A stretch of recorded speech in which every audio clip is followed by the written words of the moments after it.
Dreamscape presents When Cicadas Cry by Caroline Cleveland. Narrated by Adam Barr.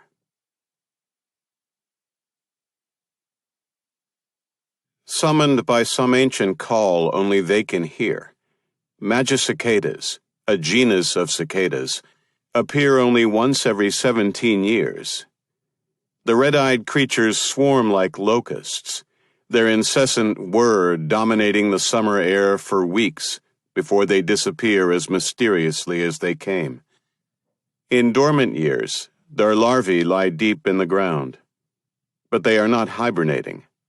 They are burrowing, becoming, destined to re-emerge.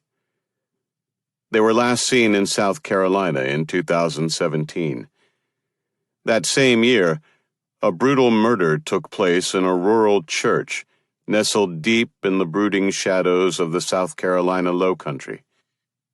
Like so many evils, its seed had been sown years before, where it had since lay, burrowing, becoming, destined to re-emerge. Chapter 1, 2017. I never meant to kill the first one. She was an accident, her own fault for the most part. And that second one, she was a casualty of necessity. Wrong place, wrong time. But this one was different. I crouched in the dampness of the night air, watching her through the leaded window of the old church. She seemed to glow under the soft light shining down from the rafters, and I couldn't help but marvel. She had that unforced beauty some women are born with, the kind that turns heads and clouds judgment. Killing this one would be painful for both of us. But she hadn't left me a choice, had she? My thoughts faded into the papery rustle of wind through the thick palmetto fronds. She paused in her work for a moment, the cloth in her hand resting along the rough-hewn wood of the ancient altar. Her head turned slightly. Not so much that I could see her eyes, but enough to see it. A quickening. It was as though she could feel me there. A week ago, I would have believed that was possible. Believed our connection was that strong. That's what she wanted me to believe. But not now. Now I knew better. Knew what had to be done. That's the thing, or the secret this old. You're not keeping it anymore. It keeps you. I eased up the steps to the door, pocketing my gloved hands and careful not to make even the smallest sound. Something old and dark within me began to uncoil, to make ready. Even so, my stomach quivered as I thought about what I would have to do inside. How hard it would be to raise my hand and kill this creature I had so adored. Would she know as soon as I walked in? Would it show on my face? Or would she not understand until it was too late? Then again, it was already too late. Chapter 2. The clock read 4:23 a.m. when the cell phone buzzed.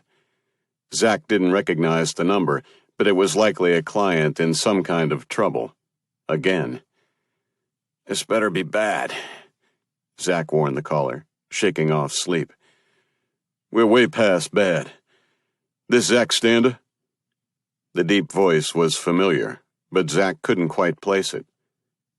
Who wants to know? Elijah Jenkins, from over near Walterboro, the voice added when Zach didn't respond right away, and then the memory clicked into place. Zach practiced in Charleston, South Carolina, but he had held a one-day free legal clinic over in rural Colleton County, giving advice to anyone who wanted to attend about low-level criminal matters, things like speeding tickets or driving under the influence. Mostly small-time stuff, but miraculously, it had led him to a few clients with bigger problems. Sounded like Mr. Jenkins might have found himself in that unfortunate category. Zach recalled him as an older black man, probably in his early 70s, with noticeably little to say.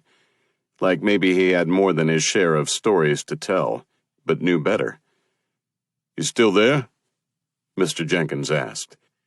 Behind him, Zach heard Addie stirring, and he eased up and toward the door. The woman had many fine qualities, but being gracious when roused from sleep was not among them. "I'm here," Zach said, closing the bedroom door and patting down the dark hall of the too-small apartment toward the kitchen, where a white stream of light from the street lamps spilled in and puddled across the floor and countertops. "Odd hour for a social call. You in some trouble?" "Yeah, only it's not me. It's my grandson, Samuel Jenkins. Sam's in big trouble, and we need a lawyer. A good one." Zach winced at the last comment, and inwardly questioned what Eli Jenkins would think if he knew Zach had been required to offer that pro bono clinic as penance for misdeeds of his own. "Is Sam a minor?" he asked instead, staying on task. "No, sir. He's 24. Anyway, I got a call last night from a cousin who works with EMS. Said they'd been dispatched to the New Hope Baptist Church out on Cicada Road. A man called in and said he needed an ambulance. Gave them the address, said something about blood everywhere, then hung up. Didn't give his name, but they got equipment tells them who a number's registered to most times. It was Sam. Cousin told me he'd let me know more once he got there. Said I shouldn't go over to the church. But of course you jumped in my truck and drove over there.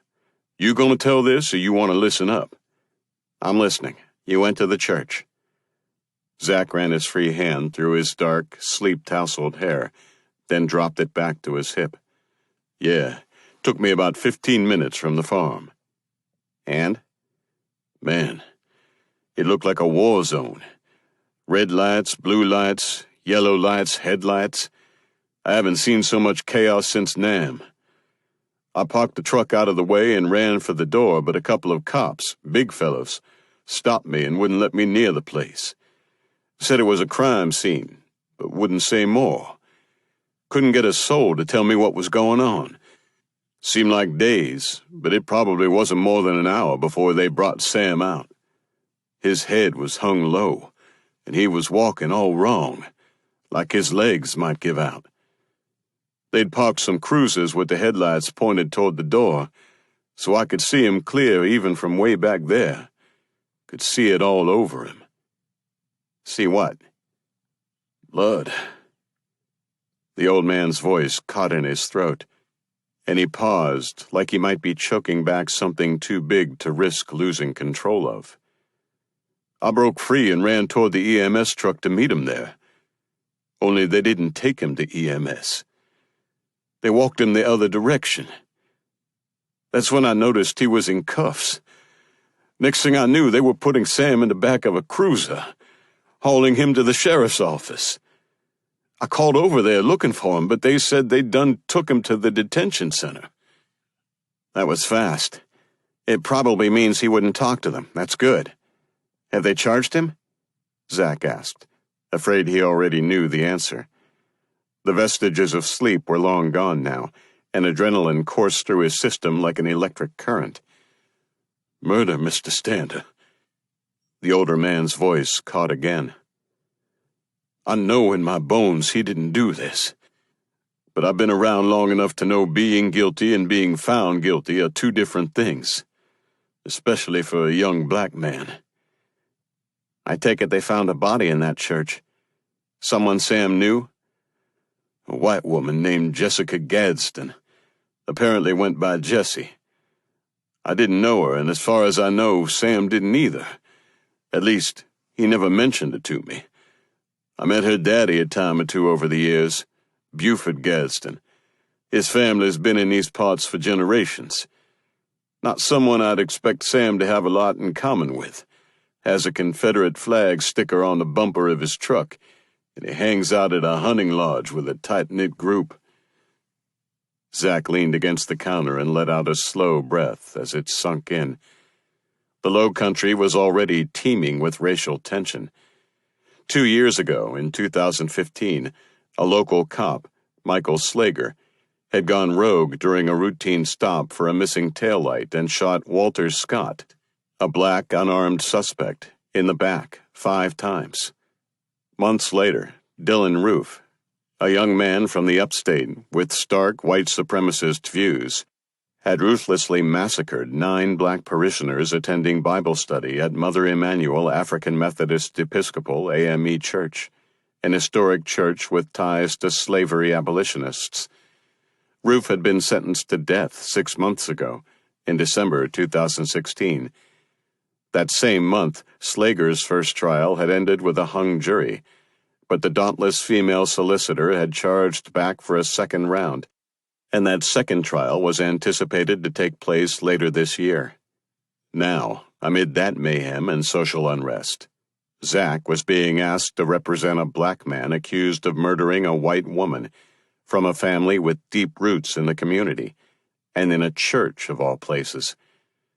In a small southern town like Walterboro, this wasn't a murder case. It was a powder keg rolling through a wall of fire. Having gone down in flames himself in the past, Zack couldn't help but hear a little voice inside, urging him to turn and run. "Did they let you talk to Sam?" Zack asked, though he knew the likely answer. "No. I hung around for hours, but they wouldn't let me see him. Said only his lawyer could see him for now, and asked if he had one. I said yes, but didn't say who. Just said they'd be getting a call." Glancing at the blue glow of the digital clock on the microwave, Zack did the math. If he left Charleston now, it would be 6 a.m. before he could get to the jail. The Colleton County Detention Center was located in the county seat of Walterboro. "Mr. Jenkins, call me Eli." "Okay, Eli. I'll call the detention center now and let them know I'm his lawyer and confirm they can't talk to him until I get there. I'll arrange to see him at 7, if not before." "Will they let me come with you?" "No, and you couldn't anyway. My conversations with Sam are only privileged if they take place with no one else present. You understand what that means?" "I think so." "Stay away for now. I'll call you after I've spoken with Sam, and we can meet and talk about where we go from there. Can you do that for me?" "Sam's all the family I have left. I'll do whatever you need me to do." "Okay, then. I'll talk to you later this morning."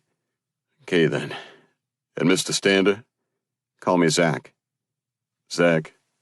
"Yeah?" "Thank you." The phone went dead, and Zack laid it on the counter.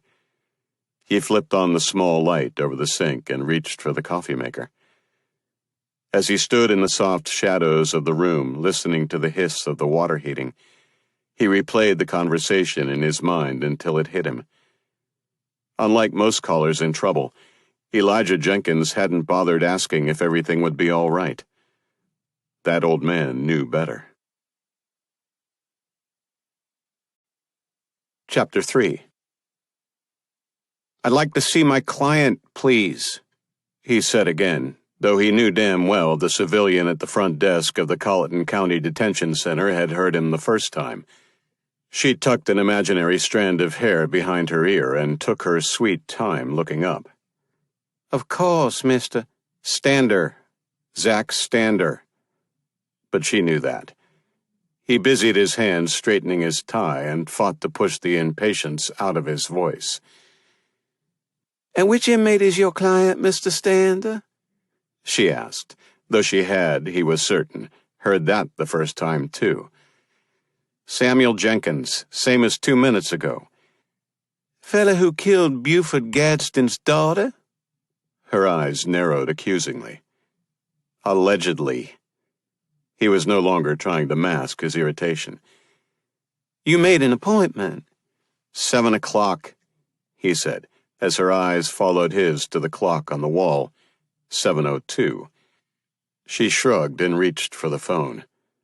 Zach couldn't hear what was said, but he got the impression that at least someone now knew he was here. "Take a seat," she said, gesturing dismissively toward the waiting area behind him. "Someone will be with you in a moment." She was still trying to appear disinterested, but the angry red stain spreading a path up her neck betrayed her. Zach sat in one of the plastic chairs lined up against the institutional gray concrete block wall. These seats would be full in an hour or two, but for now he was alone. His leg bounced up and down on the ball of his foot with restless energy as he mulled over what little information he'd had time to find out on the internet about Jessie Gadsden. She had been good with computers and something of an entrepreneur with her own growing enterprise called IT.Girl. She had a splashy website, advertising a variety of IT services to small businesses, such as designing websites, creating online presence, setting up paperless filing systems, and a host of other things. According to her website, she'd graduated from the University of South Carolina. The photo showed a strikingly attractive young woman with arresting, pale eyes and heavy blonde hair pinned up with a pencil, long strands spooling out. She was seated at a computer with a phone in her left hand, as though scheduling services for a client. There was no wedding ring. "Well, damn if it isn't Zach Stander. The law business must be busy. I see you still haven't had time for that haircut." Zach looked up to find Deputy Frank Parsons grinning down at him. They had met when Parsons testified in a DUI case Zach was handling, and had forged a working relationship that was at least cordial. An older guy who likely couldn't engage in a foot chase if his life depended on it, Parsons had that man-pregnant thing going on. Thin, but with a round belly that made it appear his belt was holding his belly up. Hell, maybe it was. With what was left of a frosted Pop-Tart in his left hand, and the door wedged open with his shoe, Parsons strained forward and held out his right hand. "Thanks," Zach said, accepting the firm handshake and entering the door Parsons held open. "What brings you to the jail this morning?" "I dropped off a guy we hauled in after a domestic violence call," Parsons answered. "The bigger question is, what are you doing here?" "Here to see an inmate, Sam Jenkins. Guy who killed Jessie Gadsden? Accused of." "You got appointed to represent this guy?" Parsons asked with thinly masked pity. "No. The family asked me to take the case." "And you said yes?" Parsons seemed genuinely surprised. "Why wouldn't I?" "Are you serious? Jenkins was found kneeling over her body, blood all over him, fresh scratches on his arm. No one else in sight. Seems pretty cut and dry. Besides, Buford Gadsden is going to do his best to make things hard on anybody defending the guy who killed his daughter." "Accused of. You have a murder weapon?" "That's one of many things that aren't going to play well, Zach. She was hit multiple times in the head and face with a cross. A heavy brass one like sits on a church altar. This one actually did sit on a church altar. What kind of sick fuck kills someone with a cross?" He shook his head. "Don't know if she died from the blows or blood loss. Guess they won't know for sure until an autopsy comes back. Prince? I'm not part of that unit, so I wouldn't know. And you wouldn't tell me if you did," Zach countered. "Should probably stay in my lane either way. Speaking of staying in your lane, I trust no one in this fine establishment has violated my instructions and spoken with my client before I got here. No need to worry about that with this one. EMS was on scene before we were. According to them, he had so much blood on him, they asked if he was hurt too. He shook his head and said, 'Just her,' and backed over to a front row pew and sat down. Wouldn't say anything at all to our guys, other than yes when they asked if he understood his rights. Hasn't uttered so much as a single syllable since. Don't even make eye contact. Done more than her share of crying, though. Crying. He get roughed up? Zack asked sharply. Nope. That wouldn't have been the case if her daddy had gotten to him first. You sure you don't want to change your mind and leave right now without complicating things by meeting with Jenkins? Parsons asked. Like I said, Buford Gadsden is going to do his best to make this hurt, and the court can appoint someone from the PD's office to try to negotiate a plea. Parsons shifted and hitched up the belt, straining under his belly. Why are you so convinced he's guilty? Have you heard a word I've said? Parsons threw his hands up and his voice raised an octave. Yeah, but Jenkins is the one who called for help. If he had murdered her, he could have walked out and left however he came with no one the wiser. Why make that call? Maybe so a smart-ass lawyer could stand here and ask that question? Or more to the point, so you can stand in front of a jury and ask it. Because it's looking like that might be all you'll have to work with. Another belt hitch. From around the corner came a detention officer looking harried and already breaking a sweat at 7 a.m. Sorry for the wait. We're short-staffed this morning, the officer said. Again. Last chance, Parsons said. I'm ready when you are, officer. See you later, Parsons, he added as Parsons shrugged and left.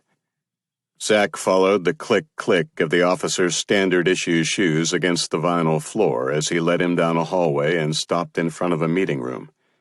You know the drill, the officer said. There's a buzzer inside. When you're done, someone will escort you out. Zack nodded and braced to meet his newest client. Samuel Jenkins stared blankly at his hands in the lap of his orange jumpsuit, as though he couldn't quite make sense of the cuffs that bound them. He didn't look up when Zack entered and the door closed behind him. Mr. Jenkins, I'm Zack Stander. Your lawyer. No response. Zack eased into the chair on the other side of the table and put his briefcase on the floor as he studied the young man in front of him. Zack knew it was dangerous to judge a book by its cover. He also knew jurors entered a courtroom with their own prejudices and preconceived notions, many of which were spawned by cliché movie scenes, and he was looking for markers that might trigger those biases. There were no visible tattoos or scars. Any earrings or studs would have been confiscated during booking, but Zack saw no evidence of piercings.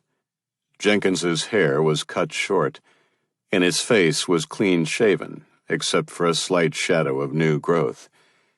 He was tall, but average size for his height. Nothing about him looked threatening. Sam.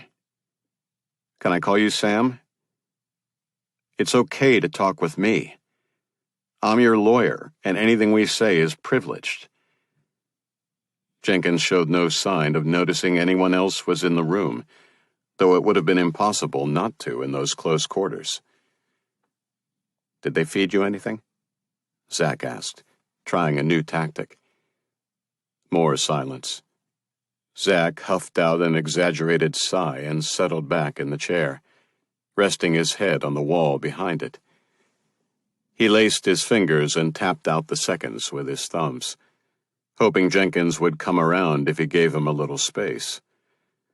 That hope began to evaporate as minutes ticked by, and the insistent buzz of the fluorescent light overtook the quiet of the room.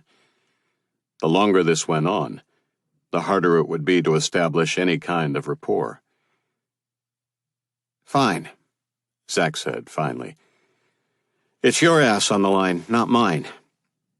He made as much noise as he could, shuffling his briefcase and standing, but he kept his eyes trained on Samuel Jenkins. I'll let Eli know you don't want his help or mine. At the mention of his grandfather, Sam's head shot up. He still didn't speak, but he held Zack's gaze with bloodshot eyes, teeming with desperation. Zack jumped at the meager opening. In one fluid movement, he dropped the briefcase and braced his hands on the table to lean down to Sam's eye level. Look, I know you're scared. Hell, I'm scared for you. But I can't help if you won't let me. Zach sat back down and pulled his chair closer. Talk to me, man. Yeah. Jenkins finally croaked out, in a voice hoarse from crying. Yeah? Yeah, you can call me Sam. You really talked to Elijah? My grandfather? I did. How do I know that's true? He told me his cousin was EMS. That's how he knew to come to the church. Zach watched the subtle easing of the young man's expression. You call him Elijah? Zach asked. He was never keen on being called Grandpa, and when I was little I couldn't say Elijah. It always came out Elijah, and I guess it took. Then, after a pause, What is it you want to know? Sam sat up slightly straighter and leaned forward. Let's start with easy stuff, Zach said, steering clear of the obvious question. If Zach asked Sam if he did it, and Sam said yes, that would limit Zach's options for a defense. Did you know Jesse Gadsden? He asked instead. Only through work. Work? Yeah. I work for a local accounting firm, helping small businesses with their bookkeeping and tax things. She owns a business, and I work her account. Ever see her outside of work? Zach asked, not missing Sam's use of the present tense, as though she were still alive. It's a small town. I probably run into her on the street, same as anybody else. Nothing other than that. Sam slowly shook his head after what felt like a beat too long. Do you know what her connection was to that church? I know it was on her client list from preparing her books. So she was there working? That'd be my guess. Okay. Zach ignored the evasiveness of the answer. So, what were you doing at the church? She called me at the office earlier that evening. I was working late on something that had a deadline. She asked if I could come by the church and pick up some records for her accounting. Zach's bullshit radar went off. Why in the hell would she need you to pick up records? Why not send them in an email or set up a Dropbox? Said her scanner wasn't working, and it was a lot of stuff in odd sizes. Receipts and things. Why couldn't she bring the records in herself? She said she was crazy busy, with a tough week coming up. Said it would help her out if I could save her the trip. Sam shrugged, and his eyes drifted to the wall and stayed glued there, as though he were expecting some revelation to magically appear. And you said, what? Sure thing, Miss Gadsden, I'll drive all the way out to Cicada Road at night and pick up your records to save you a trip? Really? That's what you want me to ask a jury to believe? Sam's gaze jerked back at the word jury. Look, Walterboro is a small town with old-fashioned ways. People still expect personal service. Besides, there aren't a lot of opportunities for a newbie accountant who doesn't have his own clients. I landed a decent job and was trying to work my way up. Jessie's business is growing, and her family knows everybody in this podunk town. Having her tell friends I went out of my way for her could help me build my own book of business. So yeah, Mr. Stander, I said, sure thing, Miss Gadsden. Zach was unconvinced, but let it go for the time being. Okay, so you went to the church, and... Sam slumped as a ragged exhale deflated his body. He closed his eyes as if watching the scene play out again. When I pulled up, her car was out front and... Wait, how do you know what she drives? Her company logo was plastered all over it. Okay. Any other cars around?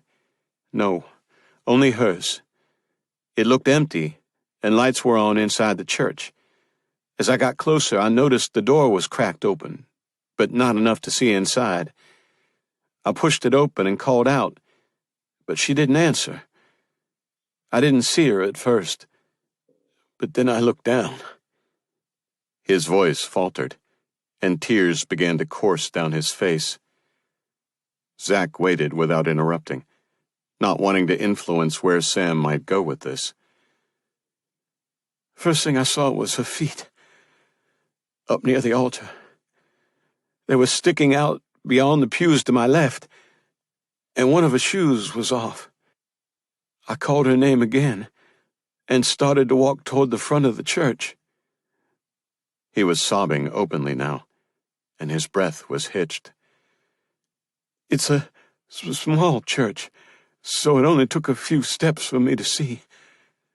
There was blood. Lots of it. Oh, God. Oh, God, I'm not sure I would have recognized her if I hadn't known who she was. It was so awful. I've never seen anything like it. She'd been hit in the head and the face so many times by something heavy or sharp or both. What was left of her face was covered with blood. Then I saw a brass cross on the floor by her head, and it was bloody too. Sam raised an elbow and wiped first his eyes on his sleeve, and then his nose before dropping his arm back. He struggled to settle his breathing. "A cross," he said, looking up at Zach like he wanted an explanation that would make it all make sense. Zach didn't have one. I froze for a second, my mind not quite believing my eyes. But then I got it together enough to think to call for help. My phone was in my pocket. I dialed 911 and told the dispatcher I needed an ambulance and where I was. I remember telling her there was a lot of blood, but before I could say more, I saw it and hung up. Saw what? Saw her chest move. She was breathing. Up until then, I thought she was dead. What did you do after you hung up? Zach asked. What any decent human being would have done. Sam lurched forward and put his forearms on the table, the cuffs clattering against it. I knelt down to help. Zach eyed the fresh scratches on Sam's arm, but didn't say anything. I remember putting my hands on her shoulders and saying her name to see if she could hear me. She must have thought whoever did that to her was back for more because she struggled, kind of clawed at me, he added, following Zach's gaze to his forearm. Then her eyes, one of them anyway, flooded open and she looked at me, or at least toward me. Who knows if she could even see with what had been done to her. I'm not sure whether she knew who I was or whether she finally realized I wasn't who she'd been afraid I was. She was gasping for a moment, but then she went still, and then she stopped. Stopped what? Everything. Just stopped. I never took a CPR class, but I tried to do what I've seen on TV. It didn't work. Then what? Then EMS got there, and you already know the rest. Sam fell back against his chair, spent, and Zach knew he wouldn't get much more out of him this morning. Did you give your phone to the cops? Zach asked. If they could talk about something other than the murder scene for a minute, Sam might hold out a little longer. They took it. Will they give it back to you? Eventually, but they'll search it first. It had a password on it. They'll get around that. Why? Is there something on that phone that doesn't line up with what you just told me? If there is, you need to tell me now. No, Sam answered, but again, a beat too late. What about my Bronco? Will they give that back? It's not like you're going to be driving anytime soon. I know, but Elijah's truck is a piece of shit. Breaks down more days than it doesn't. He could be using mine. And how long do I have to stay in here anyway? I can get the Bronco. They'll search it first, but when they're done, they'll let me take it to Eli. Maybe in a day or two. You didn't answer me about how long I have to stay here. Because I don't know. Don't like the sound of that. I know, but I expect you to tell me the truth, and I'll do the same for you. There will be a bond hearing shortly. Colleton County holds bond hearings at 8 in the morning and 4 in the afternoon. By law, they have to be within 24 hours of your arrest, so you'll likely go at 4. The magistrate we'll have is Judge Strickland. For a lesser offense, we'd ask him to set bail. But for murder, the magistrate will say we have to wait and petition the General Sessions Court. You mean I have to stay here? Can't you say something to convince the magistrate? No. By law, the magistrate doesn't have the authority to set bail for someone charged with murder, even if he wanted to. So that's it? I'm stuck here with no recourse? No. There's a process to move your case up to the higher court, and we can ask for bail there. Okay, Sam answered, though he didn't sound comforted. But get my Bronco and give it to Elijah, okay? I know this has him worried, and I hate that. I don't want him having to deal with a broken-down truck, too. You won't forget? He seemed anxious about the vehicle, but Zach knew he was probably anxious about everything right now. Feeling like he was taking control over one small thing might help Sam hold it together. I'm on it. I'll ask about it on my way out. Zach reached for his briefcase and pulled out documents Sam needed to sign. Sam listened quietly as Zach explained what each provision meant. Then he signed them without questions. Zach put the papers away and stood. I have to leave now, and they'll come and take you back to the holding cell. Once I'm gone, keep your mouth shut, and don't talk to anybody. Anybody. Understand? Sam nodded. Before I go, is there anything else you need to tell me? Zach had expected a dismissive no, but what he got was an uncomfortable silence. Sam might as well have sent up a flare, and Zach pounced. Sam, is there anything else that you remember from the church? Anything at all? Sam stared at him wide-eyed and wary, but still silent. Zach wasn't giving up. Are you sure Miss Gadsden didn't say anything in that instant she seemed conscious? I never said that, Sam said slowly. What the fuck? Well, you sure as hell didn't tell me she did. I said she was gasping. And? It seemed like she was trying to tell me something. But it was hard to tell what she was trying to say. Her lips were moving, but it was mostly air coming out. It sounded like 2 words. And then she repeated the same words a couple times, but maybe I misunderstood, because it didn't make sense to me. What did the 2 words sound like? Zach was trying to appear calm, but every cell in his body lit up as Sam looked around as though for listening ears and leaned forward. My father, he whispered. Chapter 4. Addie, only her mother still called her Adelaide, propped her bare feet in a chair at the little breakfast table and shifted to avoid the glare of the morning sun that filled the kitchen. She lifted her coffee mug and stared at the cryptic text. Gone to Walterboro. New client. Murder suspect. Could be big. Back for dinner. Please let this be the case that puts him back on track. She spoke quietly to the room, as though there might be somebody nearby to hear and grant her wish. Zach had been riding high when he first hired her as a private investigator to help with one of his cases. She'd served as a sheriff's deputy before she had her fill of bureaucratic red tape and quit to open her own shop. Her training and insatiable curiosity made her a natural at sniffing out information, and Zach had a gift for incorporating that information into a compelling trial strategy. Their collaboration on that first case had turned into a regular gig, And one thing had led to another, as their relationship evolved from working together to living together. She'd kept this small downtown apartment, but they'd spent most of their time at Zach's much nicer place on Daniel Island, the one with high ceilings and big windows and a water view. They had been talking about making it official when the trouble hit. A teal dragonfly droned outside the window as she exhumed the memories for the millionth time.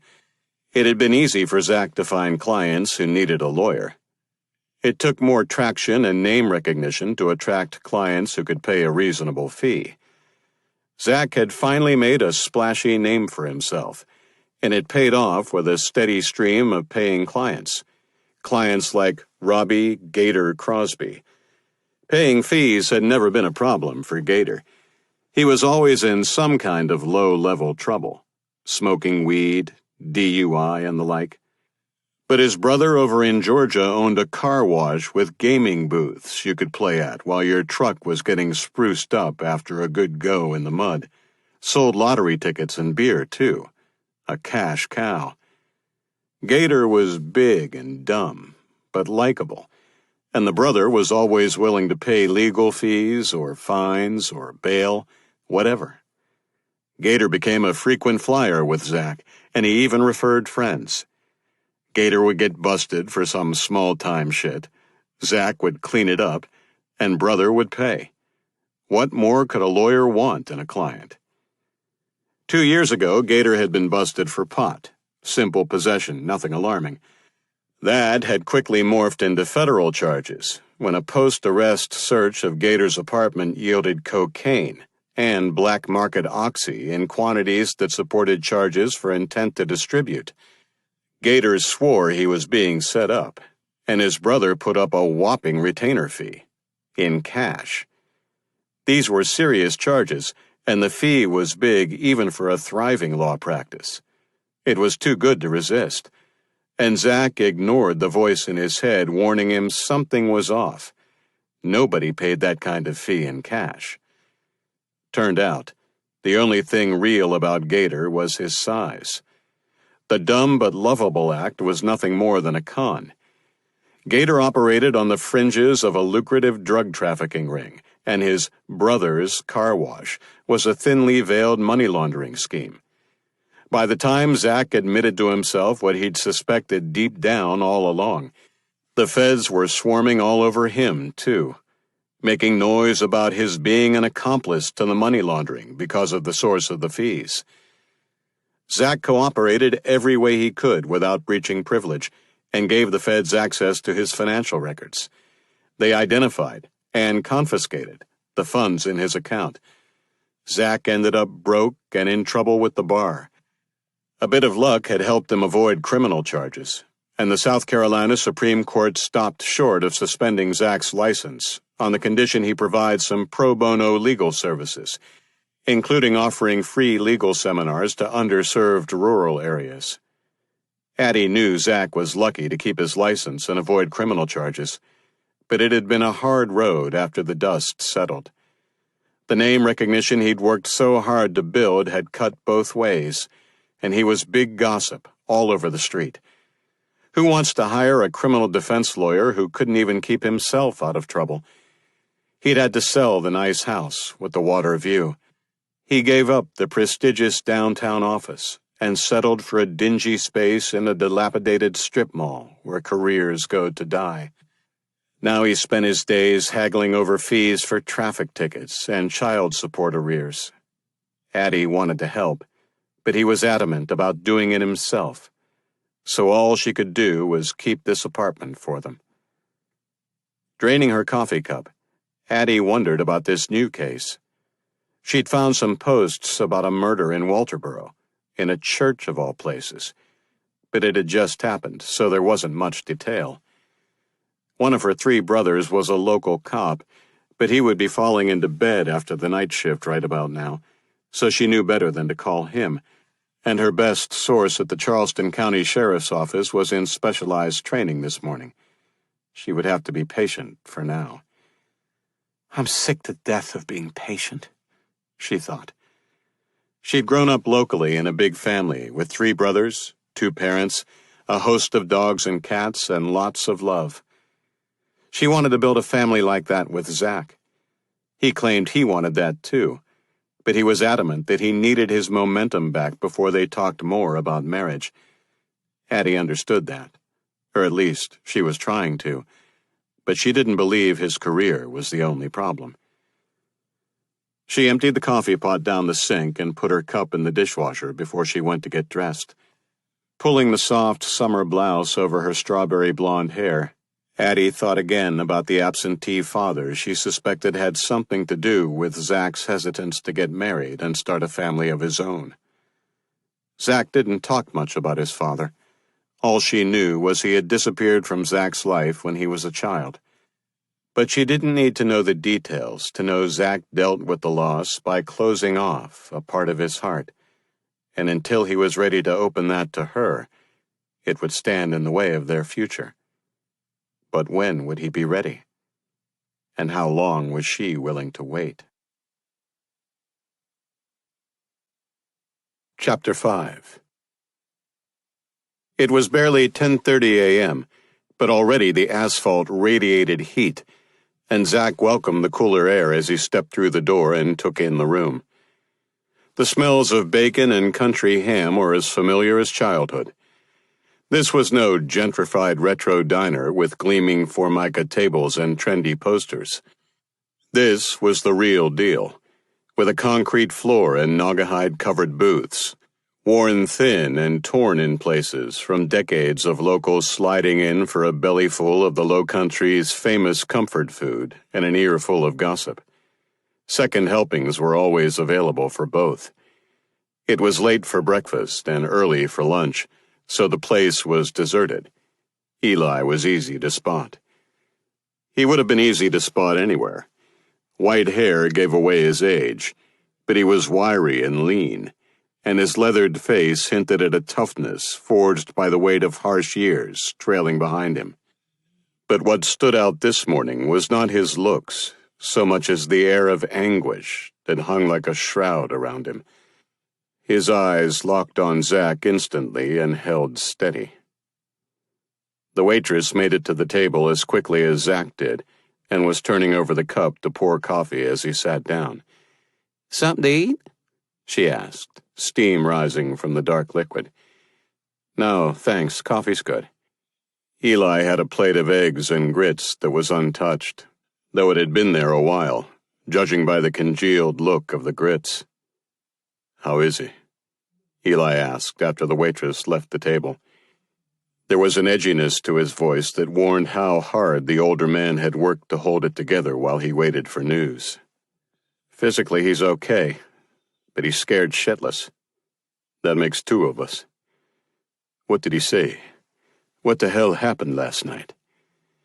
"I can tell you some of it," Zach answered, stepping carefully. "He gave me permission to talk to you, but I need you to understand that Sam is the client, and there may be some things I can't discuss. As long as you're doing whatever you're doing to protect Sam, I'm good with it. What can you tell me?" Zach started with Sam's explanation of how he knew Jesse and why he was at the church. "What the? Kids that age don't drive records to town nowadays. Why wouldn't she send them on the computer or the phone like they do everything else?" Eli's reaction reinforced Zach's concern. If a man from Eli's generation didn't think it made sense to drive records to town in the age of the internet, jurors would balk at the story too. She told him her scanner wasn't working. According to Sam, he was willing to go out of his way to help her because she and her family know so many people, and he is trying to win over new clients. Eli sat back in his seat, and his gaze wandered upward for a second, before he leveled it back at Zach. "That last bit rings true, at least," he said. "Been working his ass off at that job. He respects the owner, George Holden, and sounds like the feeling's mutual. George is mid-60s, wants to retire in a few years. Both his kids moved away to take fancy jobs in big cities, with no plans to come back to this place, so he'll be looking to sell the business. Sam has it in his head he might be the one to buy it, make his place in the world. He's been putting in every hour and kissing every ass he can to make that happen. No denying the Gadsdens know everybody who's anybody around these parts. Having them put in a good word might help, and having them talking bad if she wasn't pleased would hurt plenty. Zach's confidence lifted ever so slightly at this news. But that only explains why he was there, which is a far cry from explaining a dead white woman in a church. Eli went on. Tell me you got more. Was she dead when he got there? Zach walked him through Sam's account of finding Jessie and calling for help. He kept the bombshell last words out. Only he and Sam knew that, and for now, it needed to stay that way. He said there was a lot of blood. Was she shot, stabbed? What? Eli asked. And do they have a murder weapon? Zach lowered his head, searching for the right words to explain something so ugly. She was bludgeoned to death, he said, raising his eyes to meet Eli's. Based on what they found at the scene, it looks like someone beat her in the head and face with a heavy metal altar cross. With a cross? No. No. The look of total disbelief slowly gave way to one of horror as the realization came to the old man. Eli, Zach started gently. Sam had her blood all over him. Because he knelt down and gave a CPR, you said he told you that's what he did, Eli argued. So he says, but that doesn't explain the fresh scratch marks on his arm. So what? That could have been from cuffs when he was arrested. Did he seem to be resisting when you saw him come out of the church? No, Eli admitted reluctantly. But that don't mean it went that way inside where I couldn't see. Could be they was something less than gentle. At least you could argue that, couldn't you? And when they find his skin under her nails? Because I think they will. Eli didn't offer an answer to that. Sam said he saw no sign of anyone else being in the church. You mean other than the dead white woman he didn't kill? Eli cut in. Or any other car parked outside. If it wasn't Sam, Eli, who was it? Seems to me that's your job. Finding out who did this so we can prove Sam didn't. I'm sure going to try. But I need you to have a firm grasp on how bad this looks right now. Need you to be prepared. Prepared for what? To watch my grandson convicted and locked away like an animal for something I know in my soul he didn't do? No. There have been too many young black men to meet that fate as it is. I need to know you're the one who will fight to keep my Sam from becoming another one of those numbers. Eli's eyes were hard now, and his nostrils flared. Because that can't happen. I know. Zach held his hands out, palms down, signaling they needed to keep it down. So how do I help? Eli asked, lowering his voice again. You can start by educating me about Buford Gadsden. You said you knew him? Some. Knew of him is more what it is. His family's been in these parts for a long time. Own a lot of land in Colleton County, including some farms and shrimp boats. Buford was already working the boats when he was younger than my Sam is now. You said he had a Confederate flag sticker on the bumper of his truck. He does. Would you describe him as prejudiced? Reckon we all are to varying degrees, was the old man's measured answer. He did not so much as blink, and Zach could almost hear the unspoken dare. Go ahead, white boy. Tell me you see a man sitting here and not a black man.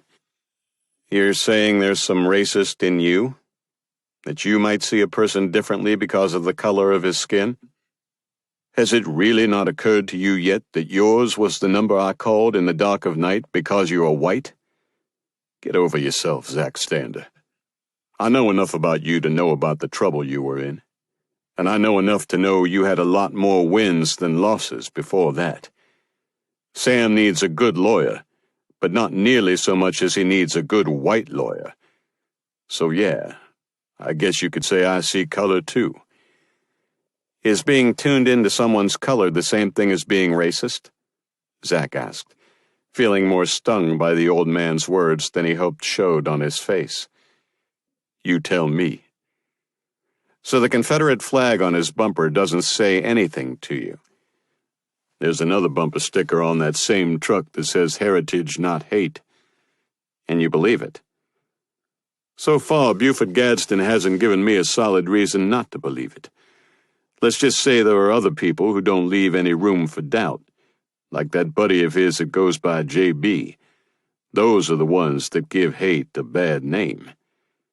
So Gadsden's not a racist. I said no such thing. For all I know, he could have a white hood in his closet. I'm simply making room for the possibility that not every white man with a Confederate flag on his truck is a bigot. Their voices were still quiet, but harsh now, and Zack paused, searching for the right thing to say to ease things back down.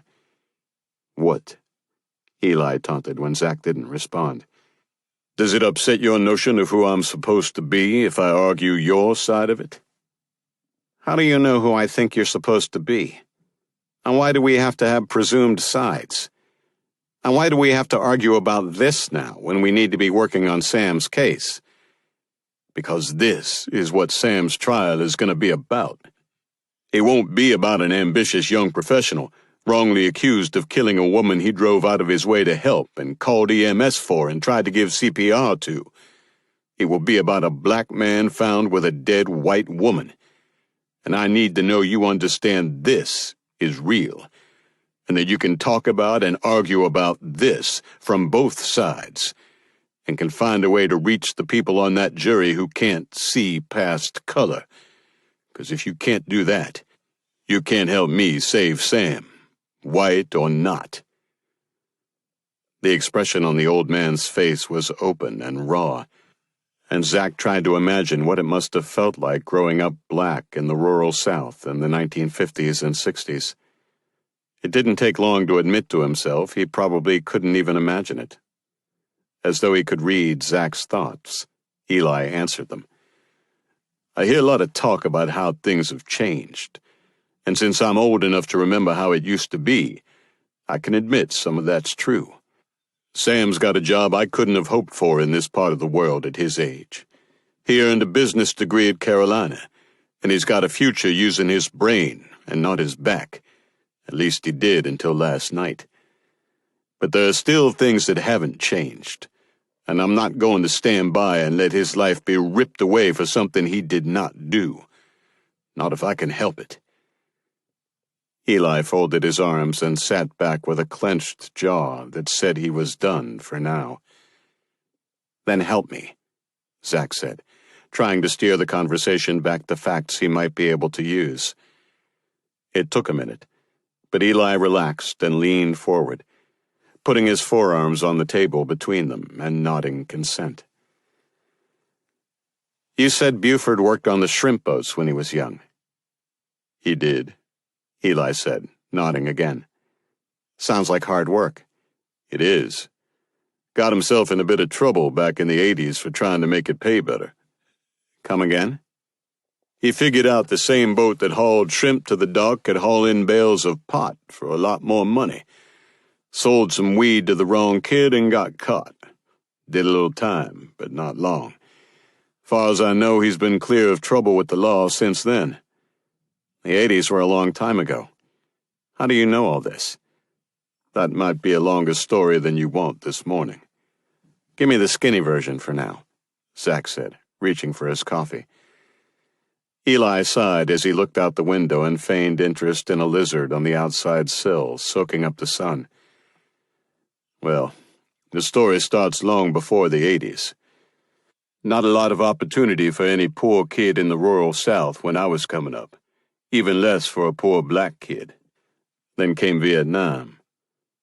Eli's eyes were still glued on the lizard, its red throat expanding and contracting like a balloon. After December '69, most of the local boys were waiting around with the draft hanging like a sword on a string over their heads. Me? Hell, I figured at least there was a way out. I enlisted in the army and was bound for the jungle. Turned out years of hunting squirrels and rabbits had given me a skill set they needed. I outshot everyone in basic training, and that got me some notice and some special training. I was a sniper. Could shoot the hind end off a grasshopper from a mile away. That gained me some respect, which was a new experience for me. Funny what comes to matter to the folks around you in a world where every single day is about shoot or be shot. I guess I got used to that respect, a little level of pride, you know? But boy, did I get a rude awakening and a kick in the ass when I got home. You're too young to remember, but do you know what they called us? Baby killers. They would wait for us at the airport with signs they made with their little poster board and crayons, and stand there with flowers in their stringy hair and yell shit at us. It wasn't like I was expecting a damn ticker tape parade or nothing, but they spit on us. Spit on us. The lizard roused and sprung to the branch of a sago palm and disappeared, and Eli turned his face back to Zach's. Zach had expected to read pain in his expression, but it was something far beyond that. A stillness that said there were few things that could cause him pain now. One disappointment led to another, Eli went on, and I guess you could say my life kind of spiraled to a low point. I did some things I'm not proud of, including becoming one of Buford's more frequent customers. Pot? Did he turn you in when you got caught? No reason for him to even have known my name. My connection was through a cousin who knew Buford's brother, Edward. But no, Buford never gave up Edward's or my cousin's or any other names, far as I know. Did his time quietly and moved on. Eli picked up a fork and listlessly poked at the grits that now peeled up on the edges like rubber. The fork dropped back to the plate with a plink. I got myself together by and by, and it looked like Buford did too. He married a girl from his high school class, and they had a few kids. I think the girl who was killed last night was the only daughter. The clinking of dishes and glasses from the kitchen signaled that the early lunch crowd would be along any minute, and right on cue, the door opened and 3 men in blue work uniforms entered and sat down at what Zach guessed was their usual table. They were followed by others, and it didn't take long for Zach to pick up on a buzz in the room that Eli's expression said he'd already sensed. Comments made in hushed voices and open stares from other tables. Rumors were already flying. We'd best be leaving, Eli said, as he glanced at the check on the table beside him.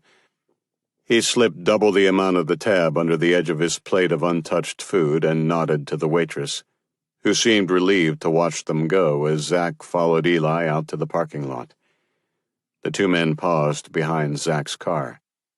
I know this is a hard time, and I hate to bring this up, Zach started. But you need to talk about getting paid, Eli finished for him. Just tell me how bad it is. I'm going to need $35,000 to start, Zach said. Eli didn't flinch, though Zach suspected that it hurt. Zach also knew that while it was low for a murder case, it was the biggest fee he'd scored in a while. I've got some savings, and I own the farm free and clear. None of it means anything without Sam, anyway.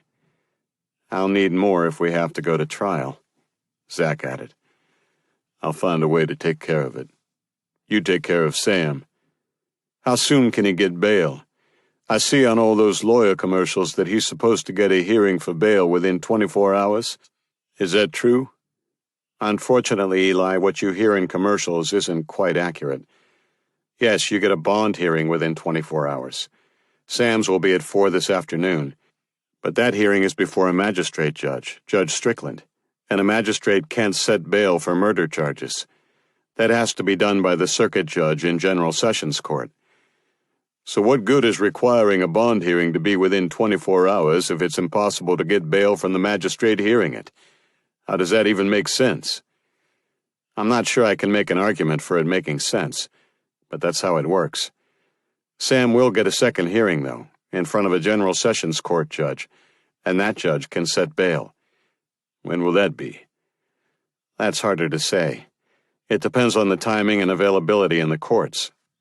And my grandson has to sit and wait who knows how long to be heard on that? Whatever happened to innocent until proven guilty? Eli looked dangerously close to losing it. It's complicated. So why bother with the bond hearing today? It has other purposes, too. The magistrate will use the hearing to give Sam notice of all charges against him and his right to a preliminary hearing. That preliminary hearing has to be requested within 10 days or it's waived. And we can request bail at the preliminary hearing? Well, no. The preliminary hearing will be before the magistrate as well, and the magistrate can't set bail on a murder. So a preliminary hearing doesn't get us anything either. The preliminary hearing doesn't get us bail, but it does get us something. We get to hear at least the nuts and bolts of the state's grounds for the charges. Don't we know that already? Yeah, but we will likely get a little more, and a chance to size up at least one of their witnesses and maybe to examine some of their evidence. Okay. When we finally do get to a judge who can set bail, do you know how much bail will be for Sam? Look, Eli. Zach shifted his weight uncomfortably. Courts rarely deny bail outright, but you and Sam need to be prepared for the possibility that bail will be set so high that it isn't practical or maybe even possible to pay it. Couldn't we use a bondsman? You could, but that may not work the way you think it does. See, you have to pay up to 10% of the bail amount to the bondsman to post a bond. But when Sam shows up for trial, I get my money back? No. He gets to keep your money either way. If bail is set low enough, maybe that hit doesn't hurt too bad. But if it's high... So if a judge sets bail at $1 million, I would have to come out of pocket $100,000 that we wouldn't get back. Hell, that would put us in the position of having to choose between bail and a lawyer. Zach nodded apologetically. But he didn't do it, Eli argued, his voice heavy with frustration and lack of sleep. I know you don't want to hear this, but that's what they all say. And the judge doesn't know Sam like you do. Try to imagine that Sam has been found dead with someone kneeling over him, covered in his blood, scratches on their arm, and no explanation for what happened other than what Sam has now. Now imagine you're the judge. Would you feel comfortable setting that person loose on bail? Or facing another family if someone else ended up dead? It's an issue with no easy answer. The old man's struggle with the anger inside him played out on his face, but eventually he came to some sort of acceptance. Got it, he said, though his stony expression said more. Can I at least be there for this thing today? Sure, it's a public courtroom. There will likely be other lawyers and clients there for either their own bond hearings or other things. Some of the matters may involve witnesses who will be there or family members like you. 4 o'clock. I'll meet you there. You won't be able to talk to Sam, Zach warned, but you'll be able to see him, and your support will mean a lot to him. Like I said, he's scared. Like I said, me too. Eli had had enough, and he turned and headed toward a 1999 Ford F-150 that looked like it might have been some shade of red before weathering nearly 2 decades of hard time on a small farm. It was parked at the far end of the lot, under the cooling shade of the only tree. The gun rack was empty, and the windows were down as though there were nothing inside worth stealing. The truck fit the man to a T. Watching Eli walk toward his battered old truck reminded Zach about Sam's. Oh, hey, hang on a minute. Sam wants you to get his Bronco. I still need to get the all clear from the cops, but you can have it as soon as they've searched it. Said it would probably be late this afternoon or tomorrow. I'd count on tomorrow. No problem. I'll take it back to the farm and store it in the barn for him, Eli answered, shielding his face from the sun with a palm. I think he meant for you to be using it. Why? Said yours is less than reliable, Zach said, instantly regretting a remark that likely embarrassed Eli. Eli gave him an unreadable look and shrugged. Sure thing. Let me know when. He climbed into his truck and started the engine, It sounded rough, but started the first time. The parking lot was filling up, and there was no mistaking the looks in their direction. News was spreading fast, and this was only the beginning. When the details started filling in, it would get a lot worse. Zach pulled his car next to Eli's truck. He leaned out toward the open truck window, but instantly jerked back as a large dog leapt up from the seat beside Eli and lunged toward him. "Down, Book," Eli commanded. The dog backed away, but his hackles were still up, and he stared at Zach with an intensity that matched his master's. "Look, Eli," Zach said, recovering quickly. "I heard what you said about giving Buford Gadsden the benefit of the doubt. But prejudices aside, a man who believes your grandson murdered his daughter, well, that kind of grief can change a man, make him do things he might not have thought he could do. Be careful." "Don't worry about me. Old Buck here makes sure nobody gets close without my knowing. And if anybody does come looking for trouble, I can fend for myself." Zach watched him pull away. Let's hope it doesn't come to that. Chapter 6. The warm, tangy smell of marinara sauce engulfed Zach as he opened the door a few minutes after 6 o'clock, and the watering in his mouth reminded him he'd not eaten anything since leaving that morning. He'd briefly considered stopping off at the office on the way back after Sam's 4 p.m. bond hearing, but the thought of that dismal place was more than he could handle right now. Besides, his cell phone and his office phone were one and the same, and he could check whatever unpromising messages had come in just as easily from the car. The no-frills used Camry with over 90,000 miles on it. A perfectly respectable car and generally reliable, but definitely not the sporty new BMW M4 he'd had to sell when things went to hell in a handbasket.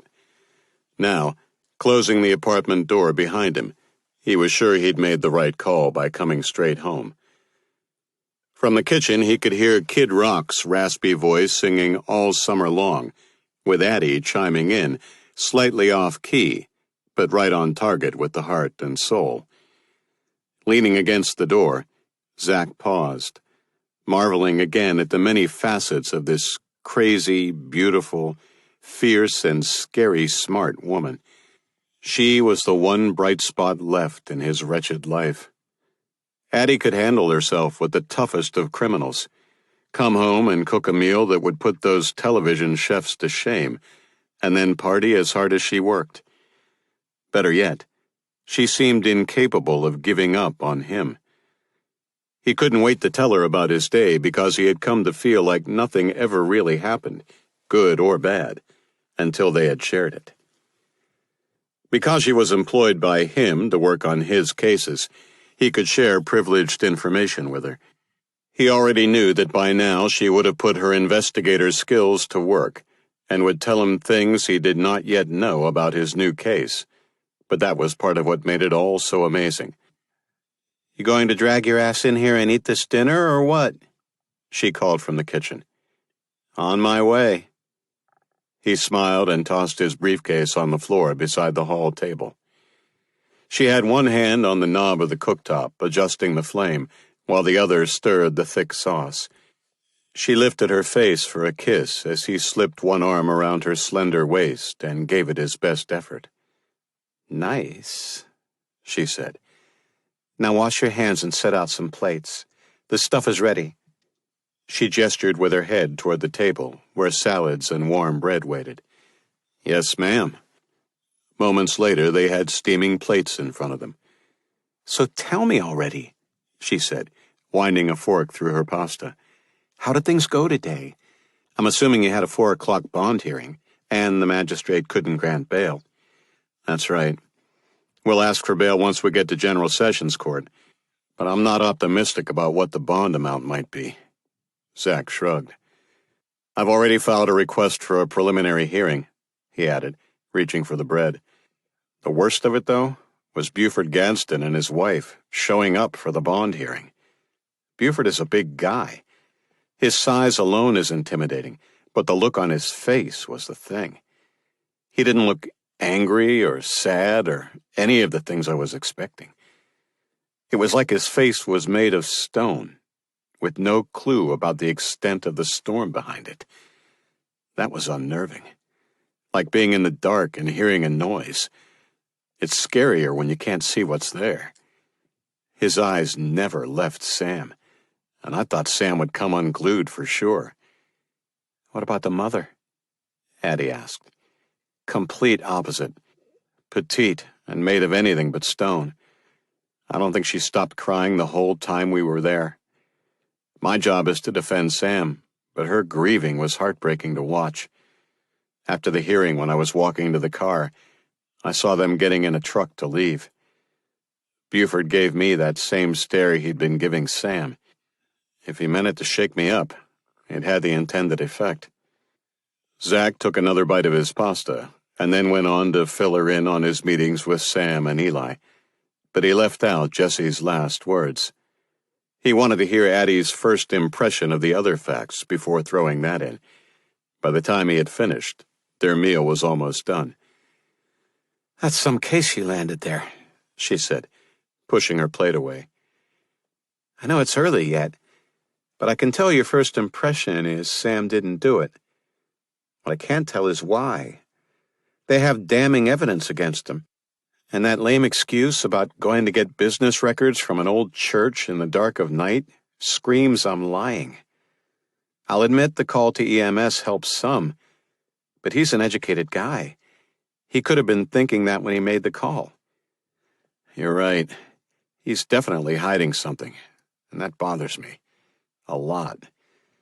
But maybe whatever he's hiding is something that isn't material. Such as?" One eyebrow lifted over a silvery green eye. "Remember the Brightwell case from a few months back?" Zach reached for the last piece of bread. "DUI?" "Yes." He kept hedging on where he had been earlier that day.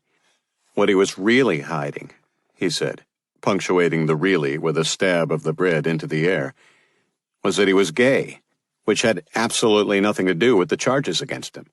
But it was something important to him, something personal, that he wanted to keep private." The last bite of bread disappeared into his mouth. "You think Sam Jenkins is gay?" "Mm-mm," he signaled as he shook his head and swallowed the bread. "No. I mean, I don't know one way or the other, but his hiding something doesn't convince me he's a murderer. Besides, he said something telling. When he finally started talking about Jessie, he talked about her in the present tense, like she was still alive." "Well, she had been a few hours earlier," Addie said, as she poured more Chianti into their glasses. "But think about how she died, the ugly, brutal violence of it, and how physical it would have been for the killer." Zach paused to let that sink in. "There is no way the person who bludgeoned that girl to death still thinks of her as being alive after that." "Okay, I'll give you that one. But you can't use that at trial." "No, but there's something else. Isn't there always?" she asked, leaning in for whatever he'd been holding back. The gasping Sam heard. He thinks Jessie was trying to tell him something. Said it sounded like she repeated the same two words several times. "My father. My father." Addie's wineglass went down with a plunk. "What does he think she meant?" Her green eyes were wide now. "He doesn't know. And I've been racking my brain about it all day." "God. You don't think it's possible her father could have done this?" "Anything is possible. But that seems far-fetched. And there are so many other things it could mean." "She could have been asking him to go get her father," Addie interrupted. "Or trying to tell him her father would know who did it, or maybe even that someone came after her because of her father. For that matter, she was dying at a church altar. Could she have been praying? Whatever it meant. Can you even get it in? Isn't that hearsay?" "Maybe as a dying declaration. That's one exception to the hearsay rule," Zach explained. "We need to look at what we know about Buford Gadsden. Try to put it in a context that might support a defense theory, something a jury can run with. Eli was able to fill me in a little, Zach said. Buford's family has deep roots here. Eli also told me Buford did some time in the 80s for dealing pot off a family shrimp boat. In an interesting twist, Eli was one of his customers back in the day. Buford did do time, but not much, Addie said, as she reached over to touch the screen of the notebook that was never far away. I was able to get some history from my law enforcement sources while I was waiting for you to get home. Seems they found traces of marijuana on the boat, but by that time there was no evidence as to how much of the stuff he'd had. Word has it his father was tight with the prosecutor, and they negotiated a plea that let Buford do under a year for a misdemeanor. And what Eli told you about the family having deep roots in the Low Country is an understatement, she added. They trace back to the family of Christopher Gadsden, a radical during the American Revolution, credited with designing the Don't Tread on Me flag with the rattlesnake. Buford's family is wealthy? According to public records, they own a lot of land in these parts. Doesn't necessarily mean they have a lot of cash lying around.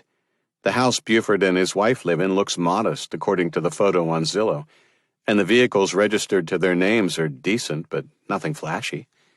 Still, having the influence to get his charges reduced to a misdemeanor is a big deal, he remarked. A particularly big deal in that family. If he'd been convicted of a felony, he wouldn't be able to lawfully own a gun. Not much worse to a family of men who live for hunting. Yeah, while I was waiting for the hearing this afternoon, I found a clip about Buford being an NRA member. That didn't seem to fit with what Eli told me about the bust and the jail time. Yeah, well, there's your answer. Apparently, Buford did his time quietly and went home. No trouble since, she said. Nothing? Not so much as a parking ticket that I could find. Now, Jesse, on the other hand. The victim has a record? Zach's attention dialed up another notch. A criminal record might help identify enemies with a motive to harm her. Nothing serious, Addie answered. But she had a string of lesser offenses her first year in college, mostly related to underage drinking or public disturbance. Seems Jessie went on a wild streak her first time away from home. Odd that a family that could keep Buford from a felony charge couldn't shelter Jessie from underage drinking charges. I would have guessed the cops would leave her to the mercy of her parents. Buford Gadsden has local pool, but it wouldn't have mattered to cops in Columbia. Besides, given his past, maybe Buford decided it might do her good to learn a lesson before it progressed to anything else. And did she? Zach asked. As far as I can tell, she did. Graduated, stayed out of trouble, started her own business, and was doing great. Well, at least until last night. Eli says Buford has a Confederate flag sticker on his truck. Given the race issues, that's an optic that is likely to play into things. Did you find anything that might shed light on whether he's into heritage or hate? Zach drained the last of his wine. No, whatever his stand is, he seems to keep it to himself, other than a couple of decals on his truck. But my sources say he has a tight group of friends, and some of the fellows he hangs with are a different story. What do you have? Well, the most notable is a guy with the last name of Beeman, James Beeman, she said as she scrolled through the notebook. Tell me they don't call him Jim Beam. Close, but not quite. He goes by J.B., she answered with a grin. So what does J.B. bring to the picture? For starters, he's been front and center at several local rallies. You know the drill. BLM, Black Lives Matter, shows up to protest what they see as racist treatment of blacks, and the local guys show up to counter-protest that their civil rights matter too. Some of it centers on Civil War monuments. It's mostly both sides hollering with nobody listening, but it sounds like it would be fair to say JB's voice rises above the rest, and his rhetoric gets heated. He's prone to violence, too. Been hauled out of some bars for fights sparked by racially tinged arguments. She'd been scrolling through the screens, and as she spoke, Addie held up the tablet to show a mugshot. Well, he certainly looks the part, Zach said, noting the almost mullet and the thick, muscular neck. Hey, That's as unfair as looking at a picture of a black guy with dreads and saying he's a gangster. I had friends, and dates for that matter, who looked the part, as you put it, who were not racists. A Lynyrd Skynyrd t-shirt does not a racist make.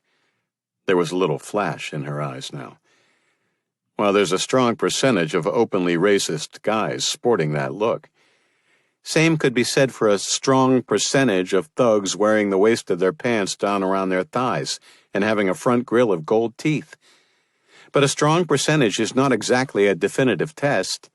You of all people should know the dangers of judging a book by its cover. Ouch. That was cold. Sorry, she said, meaning it. God, Addie, how did the whole world get so divided? I've never seen it so bad. Zach rubbed his temples. That second glass of wine had settled in, and the long day was finally starting to wear on him. Me either. It doesn't help that CNN and Fox News are both hell-bent on keeping it that way. No stoop too low for ratings, huh? Some of what both networks broadcast sounds like actual news, but they've both crossed the lines of news reporting and turned into editorial pulpits for deeply opposed sides. Which group you choose to believe depends on what flavor of Kool-Aid you prefer to drink. Do you think the national groups will take an interest?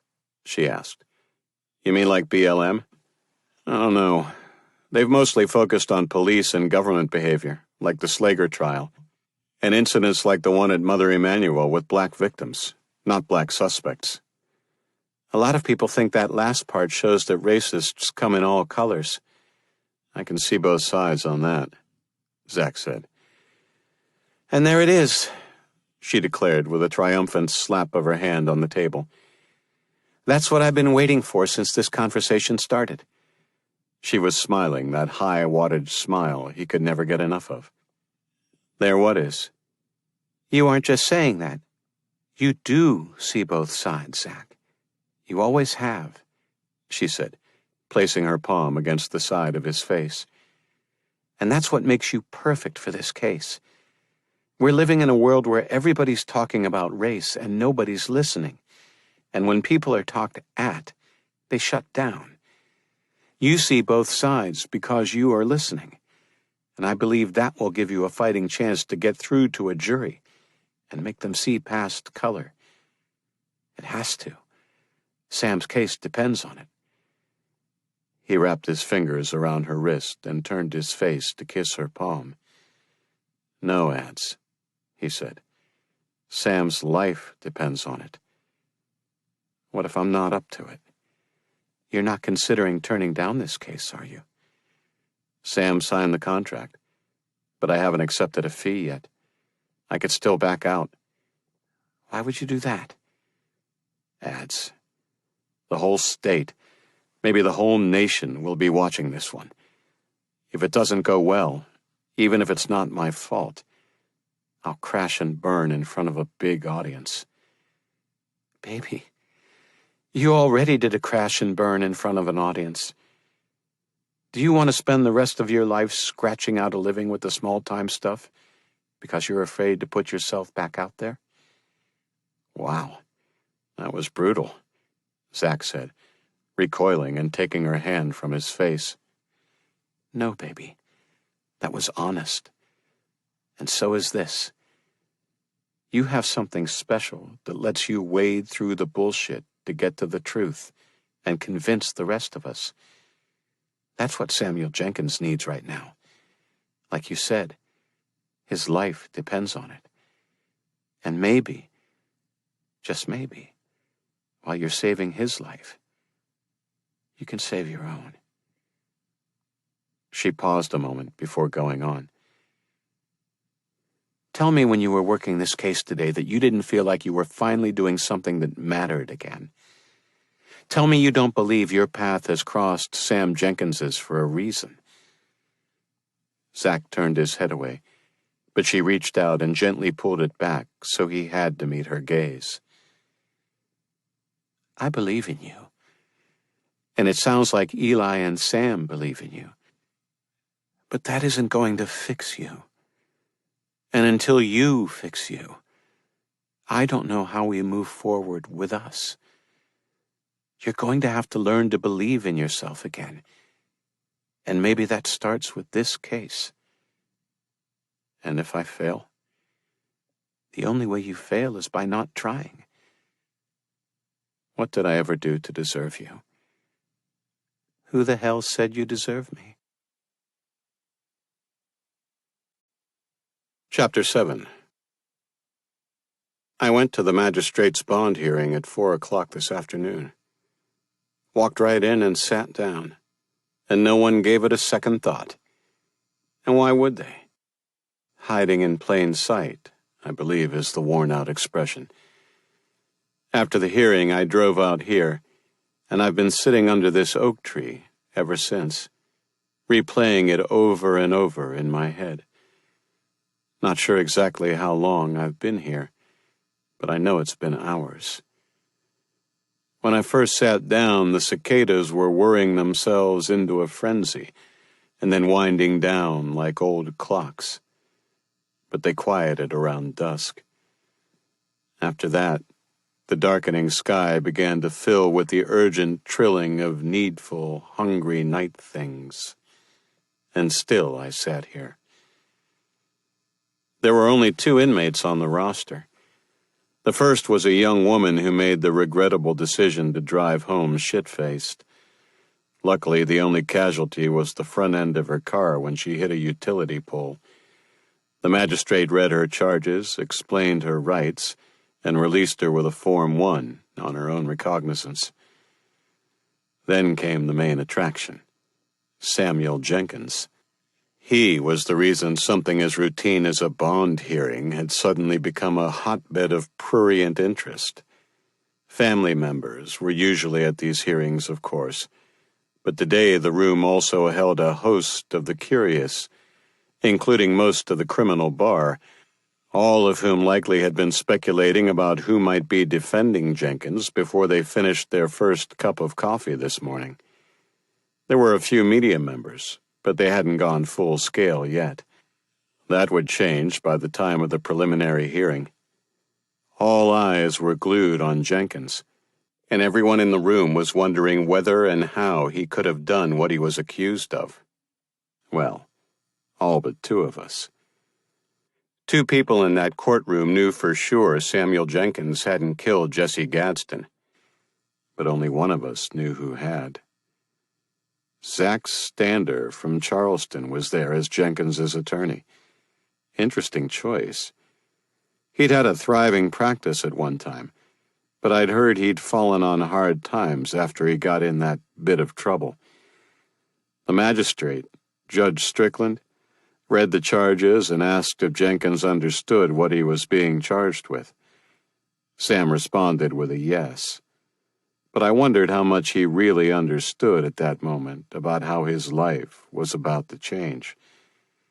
Judge Strickland reminded him of his Miranda rights, and Stander signed the notice of his client's right to a preliminary hearing and the 10-day deadline for requesting one.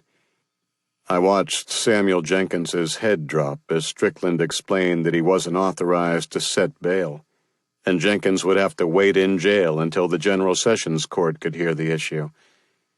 What must that feel like, for a crime you didn't commit? While everyone was watching Sam Jenkins, my gaze strayed to Buford Gadsden. I was sitting only 2 rows back, almost close enough to touch him. I could see the subtle contraction of that little facial muscle in front of his ear as he clenched his jaw. His wife was huddled under his arm and seemed to crumple with each breath. With every sob that escaped her, that muscle by Buford's jaw strained harder to hold that stony expression. His arm rested along the top of the bench behind his wife, and his knuckles were white from the grip. I could almost feel the hate radiating off him as he stared at Sam, surrounded by law enforcement, so close, yet untouchable. I suspected Buford would kill Sam with his bare hands if he could get to him, and there I sat within arm's reach. After the hearing, both lawyers took advantage of the media presence to unload their positions on bail. Stander worked in all the expected points. His client was a white-collar professional with no criminal record. He had grown up here and had ties to the community, including the grandfather who raised him. Blah, blah, blah. Not to be outdone, the solicitor put on his best show, too. He railed on about the stark brutality of Jesse Gadsden's death and the power of the threat of a murder conviction to make a defendant consider desperate measures. I couldn't argue with any of that, but I had a hard time keeping my opinion off my face when he launched into the part about what a lovely person she was. She was lovely to look at, all right, but that's where it ended. There's a reason for the cliché, no fool like an old fool. And I should have been suspicious of such a beautiful young woman feigning attraction to me.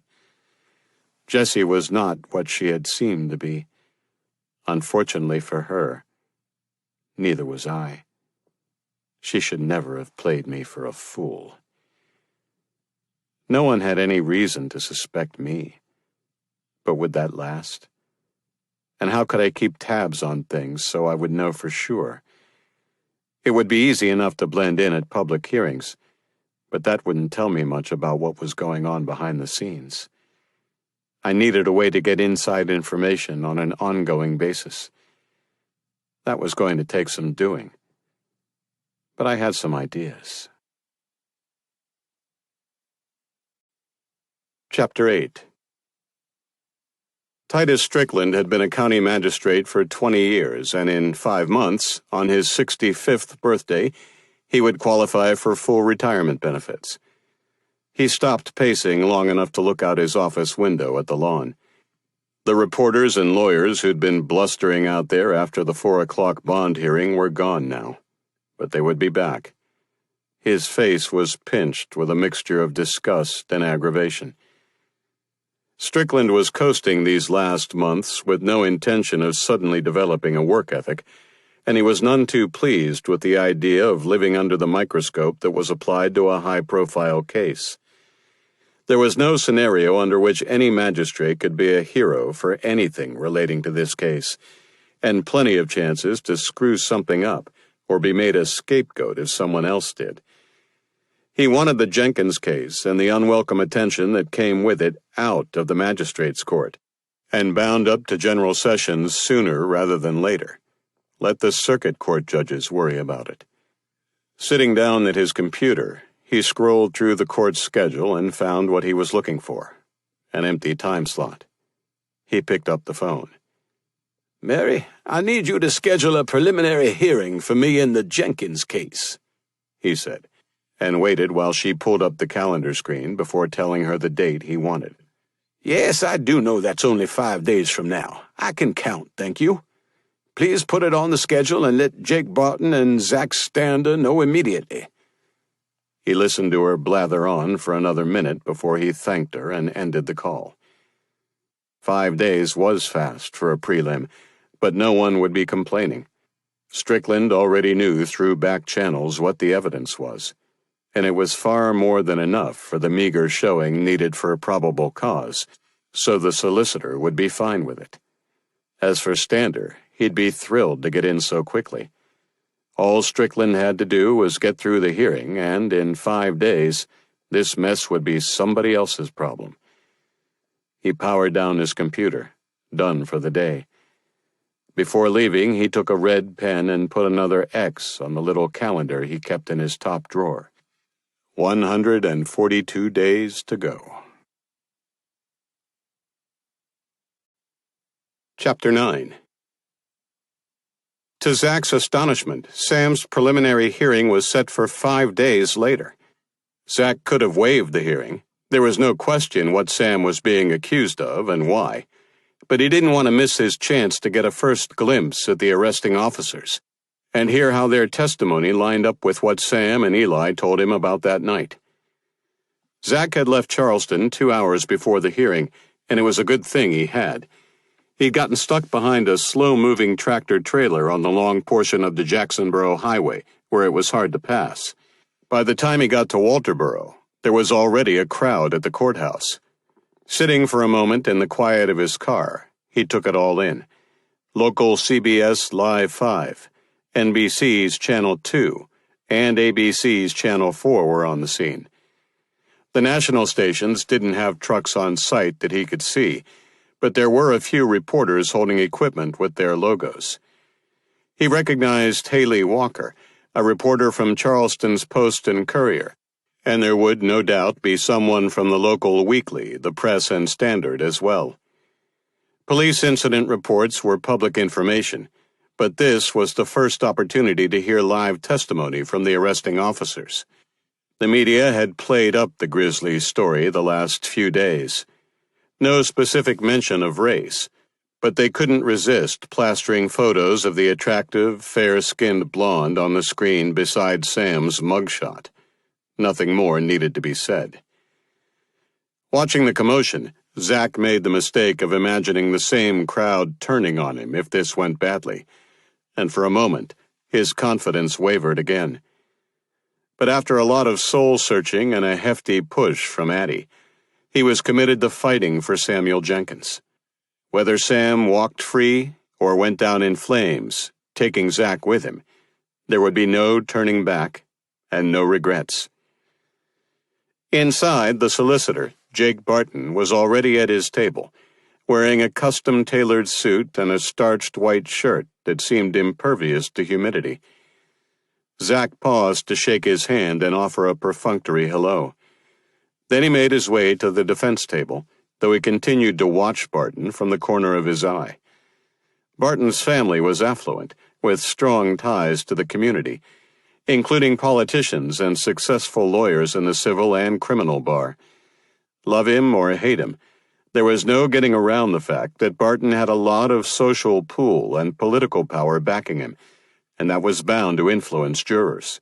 Zach was feeling outgunned right now. Eli sat on a bench directly behind the defense table. His gaze was on Barton, too, and his dark eyes were full of worry as he watched Buford Gadsden approach Barton and give him a man-hug, arm around the shoulder and a pat on the back. There was a relationship there, and Gadsden glared over at the defense table to be sure it was noticed. Zach wondered briefly if that relationship and Gadsden's own pool in the community would play into whether Barton asked for the death penalty. Eli and Zach exchanged troubled glances, but didn't have time to do more than say hello before the court was called to order, and the magistrate, Titus Strickland, took the bench. The room was packed and hotter than usual, and Judge Strickland's brow was already damp with sweat. He nodded to a bailiff, and a deputy led Sam and another prisoner in. Still in his orange jumpsuit, Sam had the fugitive look of a rabbit under a sky full of hawks. The deputy hovered nearby, as though there were any possibility Sam would try to skitter away. A soft buzz had risen in the room as Sam was led in, and Judge Strickland wasted no time addressing that. "Ladies and gentlemen, we have a small room and a large crowd this morning. We will not be here long for our purposes, but I will not tolerate any disruption." Strickland didn't exactly strike fear in the hearts of anyone, but nobody wanted to miss this, so the room went quiet. Although the murmuring had stopped, the searing stares from the Gadsden family had not. Buford's gaze was locked on Sam, and that stony expression had been replaced by one that suggested he would sell his soul for 10 minutes alone with him. Zach could sense Sam's fear from where he sat.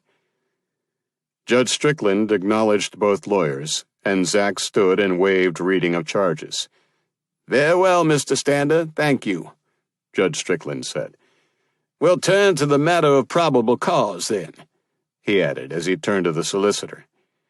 "Mr. Barton, the burden is yours, and I am ready when you are." "Thank you, Your Honor," Barton said, buttoning his suit jacket with a swift, practiced move as he rose from his seat. "The state calls Captain Harold Chambers to the stand."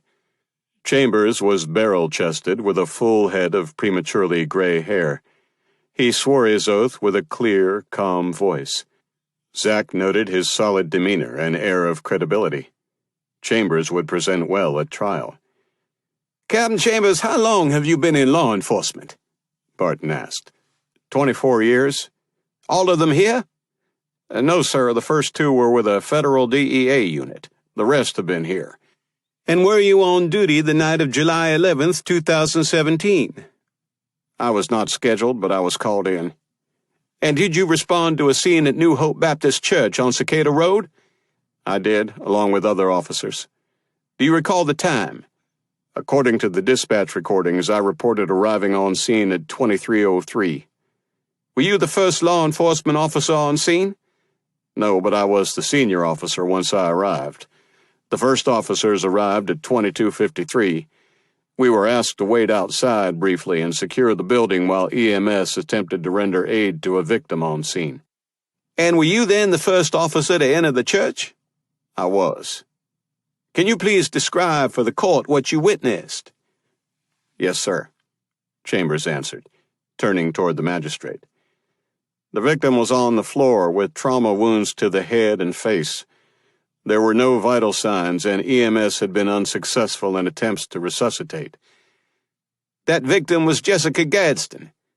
Yes. Was there anyone else present other than the victim and first responders? Yes, sir. Chambers turned toward the defense table. Samuel Jenkins was present. Was anyone else present at the church? Not other than Mr. Jenkins, the first responders, and, of course, the victim. How do you know that? My officers searched the building and found no other persons present and no evidence that anyone else had been present recently. We also searched the grounds around the church, including a utility shed behind the church, as well as some of the wooded land nearby, and again, found no persons present nor evidence of anyone else on the property. I have since spoken with a church official who confirmed there were no services scheduled that would have placed anyone there that evening, other than the victim, who, according to that witness, came periodically to clean the sanctuary. Objection, hearsay. Sack was on his feet. Your Honor, this is a preliminary hearing intended only for the prosecution to present probable cause. Hearsay is permitted at the discretion of the court. Barton replied in a voice laced with camera-ready confidence and without so much as a second's pause. Zack had known that, but wanted to see how the solicitor and the witness handled the distraction. I'll allow it. Overruled, Mr. Stander. Continue with your witness, Mr. Barton. Did you find vehicles on the property? Barton asked, clearly undisturbed by the interruption, and Chambers stayed equally focused, to Zack's disappointment. Yes, sir. We observed a gray Bronco, which we confirmed was registered to Mr. Jenkins, and a white Honda Element registered to Ms. Gadsden. And no other vehicles present on the property? None other than those of first responders. And what condition was Mr. Jenkins in when you first saw him? He was covered in blood. It was observable on his hands and clothes, and even his face. Did he appear to be injured? He had some open scratch wounds on his left forearm, but nothing that would suggest the amount of blood on him could have been his. If the scratches weren't serious, what made you notice them? Based on my experience, they were consistent with defensive wounds, meaning the victim could have inflicted them during an attack. That is something officers are trained to look for. Did you find a murder weapon? The victim appeared to have been bludgeoned to death with an altar cross, heavy, made of brass. It was found beside her on the floor, with blood and clumps of hair on it. Barton paused his questioning to enter a photograph of an altar cross as State's Exhibit 1. The image flashed, larger than life, on a screen at the front of the room. Although information about the cross had been published in the media, the gruesome display still had the expected effect. The cross was brass and partially covered with a dark-colored substance and clumps of something. And is this State's Exhibit 1 an image of the altar cross in question? Barton asked, pausing for the witness to turn and look at the screen. It is, Chambers confirmed, turning back to face the jury. Was the cross tested for fingerprints, Captain Chambers? It was, Chambers replied. but no prints whatsoever were found. And the dark substance and debris on the cross, were they identified? Yes, sir. It was confirmed to be human blood and hair, matching the DNA of the victim. And did you obtain a statement from Mr. Jenkins? We attempted to do so, but Mr. Jenkins would not respond to any questions, either on scene or at any time thereafter. Do you know if he provided information to EMS about what happened? EMS reported that he confirmed he was uninjured, but said nothing more. And what happened next? Based on our observations at the scene, we arrested Mr. Jenkins. We initially took him to the sheriff's office for questioning. When he declined to talk, he was transported to the detention center. And the charges? He was charged with the murder of Jessica Gadsden. Thank you, Captain Chambers. Please remain seated until the court dismisses you. Chambers nodded curtly, acknowledging the instruction and looking to Zack every bit like the kind of leader men were willing to march behind. Hooah! Damn if this guy wouldn't play well at trial. Barton took his seat, unbuttoning his jacket using the same polished flourish with which he had buttoned it. Your witness, Mr. Stander, Judge Strickland announced dryly. And I remind you that your questioning for the purposes of this preliminary hearing is limited to the issue of probable cause. Thank you, Your Honor. As Zack rose from his chair, he self-consciously smoothed the front of his own shirt, rumpled from spending an hour and a half strapped under a seatbelt. Captain Chambers, I believe you testified earlier that you observed Mr. Jenkins on the scene, and that you observed his person closely enough that you were able to see blood on his hands and clothes and scratches on his arm? I did. Was Mr. Jenkins wearing gloves when you observed his hands? No, he was not. Did you find any gloves on Mr. Jenkins's person or anywhere at the scene? No. Captain, did you have an opportunity to handle the cross at any point? Sure, once it had been processed for prints and touched DNA and placed in evidence, I was able to hold and examine it. Can you tell us how heavy it was? Chambers cocked his head. I didn't weigh it, but I'd estimate it to be more than 10 pounds, less than 15. And you mentioned touch DNA. Was there any DNA recovered from the cross other than that of the victim? No, sir. Thank you, Captain Chambers. Your Honor, the defense has no further questions at this time. Solicitor Barton, do you have another witness? No, Your Honor. Very well, then. Mr. Stander, would you like to offer argument? There was no credible argument that the evidence didn't meet the low hurdle required for probable cause, but Zack managed a straight-faced attempt, which Judge Strickland heard patiently before ruling. I find that the solicitor has met his burden of providing substantial evidence of probable cause of the charges against Mr. Jenkins. A recording has been made of this hearing and will be provided to the parties for transcribing. Any transcripts made will be reviewed and certified by the court. This ends this court's jurisdiction over this case, and it will now be bound over to the General Sessions docket. If there's nothing else, gentlemen? Nothing, Your Honor. The two attorneys responded in unison. This hearing is adjourned, Strickland announced with a rap of his gavel, and he quickly rose and exited the room, looking every bit the part of a man just released from indenture. The room hummed with the rustle of people rising from seats and moving toward exits, most of them straining to get a last look at Sam. Zack knew the officer would take Sam away in seconds, so he moved quickly, producing a paper from seemingly nowhere. We don't have much time here, Sam, he whispered to avoid prying ears. I need you to sign this release. It will let the cell phone provider produce your cell phone records so that I can get an idea of what the police are looking at on your phone. Zack, I'll sign whatever you need, but I don't see how that's going to help you. It isn't my phone, Sam whispered back. The phone you used to call for help, the one they took from you. It's not yours? And you're just now telling me this? Well, it is and it isn't, Sam added. It belongs to the company I work for, but it was assigned to me, and I was allowed to use it for personal calls, too. Nobody else used it but me, and I carried it everywhere. Sorry, Mr. Stander, but you know the rules. I need to take the prisoner back immediately. The officer spoke politely, but his tone made clear that he was not in the mood to play nice for very long. Of course, officer. Zack stood and helped Sam slide his chair back. As he rose, Sam turned and looked at Eli. The old man had been sitting behind them, and he stood so close that Zack was worried he would forget his instructions not to touch Sam.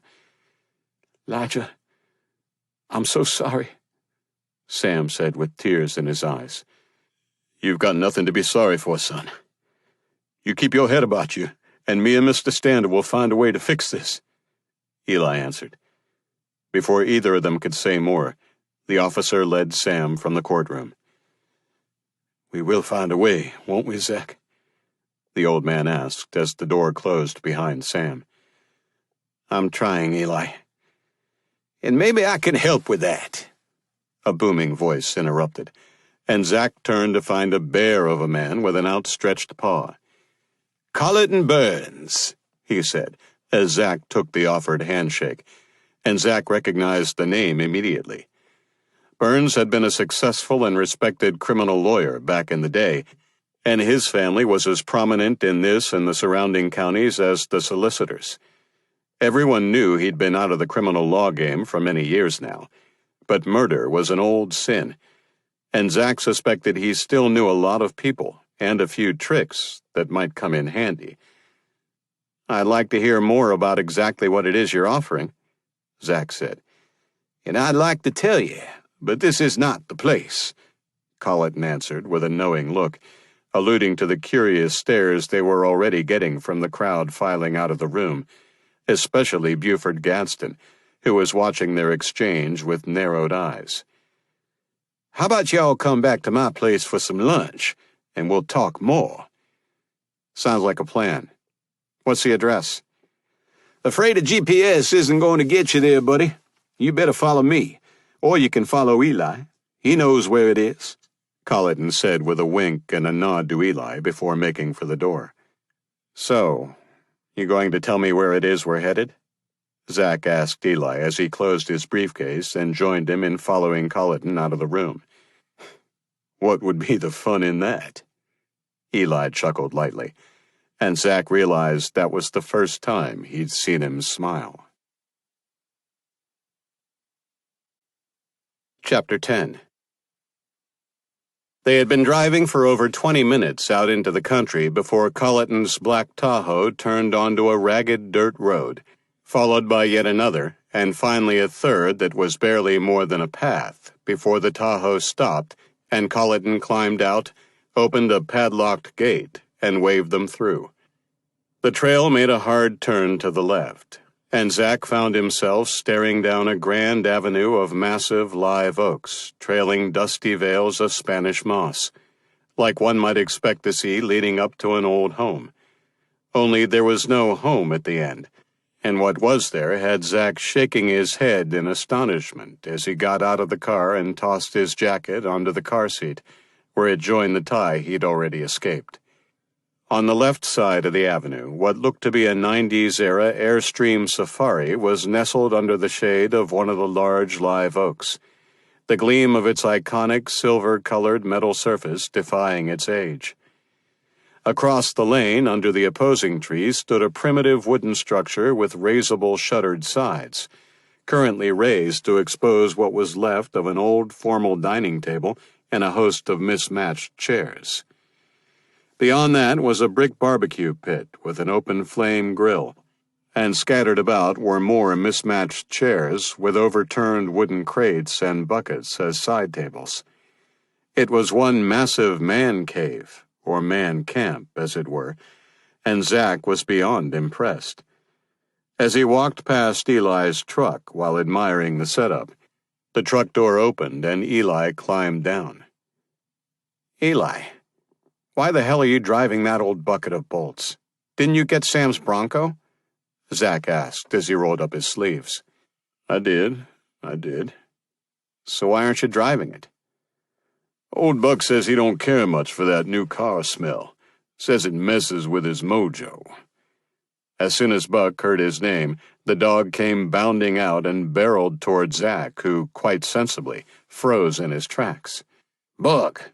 Eli growled, and the dog stopped on a dime, though he was clearly disappointed. "What is with that dog?" "I don't reckon he sees too many white fellas, Zack," Eli answered with a wry chuckle. "A racist dog?" "You two cut it out." Colleton was chuckling too, as he pulled cold cuts and cheese out of an oversized cooler. "Old Buck ain't racist. He just doesn't take too quickly to strangers.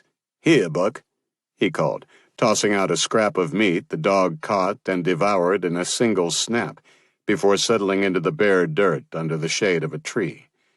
"Not much seems to have changed around here in the decade or so since I saw it last," Eli said, plucking a cold pluff mud beer from a Yeti chest and easing cautiously into a wobbly wooden chair. "And that is exactly how I like it," Colleton added. "Wait, Eli. If you haven't been out here in a decade, how is it that Buck, who apparently isn't too keen on strangers, seems so familiar with Colleton?" "That's an easy one," Colleton said. "Traveling by roads, our places are a good hike apart. But if you're not scared of gators or snakes, and you don't mind wading across a creek and then battling through thick woods full of briars and a bit of swampland, only to find yourself in that old family graveyard," he paused, nodding at the time-worn markers, "this land backs up to Eli's farm. Buck here isn't scared of much of anything, and he's a steady customer when Eli lets him out to run and I've got the grill going." "What is this place, anyway?" Zack asked. "It was a plantation, belonged to a distant relative of my mother's. His name was Andrew Colleton, which is where my name came from. According to my mother, Andrew was some relation to Sir John Colleton, one of the 8 Lords Proprietors granted Carolina by the king. Anyway, most people know Sherman spared Charleston during his scorched earth campaign, but that didn't stop his men from pillaging and burning some of the homes in our area. The plantation that stood here was one of them. Some of those old places were rebuilt after the war, but I guess Andrew Colleton didn't have the heart for that. He came back briefly and found most of the former slaves, freedmen by then, still on the property, planting the soil. He kept this small parcel because of the family graveyard, but he deeded the rest of his land, and there was a lot of it, to the former slaves. He returned to Virginia, where he had a second homestead that had been spared, and lived out the rest of his days there. This small parcel we're sitting on passed from father to son for generations, till they ran out of sons, and it passed to my mother in the 60s. I bought it from her with the fee from the last criminal trial I handled. It always stuck in her craw that her only son spent his life representing all those criminals, as she so fondly referred to them, and I think she was only too happy to see me end that part of my career and move out here. She might also have been a little raw about your unwavering bachelor status and notorious weakness for younger women," Eli threw in. "Leading to my abysmal failure to provide grandchildren," Colleton added as he put the finishing touches on the lunch he'd been preparing as they talked. "Whatever her reasons, she offered no argument, and I've been living out here ever since." "In that?" Zack asked, eyeing the aging airstream. "That there's Betty," Colleton said, gesturing as though he were making a formal introduction. "And she's as fine a shelter as I've ever known." Zack nodded toward Betty, acknowledging the introduction. "So now that you've given up your criminal practice, what are you doing when you're not grilling and drinking beer?" "You know, it's funny how life can take a turn you didn't expect, and that's what happened for me here. I didn't have to fire up the grill too many times before neighbors started showing up, some with fish or venison, and before long we were having potluck suppers." "Speaking of eating with neighbors," Eli prompted as he popped open another beer and eyed the spread Colleton had before him. "Your subtlety never ceases to amaze," Colleton said as he handed them plates with overstuffed sandwiches before getting back to his story. Most of my neighbors are descendants of the freed slaves that Andrew Colleton gave the land to. Their families have been living on this land and paying the taxes for a century and a half, and it's the only home they've ever known. Now some are in danger of losing it because it's heirs' property. Heirs' property?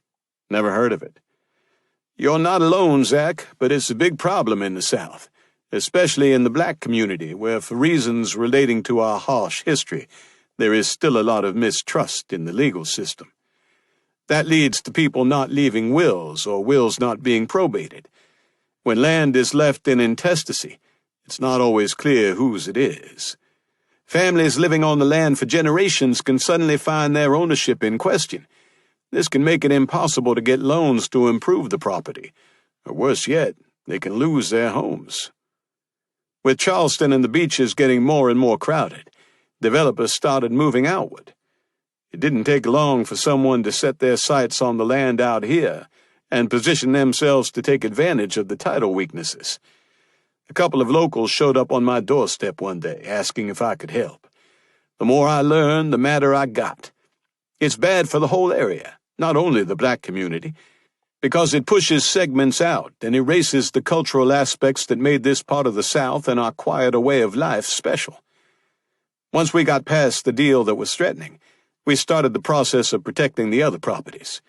It's tedious work, interviewing family members, finding long-lost relatives, and tracing the tangled lines of inheritance back to the last solid deed, sometimes all the way back to that original deed from Andrew Colleton. I'd like to think the man whose name I share would approve. And that takes up your time now? Zach asked. It did at first, but now we have a few non-profits in the Low Country providing resources that didn't exist before. Bottom line is, it doesn't take as much of my time as it once did.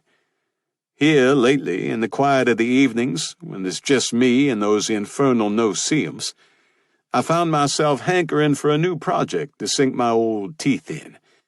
When I heard about this powder keg of a case of yours, I thought maybe I'd found it. I'd like to help if you'll have me.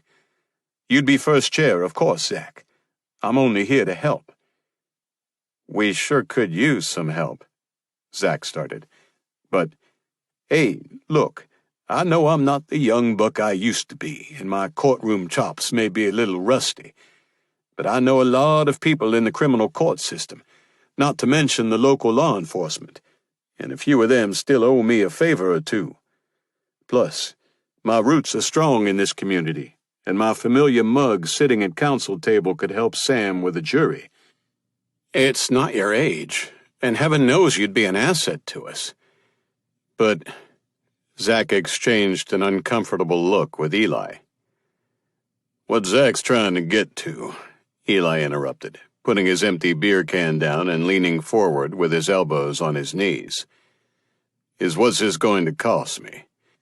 Well, I was thinking a flat fee, plus maybe reimbursement of whatever minor expenses I might incur.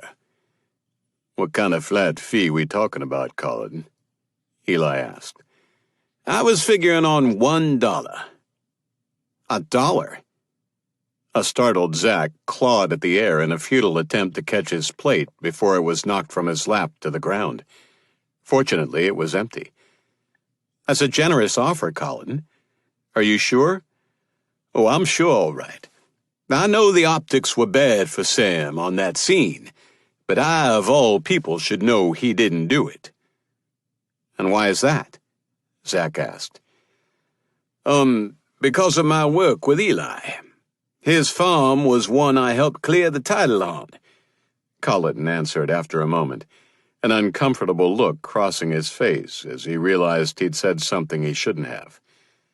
Sorry, Eli. Didn't mean to be disclosing your legal issues, he added, recovering quickly as he glanced over at Eli. Eli nodded his approval to continue, and Colleton turned back to Zach. While I was working on Eli's title, I got to hear him talk about Sam and how hard Sam worked to get through school and college and make a better life for himself. Hard to reconcile that young man with one who would do what somebody did to Jesse Gadsden. You know? I do know. And you're hired. Eli answered before Zack could, and held out a $1 bill. "Our beloved filthy lucre," Colleton said, sliding the bill into his wallet with a theatrical flourish. "Seriously, though," Colleton's voice took a lower tone, "we have our work cut out for us. Jake Barton is a pretentious little shit, but he's a razor-sharp lawyer, and one we shouldn't underestimate. And his power over a jury is amplified by his family's stature here, not to mention his own connections. So let's get to work," Zack said. "Damn straight. Where do we start?"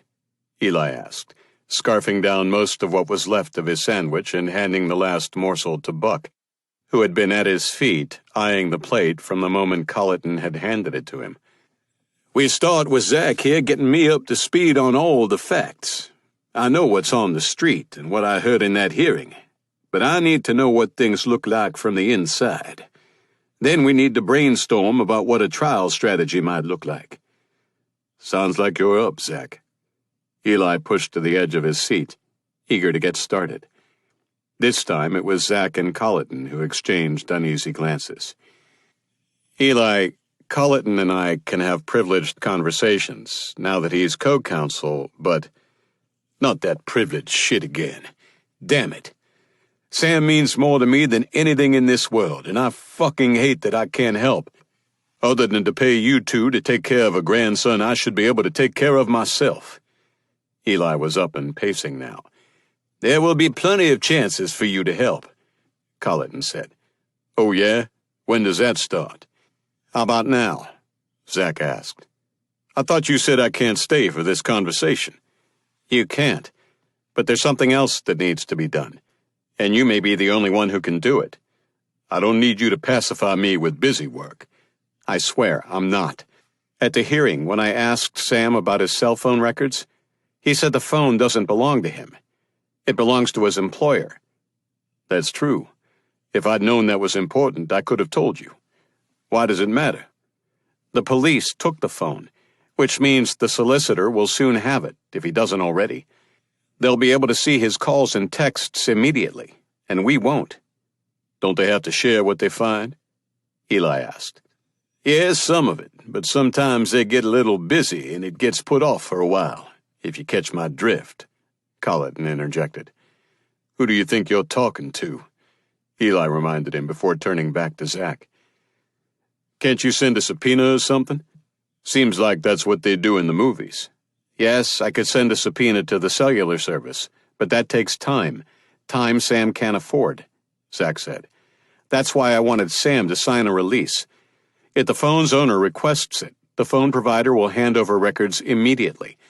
And unlike the bills they send you every month, some of the records show when and to what number texts or voice messages were sent.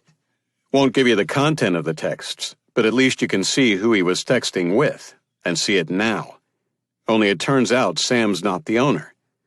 "Could George Holden, Sam's boss, help us?" "He could, but he wouldn't know me from Adam, so I'm not sure he will." "But he knows me." Eli was finally catching on. "So you mentioned. You know him well enough to ask?" "I wouldn't call us close friends, but we're friendly when we meet, and he never misses a chance to tell me how much he thinks of Sam. I'm willing to try if it will help. I guess the worst that can happen is he can say no."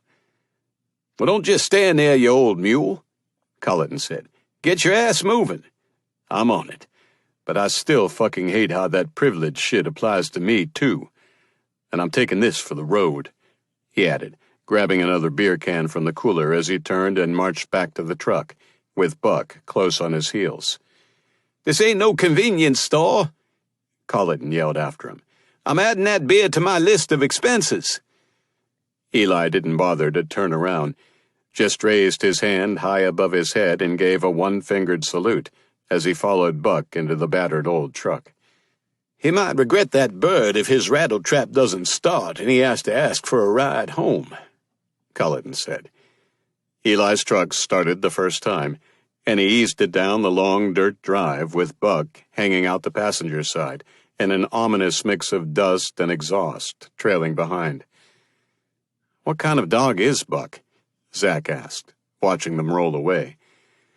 Safe to say diversity isn't new to Buck. He's some of everything. Now, Colleton said, not wasting any time. From what I've heard so far, the strongest thing Sam has going for him is there doesn't seem to be any connection that would give him a motive to kill that girl. But you know as well as I do, that can change. And every tick of the clock gives the other side more time to come up with something, anything, that might look to a jury like a motive. Or to find something on that phone or somewhere else that doesn't line up perfectly with Sam's story. We have to work faster and smarter. So tell me what you know so far. A lazy summer wind ushered in the calls of wild birds and cicadas trilling in the distance. And there, with only the ghosts lingering in an ancient graveyard to hear, Zack leaned in and told the older lawyer everything. Chapter 11. Zack froze at the sight of packed suitcases and cardboard boxes crammed into the entryway of the apartment. She couldn't be moving out on him. It was her apartment. Then it dawned on him. The suitcases were his. Well, shit. What now? He knew she was frustrated with his practice on the skids and the wedding on hold, but he sure as hell hadn't seen this coming. Zack? Addie called from the bedroom. When he didn't answer, she stepped out into the hallway. She had piled her strawberry blonde waves on top of her head, but random strands had fallen down around the shoulders of her Darius Rucker t-shirt, and she had a smudge of something dark down one cheek. She couldn't have looked more gorgeous. Surprise! Well, I'll give you that one, Zack answered cautiously. Am I moving? We both are, silly. That sounded better. May I ask, to where? And why? Zack slowly released the briefcase he had been clutching to his chest like a shield. Walterboro, she announced triumphantly. Isn't it fantastic? It's only temporary, until you can get through this trial. But this will make your life so much easier, right? Well, yeah, I'm sure it would, but don't you think this is something we should have talked about first? He felt a brick forming in his stomach as the excitement melted from her face, revealing disappointment. She had expected a different reaction. Baby, I don't see what there is to talk about. And frankly, I thought you'd be thrilled. Sam needs your very best. And you can't be that if you have to keep driving over an hour each way. And who knows how long that Camry will be able to keep that up. Zack winced at the mention of the car. Besides, you know how important it is from an investigation standpoint to be there where things happened. Trying to investigate from here gives the prosecution an advantage, another one Sam can't afford. Addie. He was struggling to keep his voice low and calm. I could not agree more that being local would be the best thing all around. But honey, in case you haven't noticed, I'm not exactly loaded with extra cash at the moment. As great as your idea is, and as much as I adore you for trying, I don't think I can afford to rent a house right now. Eli gave me a retainer, but we're going to have expenses in this case. I don't think I can swing a house, too. But that's the best part, she jumped in. It won't cost you a dime. Oh, hell no. Zack was no longer trying to sound calm. It's bad enough that I'm sponging off you to live in this apartment. There is no way in hell I'm going to have you renting a second place so I don't have a commute to work. Believe it or not, I still have a scrap of pride left, bruised and battered though it might be. Oh, for crying out loud. She blew an irritated stream of air at a strand of hair falling over her eyes. You are not sponging off me. We're supposed to be a team, and it pisses me off when you act like I'm not capable of helping. And what about when you still had the house on Daniel Island? You were paying for that without any help from me. That was different. Because you're the man and I'm only a woman. This is 2017, not 1917. Stop it. You know I don't think that. But I'm the one who made this mess, and I need to be the one to clean it up if I'm ever going to put it behind me. The last thing he needed tonight was to hash this out again. but the flares firing off in her eyes made it clear she wasn't backing down. Zack stepped over a box and sank wearily onto the couch. He propped his elbows on his knees and rubbed at his forehead. From the hallway, Addie's footsteps retreated to the kitchen, and he heard the soft suck of the refrigerator door opening and the clink of glass as she came back and lowered herself to the seat beside him, tucking a leg beneath her. "Here," she muttered, over the unmistakable hiss of a bottle opening. "Thanks." Zack sat up and tipped up the beer before settling back against the cushion behind him. Addie opened the second beer and turned to face him. "Why are you being so hard-headed about this?" she asked. "I know you're ready to take things to the next level for us, and I'm trying to get there, girl. I really am. Are you sure it's only finances that are in the way? What else would it be? Maybe it has something to do with your father leaving you all those years ago? Oh, God, not this again. No, he's nothing to me. If that's true, then why is it you can't talk to me about it? What is it you want me to say?" Zack threw his empty hand up in exasperation. "The bum said he was going to get milk, walked out the door, and never came back. He took the rent money with him and left my mother stranded with a toddler, a broken heart, and a stack of bills she couldn't pay. As far as I know, she never heard from him again, and I don't have a clue where he is. Hell, I wouldn't know him if he passed me on the street. And for the record, that's fine by me." He had never told Addie those details, but if they shocked her, she was doing a good job of not letting it show.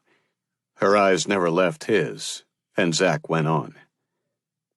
"You know my mom died young, but what you don't know is she worked herself to death trying to clean up the mess he left behind. She never talked about him, but I could see what he'd done to her. I promised myself that I would never do that to anyone. So yes, it is the money that's holding me back. I'm not going to saddle you with cleaning up my mess." Zack could feel a sting behind his eyes as tears tried to form, and he stopped while he still had things under control, raising the beer bottle to his mouth as cover. "Well, for the record, as you put it, I'm not sure I'm buying that you're as fine with it as you claim to be. But we don't have to go there tonight. And I certainly don't agree that letting me carry some of the financial load in our situation would make you anything like him. But if that's really all that's bothering you, we can still take the house in Walterboro, because I won't be paying for it either. This house is free." "Free? Addie, don't be ridiculous. There's no such thing as a free house." "Well, there is this time, if only for a while. The guy who owns it is a friend of one of my brothers." "Which brother?" "Steve, and why does that matter?" "I guess it doesn't, but I'm trying to wrap my head around this."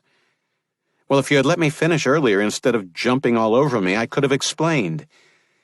The owner's working in another state for a few months, training for some new job. He needed someone to house sit. He had to leave day before yesterday, so he wants to get someone in there fast. I drove over to see it this morning, and it's perfect for us. It isn't fancy, but it's less than a mile from the courthouse, and it even has a second bedroom that he has set up as an office. It's furnished, so we only need to take the personal things we'll need. We will pay the electric and water bill, but we'll be saving on that here, so it's a wash. Baby, it's a perfect setup, and a win-win at that, because it helps him, too." "That doesn't make any sense. Why wouldn't he charge us rent? Not to doubt you, but are you sure you understood it right? I mean, you know what they say. If something sounds too good to be true and all." "Yes, I'm sure I understood it right. And thanks for questioning my common sense, by the way. It's perfectly free. We'll have to move out when he comes back, but hey, a lot can happen in a few months." "And all we have to do is keep an eye on things and take care of the utilities?" "That's right." She smiled. "Well, that and the cat." She cocked her head to the side and twisted a lock of her hair around her finger. "The cat. Wait, what cat?" "Well, the owner has a house cat. He couldn't take it with him, and the cat obviously can't stay alone for that long. So what? He locked the cat in the house and hoped it would survive until he found someone? Now who's being ridiculous? A neighbor agreed to feed it in the short term until he could find someone to move in. The owner called Steve when he heard about your taking the case in Walterboro, and the rest you know. Besides, cats are easy to take care of. You put out food and water and change the litter box. Litter box?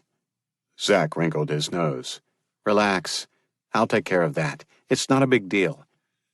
There's no denying this will make my life a hell of a lot easier while this case is pending. Zack felt himself relenting. And it will free up a lot of drive time that I can put into working Sam's case. You think? Gosh, don't overwhelm me with gratitude here.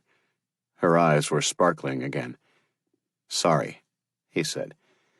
What I meant to say is, this is a game changer, and you're a goddess for making it happen. Attaboy, she said as she leaned over to kiss him. Way to rally enough to begrudgingly accept a small miracle. I'm sorry, Ads. I know all you were doing was trying to help, and I was being a jerk. This case is important for Sam, but it's important for me, for us, too. If I can get a good result for him, it could be a big step toward rebuilding my credibility and my practice. Thank you. Don't mention it. It comes with being a goddess. So, how did it go at the preliminary hearing today? Actually, I had a small miracle of my own. Colleton Burns has volunteered to help with Sam's case, and pro bono at that. For free? Are you sure you understood it right? Did you confirm there's not a cat involved? Very funny. Seriously, this is a big deal. Fabulous. I can't wait to hear about it. Change your clothes and you can fill me in while we're packing. Do we have to do it tonight? I'm beat.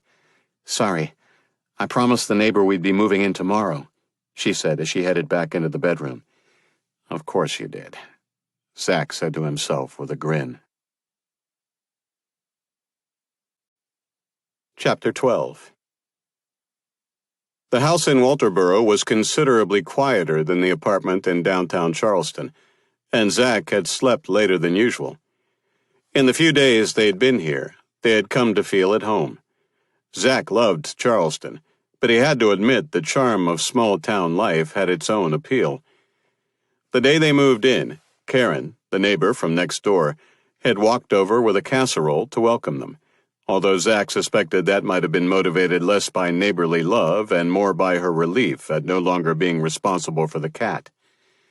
The smell of coffee and breakfast coming from the kitchen let Zack know that Addie had been up for a while, but he was not alone in the bed. He rolled over to confront the big black cat staring at him, as if he were an aquarium full of fish. Careful, Elvis. If Addie catches you up here shedding black hair all over her white quilt, she's not likely to be very understanding, Zack warned. Elvis didn't show any sign of relinquishing his cushy perch. Okay, play the tough guy if you like, but I've seen her pissed off, and she scares the shit out of me. Zack rubbed the morning stubble on his chin, rolled out of bed, and pulled on a t-shirt and shorts. Sensing a change of venue, Elvis indulged in a luxurious stretch before he leapt down and moved fluidly through the bedroom door, radiating an aura more panther than housecat. Perfect timing, Addie said when Zack made his way into the sunny kitchen as the toaster popped up. There were eggs and fruit on the table. Thanks. He took the mug of coffee from her hand as he leaned down for a quick kiss. Addie put toast and jam on the table and slid onto the bench window seat as Zack settled into the chair across from her and helped himself to eggs. So, what's on the agenda for today? She asked as she spread strawberry preserves on her toast, then shamelessly licked her spoon. Going to the detention center to review phone records with Sam. I want to make sure everything is consistent with what he said about his working relationship with Jessie. Are you worried it won't be? Not really, but the solicitor will be looking for anything that doesn't quite fit, and I don't want any nasty surprises at trial. And I still can't shake this nagging sense that there's something Sam's not telling me, Zack admitted, cupping his hands around the warm mug. I don't want to go into a murder trial not knowing everything that might come into play. Zack tried to shut out a mental vision of Jake Barton in the courtroom, smoothly pulling the proverbial rabbit out of a hat. It sounds like we have to find a way to get Sam to come clean, Addie said. What time do we leave? Well, actually, Colleton is going with me. He's supposed to be picking me up in about an hour. Colleton? A tiny dark cloud passed briefly over Addie's face. Oh, sure, of course, she added as she gathered some of the dishes and silently carried them to the sink behind him. He couldn't see her face now, but he didn't need to see it to know this was not sitting well. You know, now that I think about it, that will probably work out better, she added, a little too brightly. While y'all are meeting with Sam, I'll pay a visit to Sam's boss. George Holden, wasn't it? Maybe I can convince him to give me some invoices or report dates from work Sam did for Jesse's company. Then we can meet back up here afterward to compare whatever I can get from the boss to the phone records you're meeting with Sam about.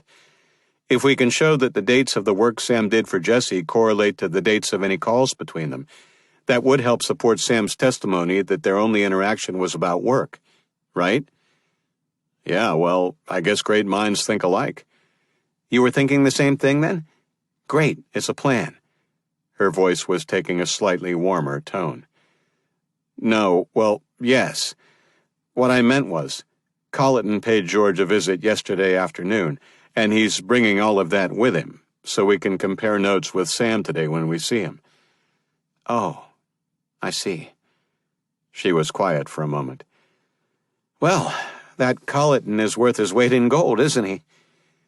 Dishes in the sink were clanking with a bit more force now, and Zack held his breath, half expecting one of those dishes to find itself propelled across the room at the back of his head.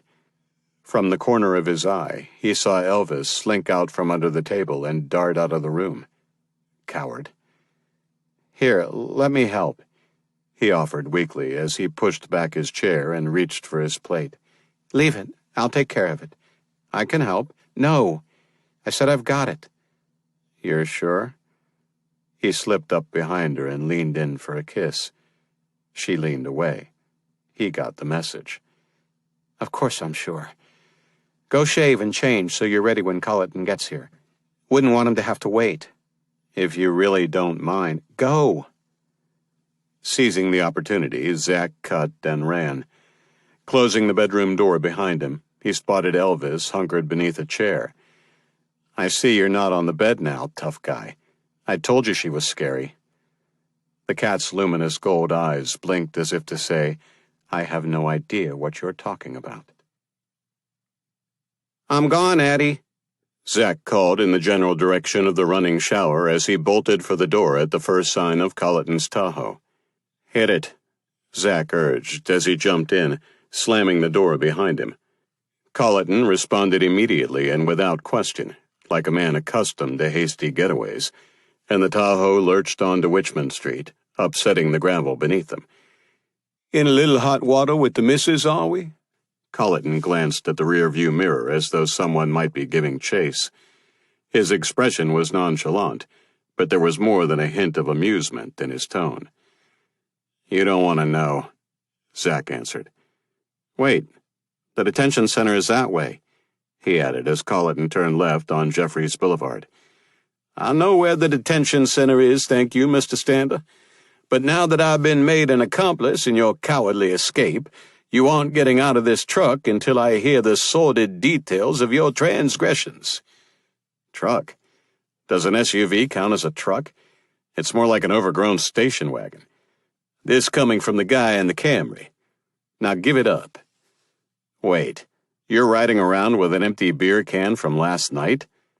Zack stared at the console. No, idiot. That's an empty beer can left from this morning. And stop stalling. Zack sighed and leaned back against the leather headrest. Seriously? Seriously. Your ass is stuck here until you spill it. What did you do? It's nothing. Just for some reason. I think maybe she's a little jealous. Jealous? Really? Damn. No offense, buddy, but I didn't exactly take you for a horn dog." "Only you could manage to make that sound like an insult," Zack said, shaking his head. "Who's she jealous of, and why?" "You, apparently," Zack answered, bracing himself for what he knew would come next. Colleton did not disappoint. The big man slapped the steering wheel and convulsed with laughter that shook the vehicle and turned his face red. "And the why?" Colleton choked out between fits of laughter. "Addie's a private investigator, one of the best I've ever seen.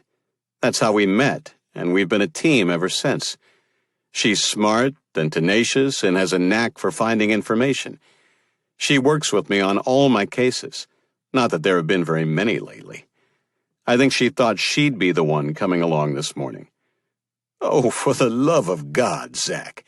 How does a guy so smart about the law get to be so clueless about women?" "Dunno. It's a gift, I guess. Not sure I'm that smart about the law, for that matter." "Hold on a minute," Colleton said, sobering instantly. "If you're talking about that business with Gator Crosby, I know all about it. And you shouldn't be too unforgiving on yourself, especially since you took your lumps for it. I was a criminal defense lawyer for decades, and the reality is that some of our clients really are incorrigible criminals, and they got as far as they did because they were masters at looking like something else. It's a fine line we walk when we try to represent them without getting caught up in whatever shit they were into. What happened to you is an occupational hazard, and there but for the grace of God go all of us who are brave, or maybe foolish, enough to shoulder this line of work." "Thanks for saying that. I'm not just saying it. It's true," Colleton insisted. "Now, your current problem with Addie, on the other hand, that's entirely on you, you loser."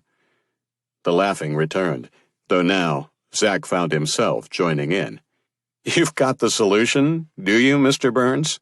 Maybe some secret weapon?" "Oh, hell yeah. Eli wasn't kidding when he was prattling on about my admiration of younger women, and the attraction is mutual. They love me, with a few unfortunate exceptions. Now I understand why you need the big vehicle. Have to put that ego somewhere, I guess. And thanks, but I'm not thinking your offering to hit on my fiancée is helping." "I would never. But young women are one of the world's most underestimated groups. Me? I knew from the beginning they were smarter than me and usually harder working. Like any creature, man or beast, they're drawn to those of us who appreciate them. Look, I'm tagging along to be extra help, not to replace the crackerjack help you already have. We'll go see Addie after we leave the jail and patch things up. Somehow I'm not convinced it will be quite that easy. It will be, trust me. But there is something else that won't be easy, and we need to talk about it before we get to the jail." "Oh, shit. You found something in Sam's phone records?" "No. At least not yet. But it's something we can't afford to ignore. Walterboro is a small town. In my day, it was even smaller." Colleton turned onto Main Street. The sign read Washington Street, but all the locals called it Main Street because, well, it was. Zack took in the tree-lined street with colorful awnings shading quaint antique shops and watering holes that were slowly replacing the old five-and-dime and work boot stores. Pedestrians stopped to chat or waved at one another from across the street. A 21st century Mayberry.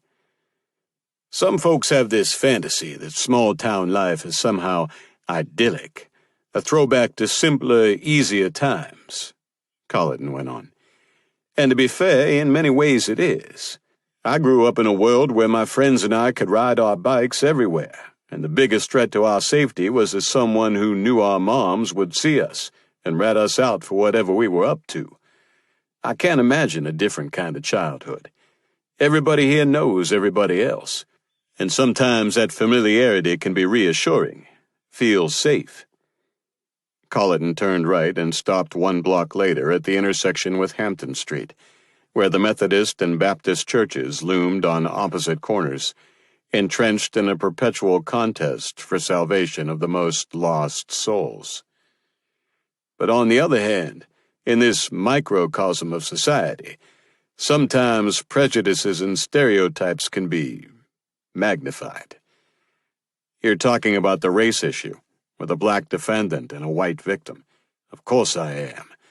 The Slager and Mother Emanuel tragedies cut a raw swath through the Low Country, and I guess you heard that last week the U.S. District Court in Ferguson approved a big settlement in a civil suit over what happened there. I did. Zach nodded. But we knew all along that Sam's trial would get a lot of publicity, and people will have strong opinions. Unfortunately, it sounds like there's going to be more to it than that, and it isn't waiting for the trial to start. Some of the locals have whipped themselves into a frenzy on both sides of the fence, and they've applied for public demonstration permits. I made a few calls and confirmed one of the permits is for outside the jail this morning. Why this morning? There's no hearing set any time soon, and they couldn't know we'd be coming. Questioning why implies reason, Zach. I sincerely doubt there was any reasoning involved. Word on the grapevine is there's a crowd clamoring that Jesse Gadsden deserves justice, swift and hard.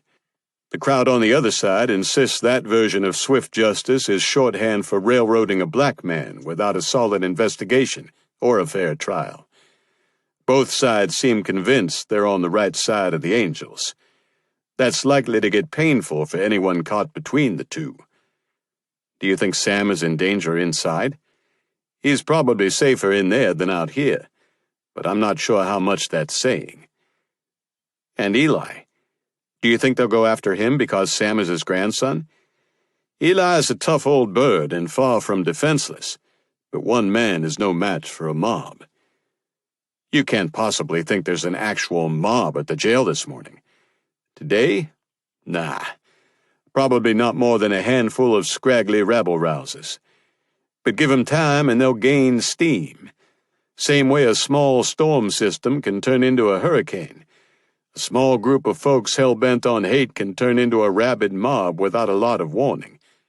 And Zach. Yeah? In case you're missing my point, I think you need to face the fact that a lot of people see you as protecting the man who bludgeoned Buford Gadsden's daughter to death with an altar cross. Are you suggesting I'm in danger? Here in Mayberry? Zach asked, looking out the window. All I'm saying is, it wouldn't hurt you and Addie to be careful. Addie? Colleton, before she opened her own shop, Addie was a law enforcement officer. She's trained in self-defense and has a working knowledge of the kinds of situations that lead to trouble. Not to mention she shoots better than most. Does she carry? Not routinely, because we're in and out of courthouses and public buildings. But she has a concealed weapons permit, so she has that option when she thinks there's a need. Zach was trying to sound confident, but he felt like he'd been punched in the gut. How had it not occurred to him that moving here might not be safe for her? After being the subject of stage-whispered comments and brazen stares for the past year, he hardly cared if anyone disapproved of him. But the thought that anyone might harm Addie because of him was not something he was prepared for. The concern must have shown on his face, because Colleton's voice softened. Sorry. I'm not trying to scare you, but be careful, okay? Okay. We'll be careful. Now let's get to the jail and get some work done. Zach made a weak attempt at a grin. Damn, for a man who had beer for breakfast, you sure are a buzzkill. Chapter 13. Colleton's info about the demonstrators turned out to be spot on. Despite the sweltering summer heat, the two groups had lined up on opposite sides of the sidewalk outside the jail. Two deputies standing nearby were watching to make sure they didn't crowd the entrance or block the sidewalk. The group to the right of the entrance, all white, had signs with slogans like "Justice for Jesse" and "Your rights end where mine begin."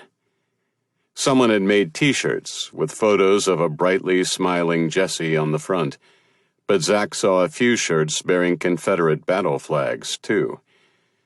The group to the left, mostly black, had slogans like, "Justice equals fair trial for Sam," and "What investigation?"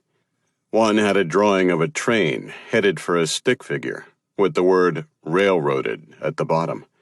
Most of the t-shirts on that side had BLM logos. Colleton put the Tahoe in park, and they sat for a moment, surveying the scene.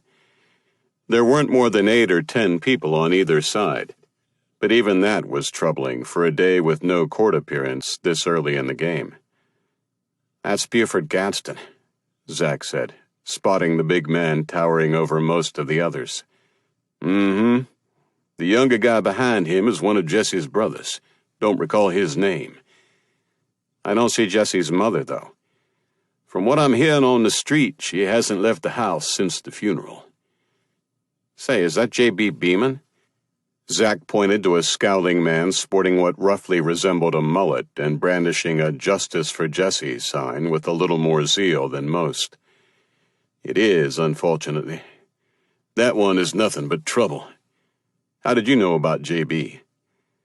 "Addie dug up some information about him when Eli first asked me to take Sam's case. Eli mentioned him too, but didn't go into detail, other than to say J.B. didn't leave any room for doubt as to where he stood on race issues. I think his exact words were that he was one of the sort that gave hate a bad name." "That sounds like Eli," Colleton said with a weak chuckle that was tinged more with time-worn sadness than with laughter. "I've known Eli Jenkins a long time.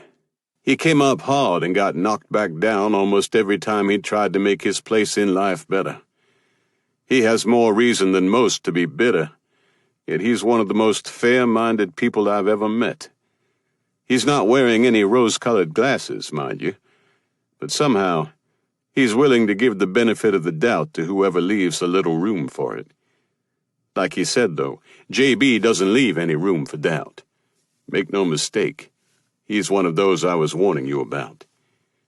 "Eli says J.B. and Buford are close friends." "They are," Colleton agreed. "Have been most of their lives." "You think they're cut from the same cloth?" "For what it's worth, my impression is no," Colleton answered after taking a moment to consider the question. "Back when we were all kids, I might have said differently. Buford got in a bit of a scrape with the law back in the 80s. But according to Eli, Buford did his time quietly and came home and settled down. Eli has his own reasons for being able to look past that. Yeah, Eli was one of his customers for a while after Vietnam," Zach added, drumming his fingers on the console between them. "Wow, that must have been one hell of a conversation you and Eli had." Colleton's expression gave away that he hadn't expected as much, and he shifted in his seat, turning toward Zach. "Eli isn't one to wear his heart on his sleeve or put his business out on the street, and Sam is the single most important thing in his life. For him to trust you with his past and his future, Eli must have a lot of confidence in you, my friend. In my book, that's saying something." "What if it's saying he's finally lost his mind? Maybe it's crazy to think that an old black farmer and a young white lawyer who's stuck in what might politely be called a prolonged slump are enough to save Sam from this shitstorm. Not that you need us, but you're not alone. I'm here to help. And far better, so is your Addie. If anybody can do this, we can. If anybody can do this." Zach trailed off. "What if it can't be done?" "We won't find out sitting in this truck. Let's get our asses in there and get to work." The crowd's enthusiasm had dialed back as the morning temperature surged. But when Zach and Colleton slammed the Tahoe's doors and the opposing groups realized they had a new audience, things picked up. Seconds later, when someone recognized who the new audience was, things escalated again. Posters and voices rose simultaneously, with one side demanding justice for Jesse and the other side demanding fair trial for Sam. The irony that both sides wanted justice seemed lost on all of them. As Zach made his way through the crowd, What struck him hardest was the unvarnished anger and hate on many of the faces, on both sides. Jesse Gadsden's horrific death and Sam Jenkins's presumed guilt may have been the catalyst for this confrontation, but it was not the only source of all that anger and hate. This was about something older and deeper, and if Zach hadn't fully appreciated the magnitude of what he would have to overcome to save Sam, he felt its full force now. "How do you sleep at night, Stander, you bastard?" Buford Gadsden's voice rose above the others, and the din quieted as the crowd gave him the floor. "Your piece of shit client killed my daughter," the big man's voice cracked. "and you're trying to get him off. What the hell is wrong with you?" Zach knew better than to answer, and he turned to the deputy instead, who stepped up and held the door as he and Colleton approached. "Thank you," Zach said. Glancing back once more, Zach found himself caught not in Buford's sights, but in J.B.'s. The man's earlier scowl had been eclipsed by the hard-eyed focus of a predator zeroing in on its prey, and Zach felt a chill slither down his spine, despite the stifling summer heat. The staff inside were tense and in no mood to socialize, and Zach and Colleton were escorted briskly to a room where Sam was waiting. The reassuring smile Zach had forced onto his face disappeared the second he laid eyes on Sam. "What the hell happened to your face?" "An accident. Wasn't watching where I was going, I guess," Sam answered, making only brief eye contact, and then turning his face away to hide the bruise along his cheekbone. "And you what, accidentally punched the wall with the side of your face? Turn back around here so I can get a look." Zach's tone did not invite argument, and Sam did as he said, but with a roll of his eyes. "Really, Zach, it's nothing," Sam said. "Nothing my ass. Tell me what happened." "I told you I had an accident. That's bullshit, and we both know it. If you let them get away with it, they'll keep coming." "No. If I rat them out, it will get worse. Let it go, Zach." Then, "Please," he added more gently. "I didn't know what to expect before. It's not like I've ever been in jail. But I'm figuring out how to take care of myself now. And the best thing you can do for me is to leave this alone for now and focus on getting me out of here. I don't like it. That makes two of us," Sam said. Zach huffed out an exaggerated sigh, and Colleton gently nudged his arm. "Listen to Sam, Zach. We need to play this his way for now." "Hi, Mr. Burns." Sam jumped at the chance to change the subject. "Wow, how many years has it been? I was just a kid the last time I saw you. I think you can call me Colleton now." "Okay, then. Eli told me you'd volunteered to help us. Can't tell you how much we appreciate it." "Don't mention it. Eli and I go way back." "So," Sam said, motioning to the file in Zach's hand, "we all know this isn't a social call. Please, tell me you've got something there that will get me out of this shithole." "No, but it's a start," Zach said as he opened the file and spread a set of documents on the table. "These are the call records from the company phone you were using. We got them from George Holden. Do I still have a job?" "We didn't put him on the spot about that, but I can tell you he's cooperating with us, so that has to mean something," Colleton said. "He even gave us some invoices for Jessie's business so we could compare the dates you were doing work on her account with the dates of any calls. They should match pretty closely. There may be some dates that I worked on the account that Jessie and I didn't talk, but the phone calls should be centered around work dates." "Here." Zach slid a page closer to Sam.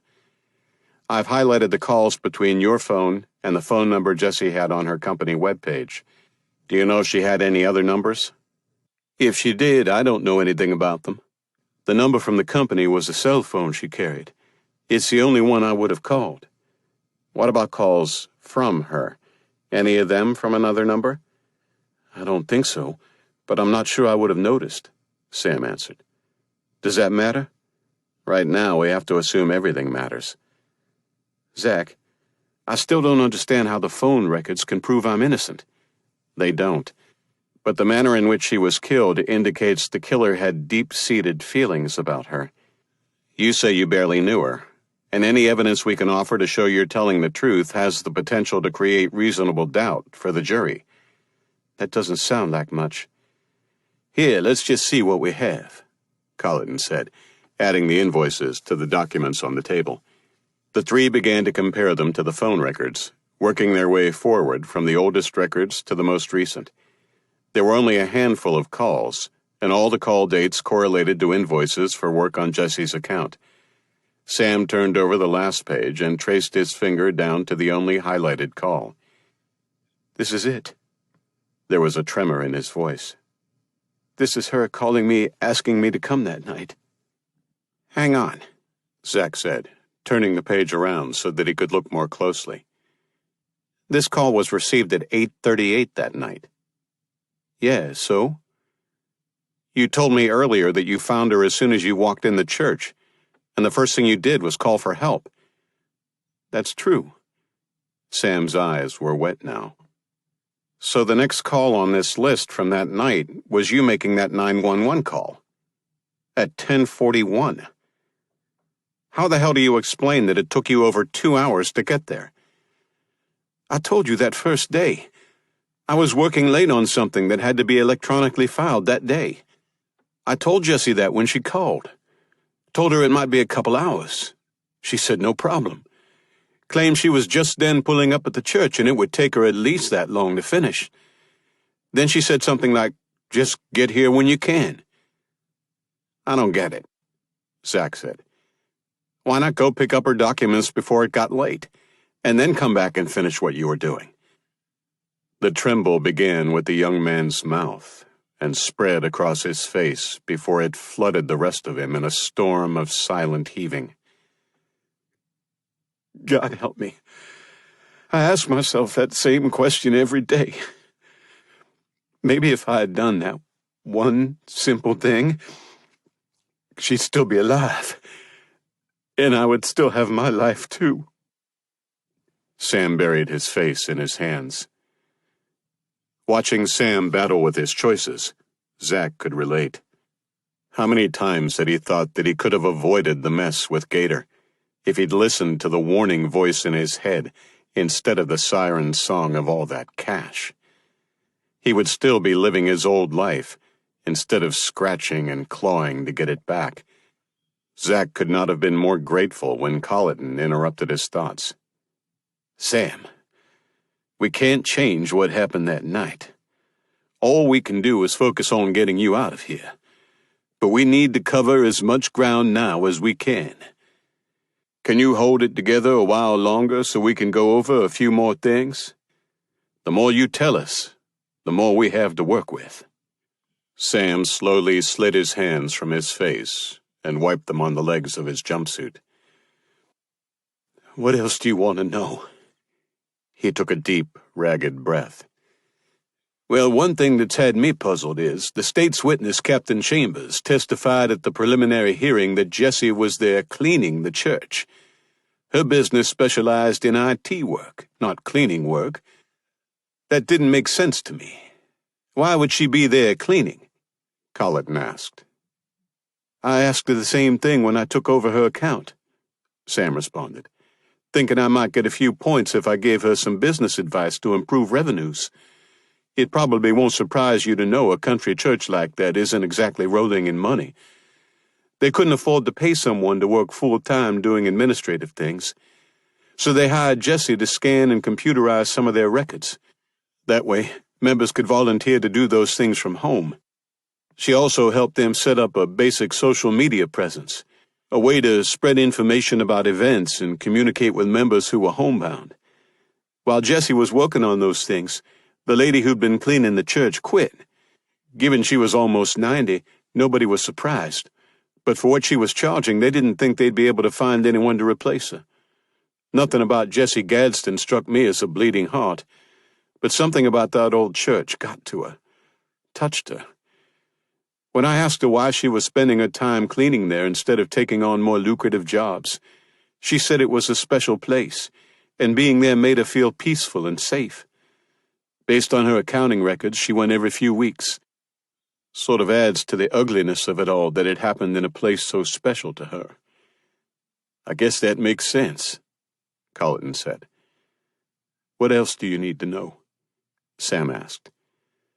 It was clear Sam was running out of steam, so Colleton moved on to his last set of questions quickly. The police have searched your apartment by now.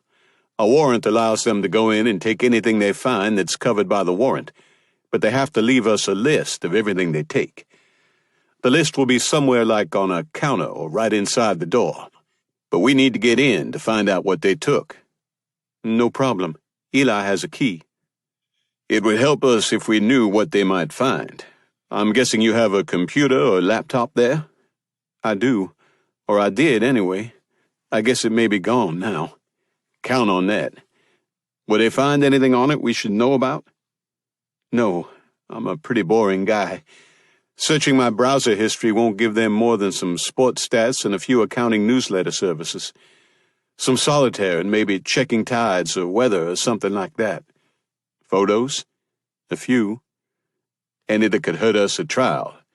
Not unless you think a jury would be offended by Elijah and Buck, or the occasional fish hanging from a line. I've never been into selfies. Anything pornographic? Maybe Buck licking his own ass? Sorry, couldn't resist that, Sam added in response to Colleton's frown. What about email? Colleton asked. Email? Sam managed a weak laugh. Colleton, you're showing your age. People my age use email for work or school, but anything personal or private is going to be on something like WhatsApp or texts. Maybe we should go back to Mr. Burns after all. Okay, here's a big one. If you were going to the church to pick up documents from Jesse, where are the documents? Sam looked like a deer caught in headlights. Honestly, I haven't given that any thought, he said after a long, empty pause. I mean, I guess they could have been somewhere in the church. I didn't notice them, but I wasn't looking at anything but her. If you didn't find them in the church, maybe they were still in her car. Or maybe the cops have them? I don't know. Did she give you any idea how many documents? Are we talking about an envelope, an expandable, a banker's box? What? She didn't say. Colleton nodded and flipped through the pages of his yellow legal pad, checking to see that he had covered what he wanted to ask about. Anything else you need to know? Sam asked after a few moments. Actually, my next question was going to be exactly that. Zach swept the last of the phone records and invoices into a pile and leaned his elbows on the table, leveling his gaze at Sam. Huh? Is there anything else we need to know? Like what? I don't know, Sam. That's why I'm asking. Right or wrong, my gut tells me you didn't murder that girl, and most of the time I can trust the old gut. Trouble is, that same fairly reliable gut is also telling me that there's something else. Something you aren't telling me. And if the solicitor finds it before I do, he could use it to destroy your credibility and get a guilty verdict. Sam shook his head and shrugged, then took an intense interest in his hands folded in his lap. Okay, then. Zach and Colleton exchanged a long look. If that's all, I'll let them know we're ready to go. Still nothing from Sam.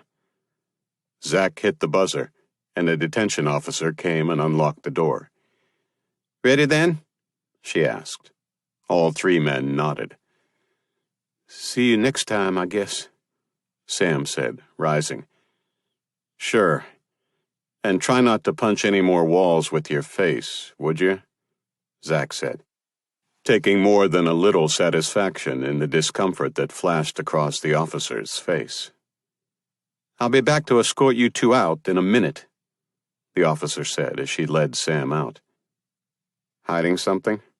Zack asked Colleton after the door closed. Definitely hiding something. Question is, how do we get it out of him?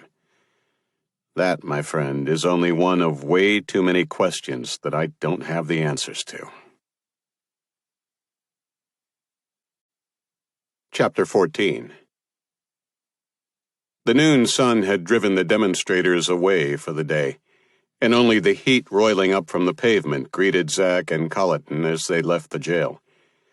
Walking toward the Tahoe, Colleton suddenly stopped and bellowed at a familiar figure. "Fishburne, you old fart! How the hell are you?" The sergeant was clutching a fast food bag, and his jowly face glowered in Colleton's direction. Clearly, he didn't share Colleton's glee at this chance reunion. Play along, Colleton said under his breath, making a beeline for his target. "Waylon Fishburne, damn, it is you. I can't believe it." Colleton slapped the increasingly dour Sergeant Fishburne on the shoulder as he drew close. "How long has it been? 5 years? 10? I swear I don't think I've laid eyes on you since the night I hustled your ass out of the back of BJ's bar so your third wife didn't catch you with the, company you were keeping. Or, no, maybe it was the night I smuggled you out of the Pink Pig in a fortuitously commandeered beer truck when we heard your fourth wife was out in the parking lot, screaming obscenities and slashing your tires. How long ago was that?" Lower your voice, you insufferable prick. "Perhaps we'd have more privacy in your office." Colleton cocked his head toward the sheriff's office on the other side of the parking lot. "Wouldn't want to make a scene out here." You wouldn't dare. Fishburne's eyes narrowed. "You know better." "Come on, let's sit and have a friendly talk, for old time's sake," Colleton insisted. "Oh, wait, where are my manners? Let me introduce my colleague." "No need. I know who he is." Fishburne jerked his chin in Zack's direction. "You're that lawyer defending the guy who killed Buford Gadsden's daughter." "Accused of," Zack replied dryly. "Pleasure." "Humph," Fishburne grunted. "Your pal here is a brilliant conversationalist, Colleton." "What do you say, Fishburne? Shall we go in and have a visit?" Sergeant Fishburne hesitated, weighing his options until he realized he didn't have any when Colleton inquired as to the well-being and current whereabouts of the fifth Mrs. Waylon Fishburne. "Oh, fuck it. By all means, gentlemen." He gestured with a mock bow. "Please, join me in my office." A few minutes later, Zack and Colleton were sitting in Sergeant Fishburne's cramped office. He tossed the fast food bag next to a tottering pile of papers that was anchored by an ancient paperweight that read, "Support your local JCs," and looked like it might have been used as a hammer at some point. Fishburne glared across the desk at them. "So what is it you want, Colleton?" "What makes you think I want something?" Colleton feigned insult. "Past experience. What is it?" "Nothing complicated. Just a little information." "What kind of information?" "A little birdie told me you were working on Sam Jenkins's case." "Oh, hell no. There is no way I'm compromising the most high-profile case we've had in years, no matter what you threaten me with." "Calm down already. I wouldn't ask you to compromise any investigation, and you know it. I only want you to confirm something I heard." "Confirm what?" Fishburne eyed him suspiciously. "I heard you got Jesse Gadsden's phone records, and they show a boatload of calls and texts with a number that isn't the number Jenkins called EMS from that night. I also heard that mystery number isn't registered to Jenkins." "How did you find out about that?" Fishburne's bushy eyebrows lurched halfway up his forehead. "Doesn't matter. Just confirm the intel is good." "I'm not giving you copies of her phone records if that's where this is headed." "Not asking you to. Tell me if what I heard is true." "And I'm not telling you the number either." Not asking you to." Fishburne looked furtively from Colleton to Zack and back again, then gazed longingly at the bag of food that sat on his desk, with a grease stain slowly spreading across its surface. "Yeah," he muttered finally. "It's true. Right up through that last day." Fishburne winced, realizing immediately that he'd given Colleton more than he'd asked for. "Have you turned the records over to the solicitor's office yet?" "Of course. What kind of idiot do you take me for?" Colleton let the softball drift past him. "Who's the assistant solicitor on the case?" "You know damn well Jake Barton is handling this one himself. No way he's going to let someone else have a case that will get this much press." "Yeah, and I also know that egomaniac isn't doing his own grunt work. Who is?" "One of his baby lawyers. Name's Serena Davenport." "Great. Make it easy on me. What's her direct number?" "Why should I care about making anything easy on you?" "I thought we covered that outside." Fishburne's face scrunched. "I'll give you her number, if you'll tell me how you found out Jesse Gadsden had a ton of calls with that other number." "Fishburne, you know I'd never give up a source. That's the reason you caved as fast as you did. Your name's as safe as theirs. Now, we both know all the solicitor's office numbers are the same, except for the last 3 digits. Tell me hers, or I'll call another mutual acquaintance of ours. It's been forever since I saw your lovely wife, number 5. "It's 157. Now get your ass out of my office and take your friend here with you. This little party is over." Fishburne was already tearing into the fast food bag. "Fair enough," Colleton said, opening the office door and motioning Zack through. As he followed behind him, Colleton stuck his head back inside the office and spoke quietly, as though he didn't want Zack to hear. "Still want to know who leaked the information about the mystery phone number?" Fishburne nodded, wide-eyed, his mouth full of chili cheese dog. "You just did."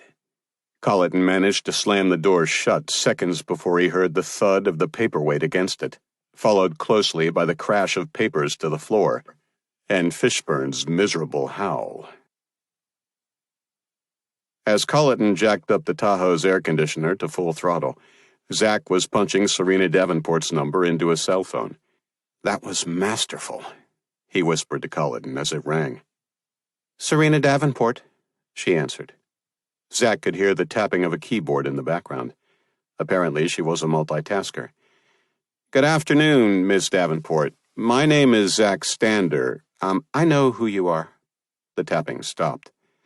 "How can I help you?" "I'd like to get a copy of Jesse Gadsden's phone records. I understand your office has them?"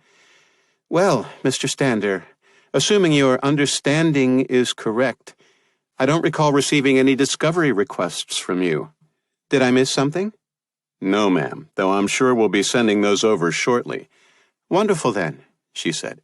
"I look forward to receiving them, and assuming you include a request that would cover any phone records we might have, I'll get those right to you. Now, if there's nothing else—" "Not so fast there. I don't think I need to send discovery requests for those. I do believe you're required to give them to me even without a request." "Interesting. My copy of the Rules of Criminal Procedure looks to be the 2017 version, and Rule 5 indicates that only the defendant can elect to start the reciprocal discovery process. Does your copy say something different?" "This isn't about discovery. This falls under Brady. You've heard of it. That pesky Supreme Court case that says you are required to hand over any evidence that would tend to show my client is not guilty." "Oh, yes, I've heard of that one. But how, pray tell, would the victim's phone records tend to show your client is not guilty?" "For starters, my sources say there are numerous calls and texts between Ms. Gadsden and a phone that isn't registered to my client, right up through the date of the crime." "What sources?" "Sorry, ma'am, that's attorney work product. Privileged and all." So Jesse Gadsden had calls with a friend, Serena said, not giving him the satisfaction of rising to the bait. You've heard of friends, right? A very close friend, it would appear. And my client barely knew her. Is that so? Does the way she was killed strike you as something that even a murderer would do to a mere casual acquaintance? My mental impressions about the case would be attorney work product. You know, privileged and all. Ah, yes. Well, you still have to hand those over. I'm not sure I agree with your assessment, she huffed. But there is one thing I am sure of. I'm not about to let my good reputation and professional conduct come into question over something as inconsequential as phone records you'll eventually get during discovery anyway. I'll drop them in the mail to you today. No need to waste a stamp. Let me give you my email address. How convenient. Fine, I'm ready. What's the address? Zach could hear her tapping on the keyboard as he spelled out the email address. Ms. Davenport was an aggressive typist. It is on its way now. Anything else I can help you with, Mr. Stander? Actually, there is. You could call me Zach. It looks like we're going to be working together for a while. He heard a weary sigh on the other end. Of course. Please, call me Serena. Thank you, Serena. Oh, and one more thing. What's that? Those records show a call the evening of the murder with your client, too, she said. To borrow your phrase, so what? There may have been multiple people she spoke with that night, but your client was the only one found kneeling over her, covered in blood. Zach heard the phone drop into its cradle, and the call ended. How come she gets the pithy one-liner at the end? Zach asked as he watched Serena's email pop up on his phone. I told you already, they're smarter than us, Colleton said as he turned onto Richmond Street. Now let's go see Addie. Chapter 15. Addie's Jeep wasn't in the drive. Sorry, no idea where she went or when she'll be back, Zach said with a shrug. But what he was wondering was if she was coming back. What if she'd gone back to the apartment? I'd say we're about to find out. Colleton's eyes were on the rear-view mirror, and Zach turned in his seat to see Addie pulling in behind them. The door opened and a shapely pair of legs swung out onto the ground. Addie reached back behind the seat and retrieved a 12-pack of beer and a backpack and pushed the door closed with her hip. The gold and copper highlights in her hair lit up like sparklers in the midday sun. You realize you're out of your league with her, right? Colleton asked, and then he was out of the truck. You have no idea, Zach assured the empty seat beside him. Let me help with those, Colleton said, taking Addie's things before she could protest. I take it you're Colleton Burns. She brushed away a stray piece of hair and folded her arms in front of her, looking less than pleased to see them. At your service, Colleton answered. Zach was out of the Tahoe now and close enough to hear the conversation. And you must be Addie. I've heard a lot about you. What a coincidence, Addie drawled, exuding all the empathy of a fox with her jaw around the neck of a chicken. Zach winced inwardly at the all-too-familiar tone, but Colleton laughed openly and flashed an easy smile that left no doubt he was comfortable having beautiful women point out his many shortcomings. So I hear, he said. I've spent the better part of the morning trying to help our friend Zach here extricate his feet from his mouth. And now you're here to sweet-talk me and save the day. Is that the plan? Oh, hell no, ma'am, he said, putting 2 syllables in hell. I came for a front-row seat to watch him replace those feet with the crow he's likely to be eating for lunch. Now it was Addie's turn to laugh. We'd best get inside, then. Don't want to give the neighbors too much more to talk about. She led the way up the stairs. She still hadn't spoken to, or even acknowledged, Zach, but the mischievous sparkle in her eyes suggested the tide was turning. You can put my backpack on the kitchen table, Mr. Burns. Colleton, please. You want this 12-pack in the fridge? Sure, but pull out 2 for us, why don't you, Colleton? Addie slid into the window bench behind the table. Sounds good. Could you make that 3, Colleton? Zack added. Not up to me. Her beer, her call, Colleton said, locking eyes with Addie. He pulled open the end of the box and set 2 beers on the counter beside him. Then he stood there with one hand on the refrigerator door, giving Addie a questioning look. Well, moment of truth here. I'm not sure. What do you think? Seems to me he ate his blue plate special of crow without too much of a fuss.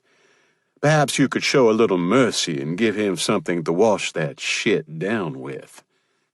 The little tug upward that had been forming at the corners of her mouth finally won the battle, and exploded into that smile that always brought Zack to his knees. Okay. You 2 win. The prodigal can come back into the fold. But don't go thinking there's another get-out-of-jail-free card left in the till, she said, looking at Zack. Zack felt something inside him settle. Don't stand there letting all the cold out of the icebox. There's a bottle opener in that first drawer. Bring the beer and come sit down so we can compare notes from this morning. So, what were you up to this morning? Zack asked as he pecked a quick I'm sorry kiss on her cheek and sat down across from her at the table. Thanks, she said, taking a beer from Colleton. First I went to see George Holden. Yeah, I know, she said, seeing the looks on their faces. You told me he'd already given you the phone records and some invoices, and that was good information to get. Kudos and all that. But, she paused to take a drink. It occurred to me that you were overlooking some things that might have a more significant impact on Sam's defense. Like what? Colleton asked. Let's think about what we know, or at least what Sam has told us. First, he's working late at the office when Jessie calls him sometime that evening, asking him to come to the church. We know it was 8:38 when she called, Colleton said, and we have the phone record to prove she made the call. But that was hours before Sam says he got to the church, found her, and called for help. If you were a juror, wouldn't you want to know what took him so long? He has an explanation, Colleton said. Says he had to finish something and file it that night. Once he did, he swears he went straight to the church. Yes, but do we have any proof that part of his story is true? Not yet, but something tells me you're about to change that. Zack loved watching her in action. That's what George and I worked on this morning. George confirmed that the computer program they use requires the user to log in and log out. Sam had been logged in all day. He was still logged in at 8:38 p.m. when Jessie called, and he didn't log out until 10:14 p.m. That doesn't prove he was there, does it? Could someone else have logged in or out for him? Colleton was playing devil's advocate with Addie's theory. That someone else would have had to know his password to log in as him. But what about logging out? Most computer programs don't require you to enter a password to log out, only to log in. He could have left his computer on and left the building earlier, been at the church long before he made that emergency call. A coworker could have come along, noticed his computer on, and powered it down for him. That was my thought, too. I might have figured it out earlier if I'd known he filed something electronically, because there has to be a record of it, right? But it finally occurred to me that he might have sent some email or something. So George looked through Sam's email, and he identified an email confirming that he submitted something to LLR, the State's Department of Labor Licensing and Regulation, for one of his clients at 10:12 p.m. May it please the court, Jake Barton for the prosecution, Colleton said, imitating Barton's Charleston brogue and mimicking his slick coat-buttoning move. Ms. Stone has offered evidence that Mr. Jenkins sent an email at 10:12 the night of the crime, to which the prosecution responds, big fucking deal. Maybe someone else was using his computer, or maybe he can access his email from his laptop at home, or better yet, he used his cell phone, while parked in front of the church where Miss Gadsden was so brutally murdered by him moments later. The defense still hasn't proved that Sam was physically in the office as he claims. Colleton was right, of course, but Zack still wasn't betting against her. Addie had something else in her back pocket. Ah, but I can, Mr. Barton, Addie shot back. because right after he filed the document and logged off of his computer, Sam Jenkins walked out the door to the parking lot and entered the security code to lock the door at exactly 10:16 p.m. And still, so what? You've proven that someone locked the door, but you haven't given this jury one shred of evidence that it was, in fact, Samuel Jenkins. Not so fast. The office doesn't have any security cameras, but it's across the street from a fast food place with a drive-through window. I drove through and bought a Coke to check it out. Sure enough, they have a camera aimed at that window and another pointing out the drive, probably intended to read license plates. I think there's a chance that one might have a view of some part of George's office parking lot. If it does, that could prove exactly what time Sam left the office. Impressive work. He was back in Colleton Burns mode now and raised his bottle in a salute before turning it up. Thanks, Addie said, beaming. That is good, Addie. Zach had been quiet as Addie and Colleton sparred over the new evidence. It shows that Sam is telling the truth about those details, which gives him more credibility on the things we can't prove. But it certainly doesn't prove he didn't kill Jesse Gadsden. I think it does more than support his credibility. Doesn't it create sort of an alibi? An alibi? Addie, Sam was with Jesse when she died. He saw her take her last breath.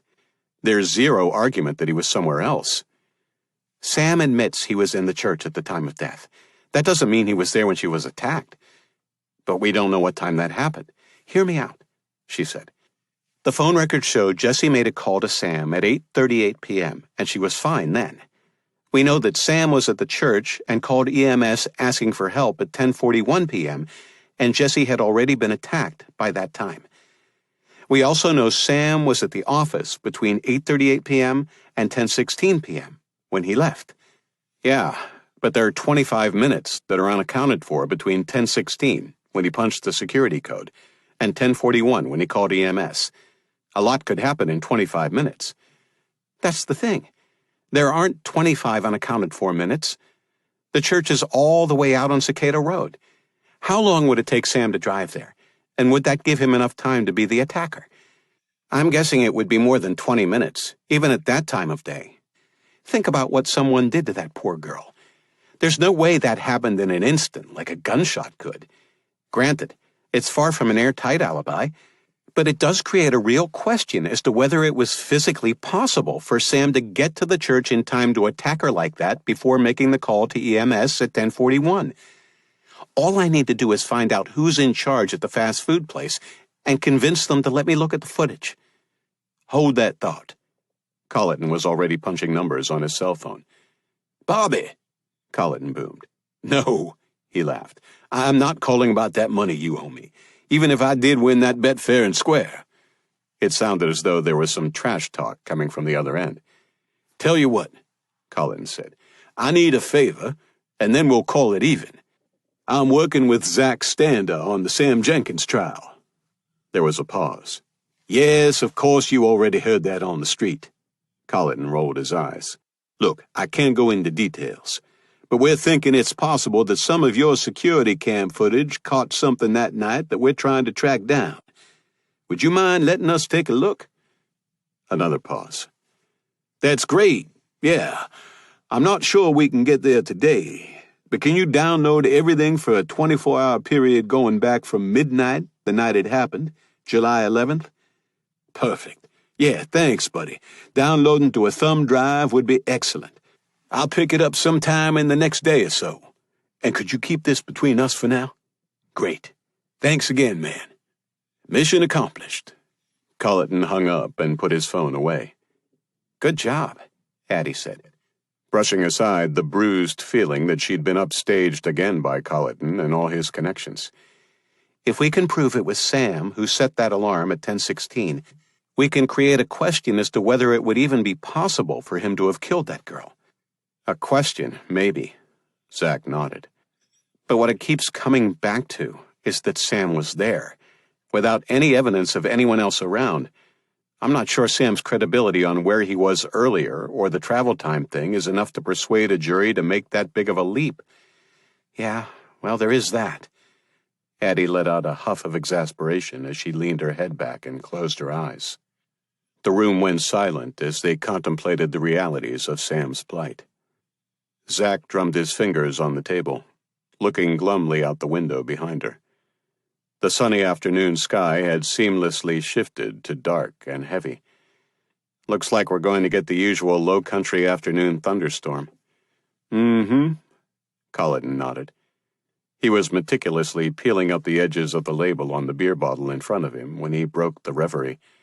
Oh, shit. I got so caught up in Addie's news that I forgot all about Jesse's phone records. We haven't even looked at them yet. Looked at them? How in the hell did you get Jesse's phone records? Addie asked. Perhaps I should plead the fifth on that. No way, she's going to want to hear this, Zack said. Addie, it turns out our newfound friend here is something of a con artist. Do tell, Addie said, looking at Colleton with a bit more interest. We were leaving the jail this morning and Colleton spotted an old friend. Turns out he wasn't quite as thrilled as Colleton was by the encounter. Zack went to the refrigerator and opened 3 more beers, which he brought back to the table as he regaled Addie with the tale of Colleton's intel caper. Then Colleton followed suit with an only slightly embellished version of Zack using the information from Fishburne to get the phone records from the assistant solicitor. Y'all, this is great news. Where are they? Serena emailed them to me, Zack said, pulling out his cell phone. But this phone screen is probably too small for us to read them. Forward them to me, Addie said, reaching for the backpack on the table and pulling out her laptop.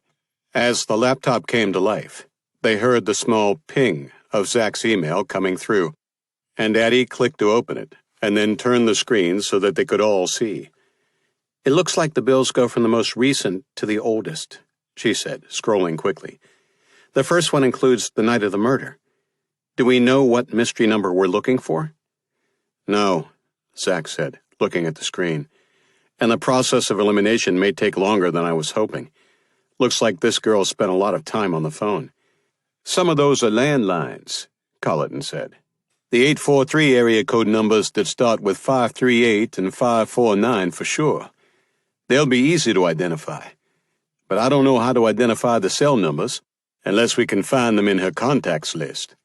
This is her wireless bill, Colleton. The only way to access her contacts list would be to have her phone itself. Sorry, afraid I'm not too tech-savvy. Don't worry, I've got this. This is one of those times when a private investigator comes in handy. One of many, it would appear, Colleton said. I can identify the cell owners by looking them up in a service to see who the number is registered to. I have to search them one by one, but I can probably cut down on the time by making a short list of the numbers that come up most frequently. Hopefully that gives us some leads. She was already jotting down numbers as she spoke. Moments later, Colleton was once again torturing the label on his beer bottle when his stomach rumbled as though he'd not eaten in a week. Me too, Addie said, without looking up. This is going to take a little while. Maybe you two could go get some takeout for a late lunch while I try to put together a list? Sure, what do you want? I hate to admit it, Zack said, but that bag of grease Fishburne had earlier was smelling pretty good to me. Ah, that was no ordinary fast food. That was a chili cheese dog from Walterboro's own Dairyland. Place is legendary around here. If we go now, we might be able to beat this storm. Make mine a cheeseburger and fries, Addie said, still immersed in her laptop screen. By now, she was lost in what Zack called the zone. We're on it, Zack said, and the door closed quietly behind them, with Addie hardly noticing they were gone. Addie was startled out of her work as a clap of thunder punished the ground and shook the house. Not wanting to tempt fate, she slipped the power cord out of its socket and switched the battery. According to the time at the bottom of the computer screen, she'd been at it for about 45 minutes. Were they still not back with lunch? As if on cue, the front door opened, and Colleton and Zack hustled in, the sky breaking open only seconds behind them. With the same overwhelming velocity as the rain pummeling down outside, the heady perfume of junk food filled the room. Oh, sweet Jesus, that smells good, she said, closing her eyes and breathing in.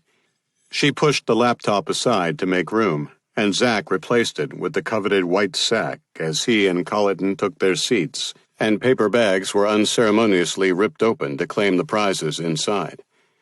Barely 15 minutes later, the food had magically disappeared. "Did you make any headway with the phone records?" Colleton asked as he gathered the wreckage and tossed it into the trash can. "Some," Addie said, reaching for the laptop. "There were a lot of numbers she called sporadically, mostly clients. She called only 2 numbers on any regular basis. The one she called the least of those 2 turned out to be registered to her mother, and I'm thinking that is not who we're looking for." "Agreed. And the other?" "That one she called a lot. I was about to run a search on it when you 2 walked in and ruined me for anything but lunch." "Ready to get back to it?" Zach asked. "Way ahead of you," she said as she clicked on the link. "That's odd," Addie said, looking at the screen and twisting a lock of hair around her finger. "What?" "Give me a sec," she said, clicking through a series of options. "Same thing." She went through the process several times. "Well, I'll be damned." "What? What?" Colleton's voice was laced with impatience. "It looks like our mystery number is registered to Cricket," Addie said. "Who the hell is Cricket?" "Not who, what," she said. "Cricket is one of those companies that makes burner phones." "Like the bad guys use in the movies, so no one knows who they are?" "Exactly like that." "But those things have been around for a while now. Surely technology has come up with a way to trace them." "Well, sure," she said. "But you have to have an idea of who it is, and access to some of their information." "Like what would we need?" "Well, if the person who bought it used a credit card for the purchase, or later used a credit card to pay for additional minutes, it would show up on their credit card records. But we need to know whose credit card records to subpoena. Which we don't. And besides, a smart user can get around the added minutes thing by using cash to buy one of those prepaid credit cards at a convenience store." "Could you trace the computer's IP address to find out where the extra minutes were purchased from?" "Maybe, but again, a smart user can get around that by using a public computer, like one at the local library." "Anything else?" "Not without a lot more information about who we're looking for, or where the phone was purchased and when." Which we don't. "What about law enforcement? Wouldn't they have some way to get it? Then we could get it from them through discovery." "Without something more, I don't think they can get to it any more than we can." "But that seems impossible. This number has calls to and from Jesse almost every day, sometimes late at night. We really can't trace it with all those calls?" "Well, we can tell that the caller is local." "How?" "The log of calls shows the tower location. They're all in this area." "Why can't we go to those addresses?" "It's not that simple. A single tower covers a pretty big area, not a specific address." "That sucks." "Maybe, maybe not." Zach had joined them at the table. "Maybe a mystery is more valuable to Sam." "Come again?" "If we could identify the caller, for all we know it would turn out to be her grandma or something else benign. But this way our caller is a mystery. Could be anybody. Better yet, our mystery caller is local and—" "Oh man," he said, leaning closer and pointing. "Take a look at this entry. Our caller called several times on the date of the murder, including after Jesse called Sam. And do you see what else?" "What?" Colleton asked, peering at the screen. "There are no calls from that number after she died, even though it wasn't until the next day that her identity was made public. It appears our mystery caller had some immediate way of knowing she wouldn't be answering anymore." "Whoa, that could be huge." "Even better," Zach said, sitting back in his chair with a wide grin. "That could be reasonable doubt." It was late, after midnight, but Zach couldn't sleep. He turned and draped an arm across a lightly snoring Addie as he sorted through the day in his mind. The phone records and invoices that supported Sam's story, Addie's driving time alibi theory, and best of all, the mystery caller who gave him a spotlight to shine on something other than Sam at trial. Abracadabra, reasonable doubt. For the first time since Eli's call in the wee hours after Sam's arrest, Zach felt a glimmer of hope. Could it really be this easy? Chapter 16. Nothing is ever easy. Addie grimaced as she turned the wrench a final time, and sighed gratefully as the pipes under the sink finally pulled tight. She lingered for a moment to be sure the drip was gone, and then crawled out from under the counter. Now came the fun part, putting everything back. When the last of it was put away, Addie rummaged through the fridge for a Diet Coke. She bent back the tab and let the satisfying bubble and fizz trickle down her throat as she sat back at the table where she'd been working, before the drip, drip, drip of the leak had interrupted her. She had spent hours scouring every article, blog, and chat room she could find, in case there might be some new software or technical breakthrough that would give her a way to trace the mystery number. Zach might be right that the caller was more valuable to them unidentified, but that meant she needed to be sure the solicitor couldn't identify the caller either. She had phoned her brother to ask if law enforcement had come up with some new way of tracing burners. In the end, all she'd accomplished was to confirm that still wasn't possible, at least not with the limited information they had to work with so far. Their mystery caller, whoever it was, had been extremely careful. Why? Draining the last of the soft drink, she tossed the empty can across the room for a perfect drop into the trash can. She propped her elbow on the table and rested her chin against the palm of her hand, searching for some new angle to try. What her thoughts kept wandering back to instead was that Zach had told her last night about the demonstrators at the jail yesterday.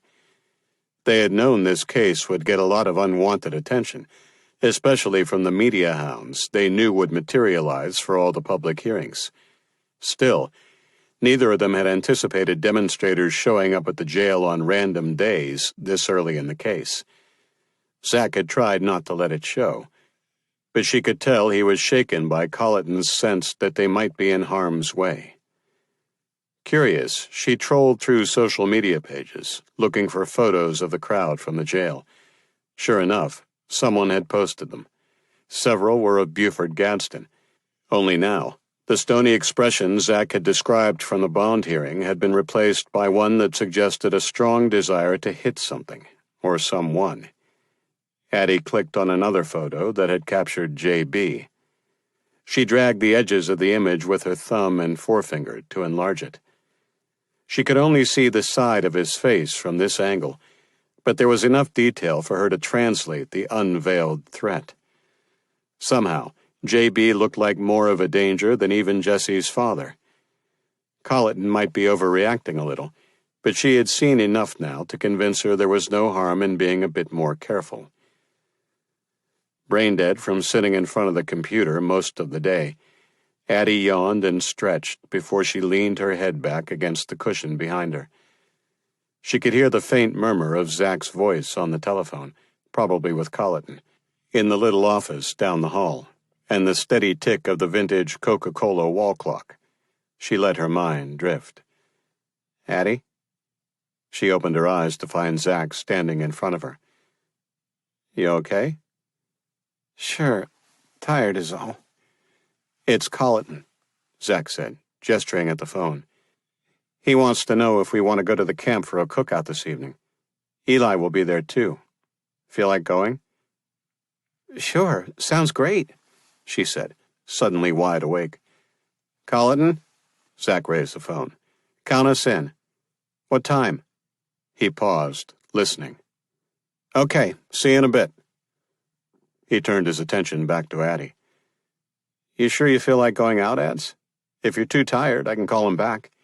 Are you kidding? After all your raving about this outdoor man cave? No way am I missing this. He said to come on as soon as we're ready. Give me a few minutes to change and brush my teeth and we're out of here. Hey, she called a few minutes later as she spit toothpaste into the sink.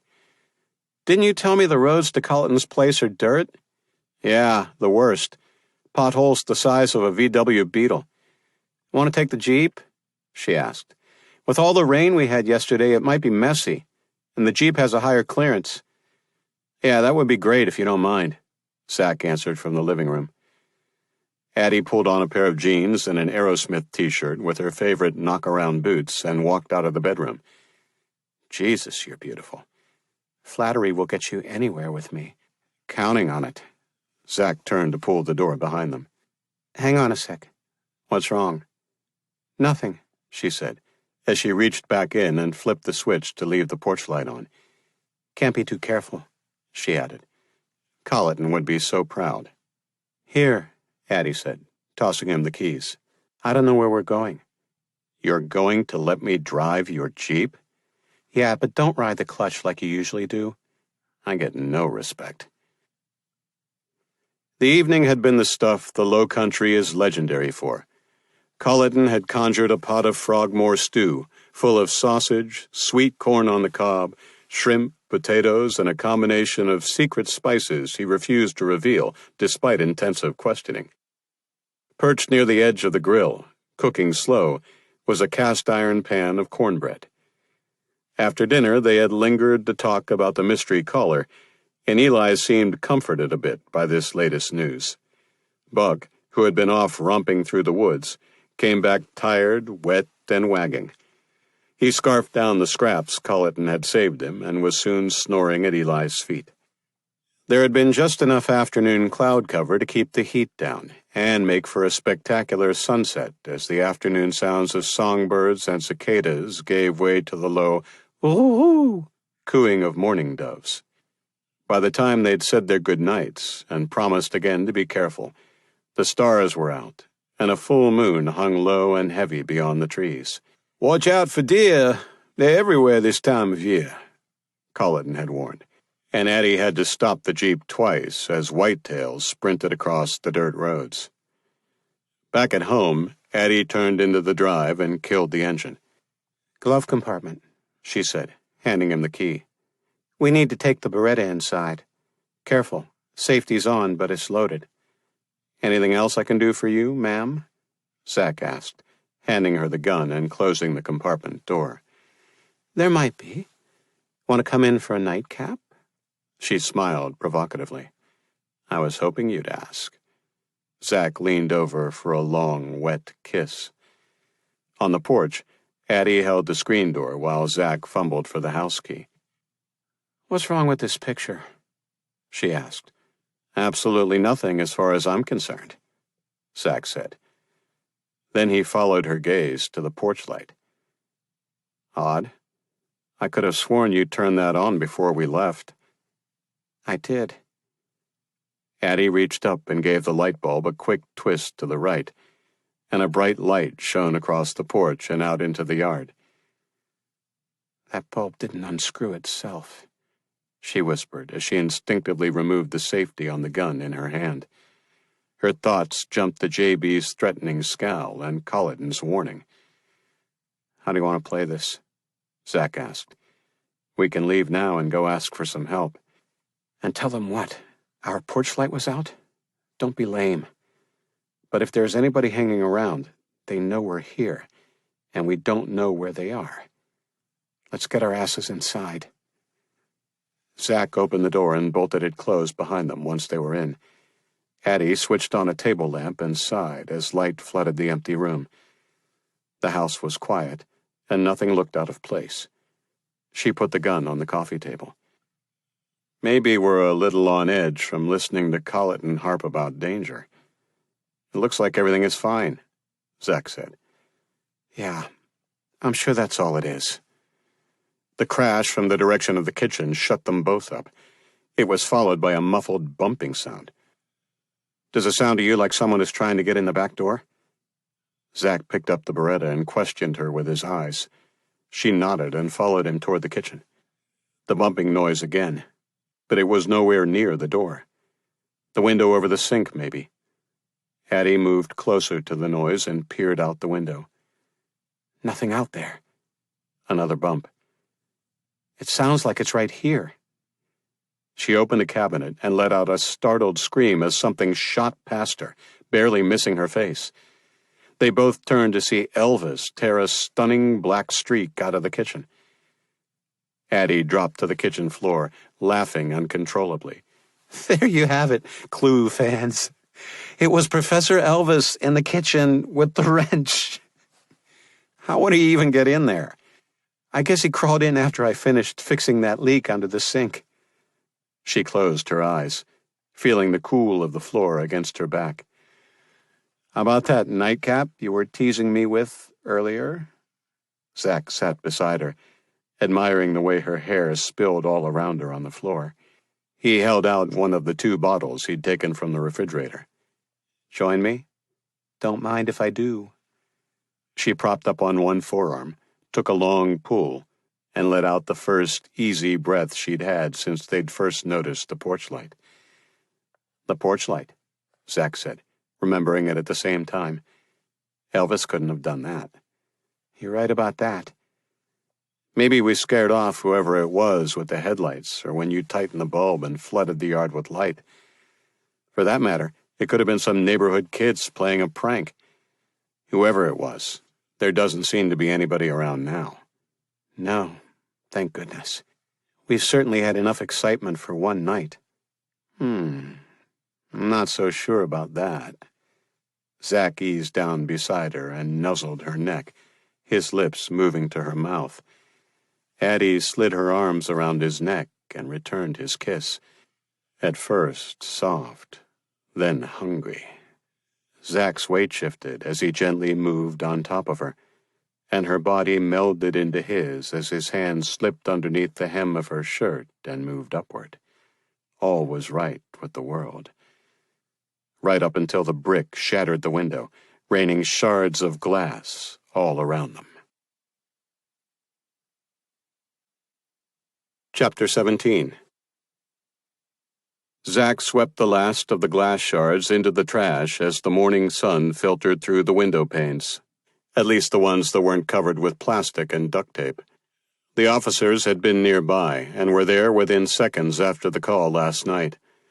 They searched the surrounding yards, but found nothing. Both officers had been sympathetic, but there wasn't much they could do after the fact, especially since he and Addie hadn't seen anything that might help identify who'd done this. Officer Mixon had explained that it usually wasn't possible to lift fingerprints from a brick because of the rough, porous surface, but Zack and Addie already knew that.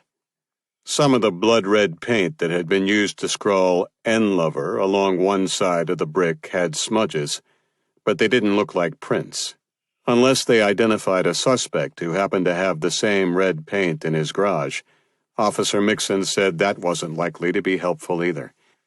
When Mixon had asked if they had any idea who might have done it, Zack mentioned J.B. Beeman having been with demonstrators at the jail. If that dirtbag is involved, he'll have an alibi in the form of a half-dozen buddies who'll swear they were together all night, had been Mixon's immediate reply. The officers had offered their cards, but little hope that they'd be able to give them any answers. Want to walk next door with me to ask if Karen or Mark saw anything? Zack put the broom away and turned to Addie, who was contemplating something within the seemingly infinite depths of her coffee cup. She was trying to act like this was just another day at the office, but he could tell she was shaken. She'd tossed and turned all night, and this morning she was quiet. Addie Stone was rarely quiet. Couldn't hurt, she finally answered, rubbing her eyes. I've been meaning to get over there anyway. I still have Karen's casserole dish. Give me a minute to put on some shoes. Karen answered their knock, wiping her hands on a kitchen towel, a fine mist of sweat already on her forehead. Sorry, I was finishing up the breakfast dishes. You two okay? I mean, after last night? She asked. I take it you heard about our excitement? Zack said. Tiffany Sanders' husband is a cop, works night shift. She called her sister, Janet Monroe, this morning to tell her all about it. Janet and I do volunteer work together over at the Victory House Senior Center, you know, the one for veterans. And so Janet called me right after. Well, that was fast and efficient, Addie remarked. Hard to keep a secret in a small town. Karen smiled. Were either of you hurt? A few little cuts and scrapes from the glass, but we're fine, Addie said, shaking her head. At least that's good. Addie and I were wondering if maybe you and Mark saw anything or heard anything that might help identify who did this. Even if it seems small, it might help, Zach said. We were home, but that movie Forsaken finally came on TV. You know, the one with Kiefer and Donald Sutherland? Kiefer is a gunfighter who goes home to make peace with his father and finds more trouble instead. Mark's been wanting to see it. Says it's because both of the Sutherlands are in it together, but I suspect it had more to do with Demi Moore, she added. Anyway, we were glued to the screen and wouldn't have heard anything over the gunfighting scenes. I'm afraid we didn't even realize anything had happened until the phone started ringing this morning. I take it you two didn't see whoever it was? No car or anything? No, we could hear them running away from the house, but they were running back toward the houses behind us, like they were going through to Hampton Street. If there was a vehicle, they left it on that street so we wouldn't see it. They? You think it was more than one person? Karen looked pale. She was twisting the dish towel in her hand. Definitely more than one set of feet running after the brick came through the window. Maybe 2 or 3, but we're not sure. Good Lord, that's awful. I hate to think we have one person running around doing something like this, much less 2 or 3. She paused a minute before adding, I heard there was something nasty painted on the brick. Something like, "N Lover." That true? It is. Zach paused, not able to think of anything useful to say about that, and letting the subject drop. Are you sure you didn't see or hear anything? I'm so sorry. I wish we could help. We hate that this happened, she said, and her voice trailed off as she looked at each of them. Then her eyes fell on the dish in Addie's hand. Oh, my casserole dish, she said with a smile. How nice of you to return it. Sorry I didn't do it sooner. Thanks again for bringing us dinner that night. We were dog-tired from moving, and it was so thoughtful of you. Zach and I were hoping you might let us return the favor. Would you and Mark and the boys like to join us for dinner tonight? Nothing fancy, but it would give you a night off from the kitchen. That's very nice of you, but it's not necessary, Karen answered quickly. Please, it's no trouble. We really can't. Another night this week, maybe? I don't think so. Look, Addie. Karen shifted awkwardly on her feet.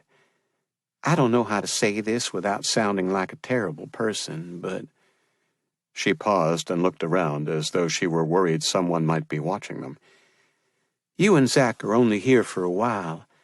You'll leave after this trial and go back to Charleston, and it won't matter anymore what might have happened here. But Mark and I have lived in this little town all our lives. It may not seem like much to you, but it's all we've ever known. It's home. Mark has worked for the same company since high school, and the boys go to school here, and... She stopped, big round tears sliding down her cheeks now. It's just that you don't want a brick through your window, too. Or worse, Addie said, nodding. It's okay. We understand. Thank you, Karen said, blotting at one cheek with her dish towel. I wish there was something more we could do. Would you mind keeping your outside lights on at night for a while?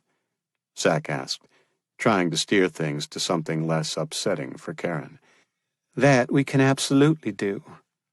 She seemed relieved to be able to say yes to something. And maybe you could recommend a good carpenter to repair a window, Addie asked. Try Joe Rogers, she said. He has a little shop behind his house over in Forest Hills. Does nice work, and his prices are reasonable. Thanks, we'll give him a call. And we'll be sure not to tell any secrets to Tiffany Sanders or Janet Monroe if we should happen to meet them, Addie joked, remembering Karen's account of the local gossip route. You're for sure right about that. Or that Betty Smoke, either, if you don't want it hitting the street faster than a Baptist hiding a liquor bottle, Karen said, nodding. Mom, I can't find my lucky socks, came a wail from somewhere in the house. Oh, goodness. Sounds like I have a crisis situation on my hands. Karen rolled her eyes and wiped the last of her tears on the dish towel. And heavens, this towel has to go in the wash. She sniffed and made a sour face. If you don't mind. No, of course, we'll get out of your hair. They turned to leave, and the door closed a little too quickly behind them. Addie made it back to the house, dry-eyed, but barely. Zack wrapped his arms around her and pulled her close. Her face was to his chest, so he couldn't see her tears, but he could feel the quiver in her breathing that gave her away. Then came the sniffling. He rocked slightly from side to side and waited while she got it out. "Want to talk about it?" he asked when she was finally still and quiet. "I guess," she said, pulling out a chair. Zack pulled another chair close so they were face to face, knees touching. "I responded to some horrific scenes when I was with the sheriff's office," she said. "And some of the cases you and I have worked on together had facts that were hard to grapple with. This is one stupid brick, but somehow it seems worse." "Closer to home?" Zack prompted. "Exactly. It wasn't that I didn't feel sympathy for the victims at those scenes. I did, and it was real. But I always got to go home after the bad stuff, back to a place I felt safe. Now my safe place doesn't feel safe. It's bad enough that some stranger out there hates us, but now even the neighbors are scared to be seen with us." "I feel it too, Ads." He pulled her hand to his lips and kissed it before taking it in both of his. And it wasn't just a brick. It was the hate that was painted on it, and the hate that crept through the dark and hurled through our window. That kind of hate doesn't grow out of anything rational. And what's scaring the hell out of me is that same hate is going to be slithering around in the courtroom, maybe even in the jury box during Sam's trial. It's the same shadowy hate lurking around so many corners that Eli has had to deal with all his life. It's hard for me to even wrap my head around what that must feel like. "I know. And it becomes a vicious cycle as the hated become the haters. I found some photos on social media of the demonstrators at the jail. There was anger and ugliness coming from both directions. And here we are, sticking ourselves right smack dab in the middle," she said, staring at the ugly scar of plastic and duct tape on the window. "You mean I stuck us right here in the middle?" "No, I said what I meant." She pulled her hand away and wiped her face. "I'm the one who pushed you to take this on, and for the right reasons. There will always be good and bad, right and wrong on both sides, and racists come in all colors. But justice is worth standing up for. You have a gift, and we will never have another moment's peace if you don't use it to help Sam. Even if it means we end up with a brick through every window in this house and not a soul wants anything to do with us." "There's the fighter I fell in love with." Zack grinned. "Now, what do you say we go do something about it?" "What did you have in mind?" Her sniffles were mostly gone now. "I'm thinking I want to drive out to Cicada Road and have a good look around that old church. Will you come with me?" "I dare anybody to try and stop me." The old church was nestled in a sunny clearing, its white clapboard exterior bright against the shadowy grays and greens of the heavily wooded land behind it. The portico is topped by a modest pediment and bell tower with a cross pointing to the sky. A row of palmetto trees marched down each side of the small structure. Their size suggested they were planted long after the church was built, but otherwise the church appeared to have stepped out of time. Zack and Addie stood in front of the car as the ticks and hisses of the warm engine slowed to a stop, leaving a chorus of wild birds broadcasting their arrival. To the left, the dirt drive morphed into a makeshift parking area. To the right was a small cemetery enclosed by a picket fence, with more than a few of its pickets leaning or altogether gone. "Wonder if it's open," Zack said, eyeing the church's arched wooden door. "I'll bet he knows," Addie answered. She was watching a lone figure in the cemetery tossing pooled weeds and abandoned flower pots into a wheelbarrow. As if he'd heard them, the man looked up and waved his arm as he began walking with long, confident strides in their direction. They met him at the small gate. "Sorry to disturb you. Are you the caretaker here?" Addie asked. "Well, I suppose that's as good a way to describe it as any. I'm Benjamin Gatch, the pastor here. Caretaker of grounds, graves, and souls, both lost and found, at your service," he said, extending his hand with an open smile that ushered welcoming crinkles to the corners of his dark eyes. "I apologize, Pastor Gatch," Addie said, feeling her face grow hot. "No need, child. And most folks here call me Pastor Ben, at least the ones who don't call me preacher. We don't stand on formality around here. Ours is a small congregation, so we all pitch in at whatever needs doing. That includes me, as you can see. I try to get out to tend the graves as often as possible. How can I help you all this morning?" he asked, turning to Zach with unmasked curiosity. "We were hoping we might be able to see the sanctuary. Always happy to share our beautiful piece of history. Please join me." Curiosity was still painted on his face, but he let it be for the moment, and they followed him to the oversized arched doorway and waited as he dug an impressive ring of keys from a pocket and unlocked the door. "After you," he said. He watched as Zach and Addie entered the small sanctuary, and he laughed out loud as both of their heads immediately popped upward. "Everyone does that the first time they come here," he said. "That's the beauty of the design. The room is not large, but the vaulted ceiling and the lancet windows, with their long lines and pointed arches, lead the gaze straight up every time.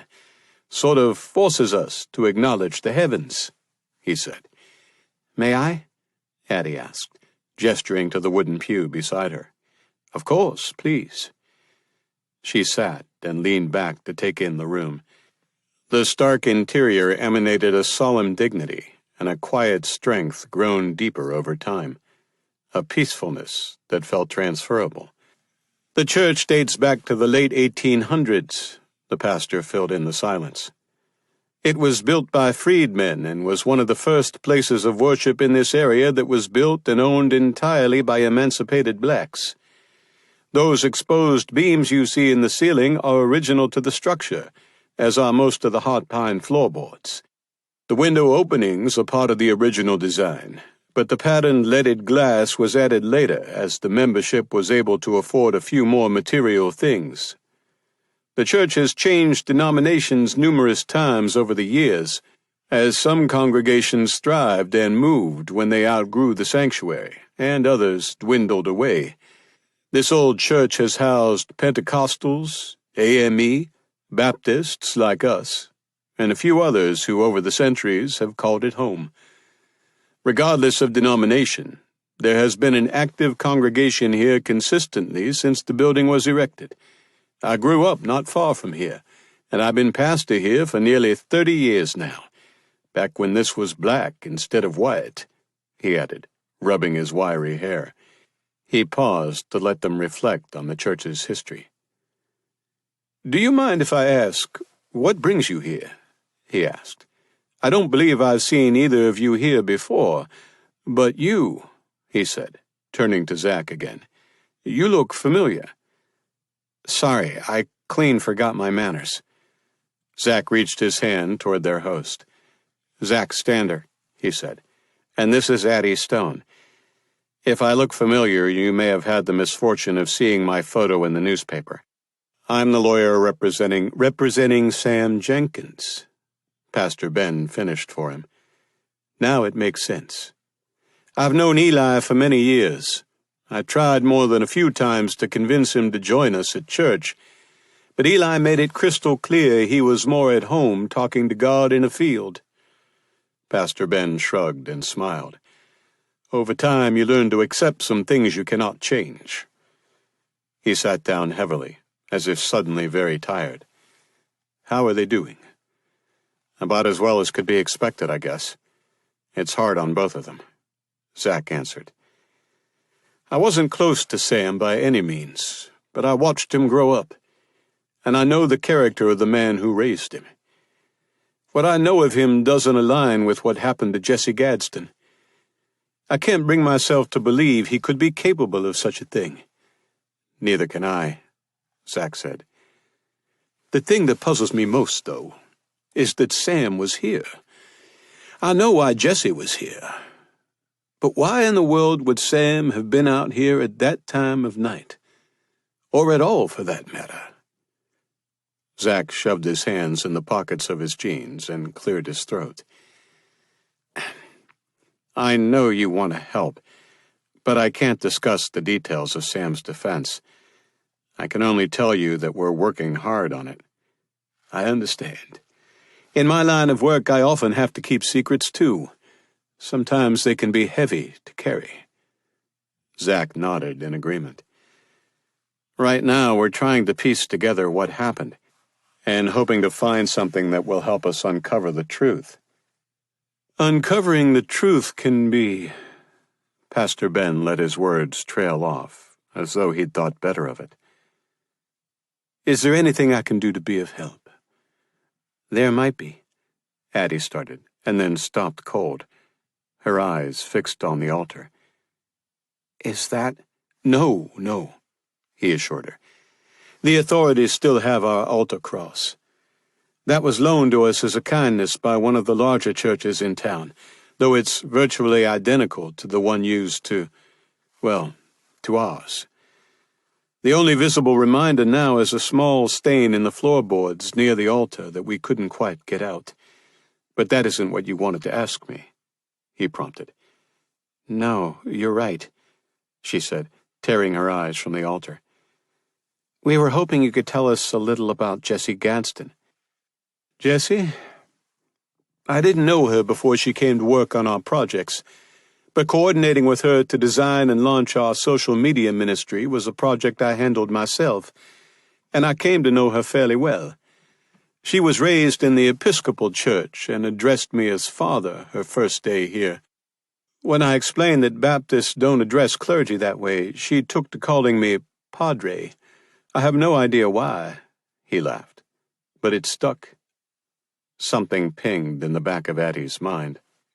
To determine what we needed from social media, Jessie had to learn a lot about us, and she had a gift for that.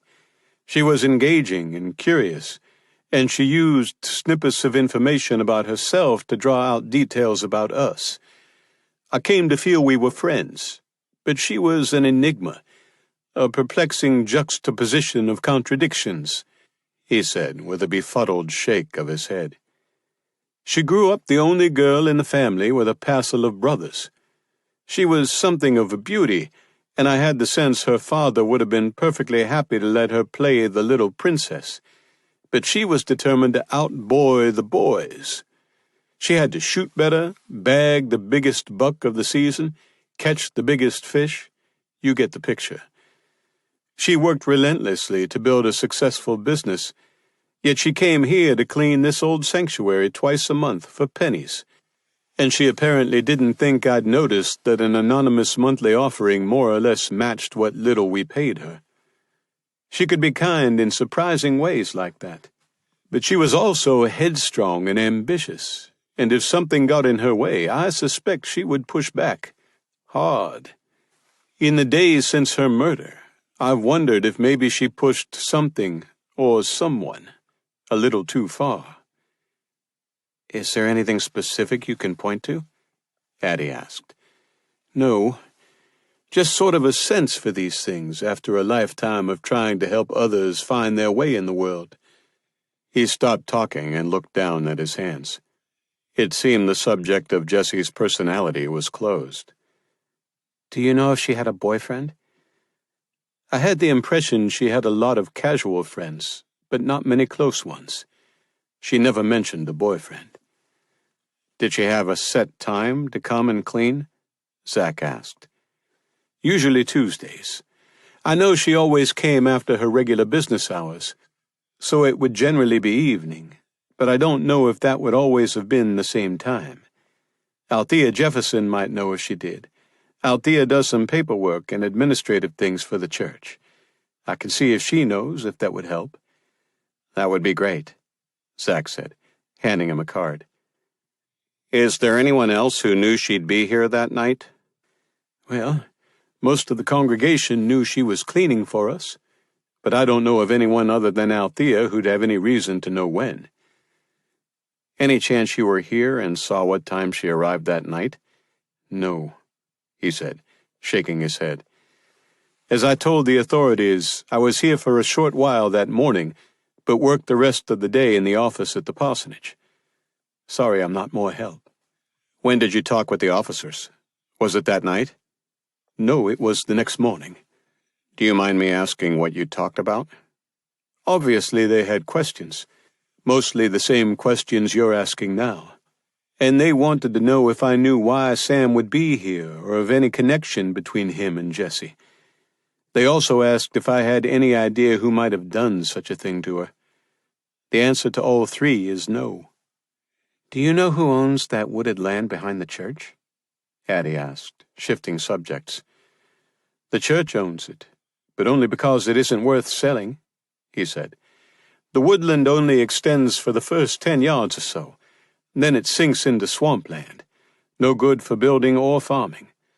The gators seem to like it, though. Every now and then one wanders into our little clearing for some sun.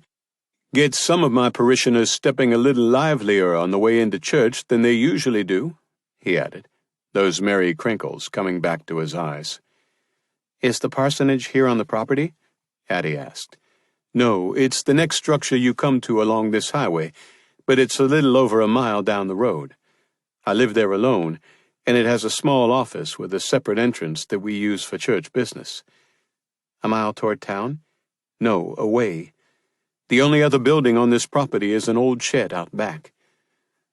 Zach vaguely recalled that Captain Chambers had testified about searching a shed. What is the shed used for? He asked.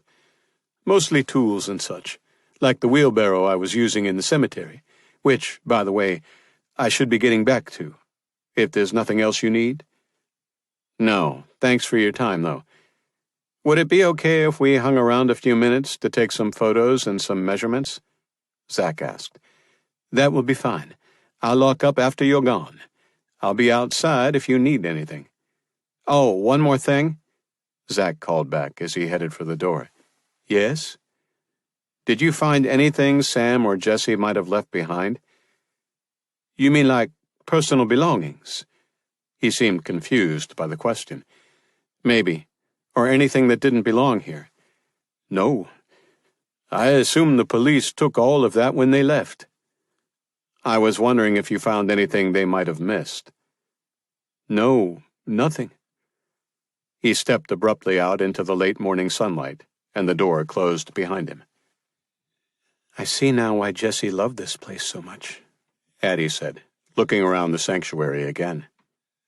What was it Sam said to you? Something about it being worse that it happened in a place she loved and felt safe? We still talking about Jessie, or you now? Zach asked.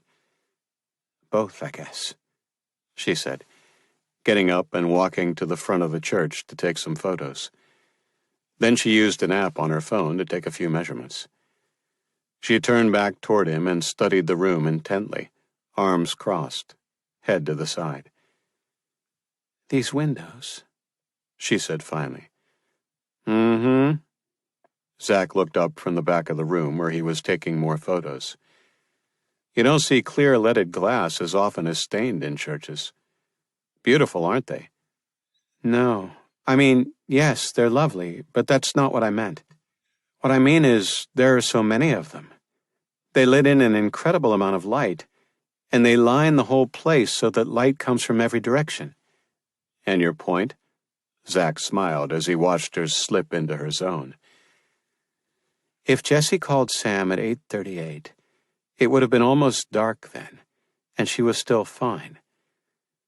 She obviously had time to set up and start cleaning, so by the time of the attack, it likely would have been full dark. And Pastor Ben told us there is nothing along this road going in the direction of the parsonage for over a mile. We drove in from the other direction, and it was at least that far back to the last structure we saw. Maybe farther. That leaves only the land behind the church, and it's nothing but uninhabited swampland. Whoever attacked Jesse had to come by car, and as dark as it gets out here in the boonies, that would have been next to impossible without using headlights, probably the brights. Any headlights turning in here, or even approaching, would have been unmistakable through these windows. Jesse would have to have known someone was coming, meaning they couldn't have slipped up on her. Given what Pastor Ben told us about her, doesn't it seem likely she would have been on her guard and ready to fend for herself? Maybe she thought it was Sam. She knew he was coming, so what reason would she have to be alarmed? Or maybe, her words were tumbling fast with excitement now, she never saw any headlights to warn her. Maybe there were never any headlights to see. That doesn't exactly fit with your theory about the dark roads and the windows. Tell me what you're thinking, Ads.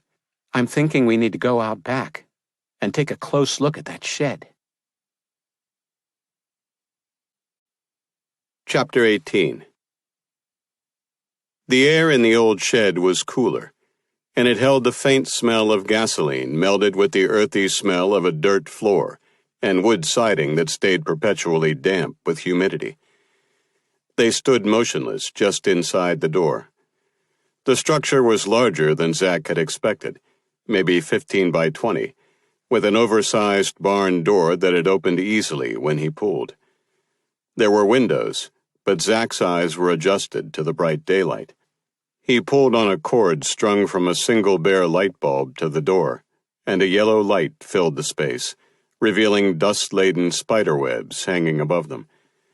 The center of the shed floor was clear, as if maybe it were meant to store a tractor for mowing.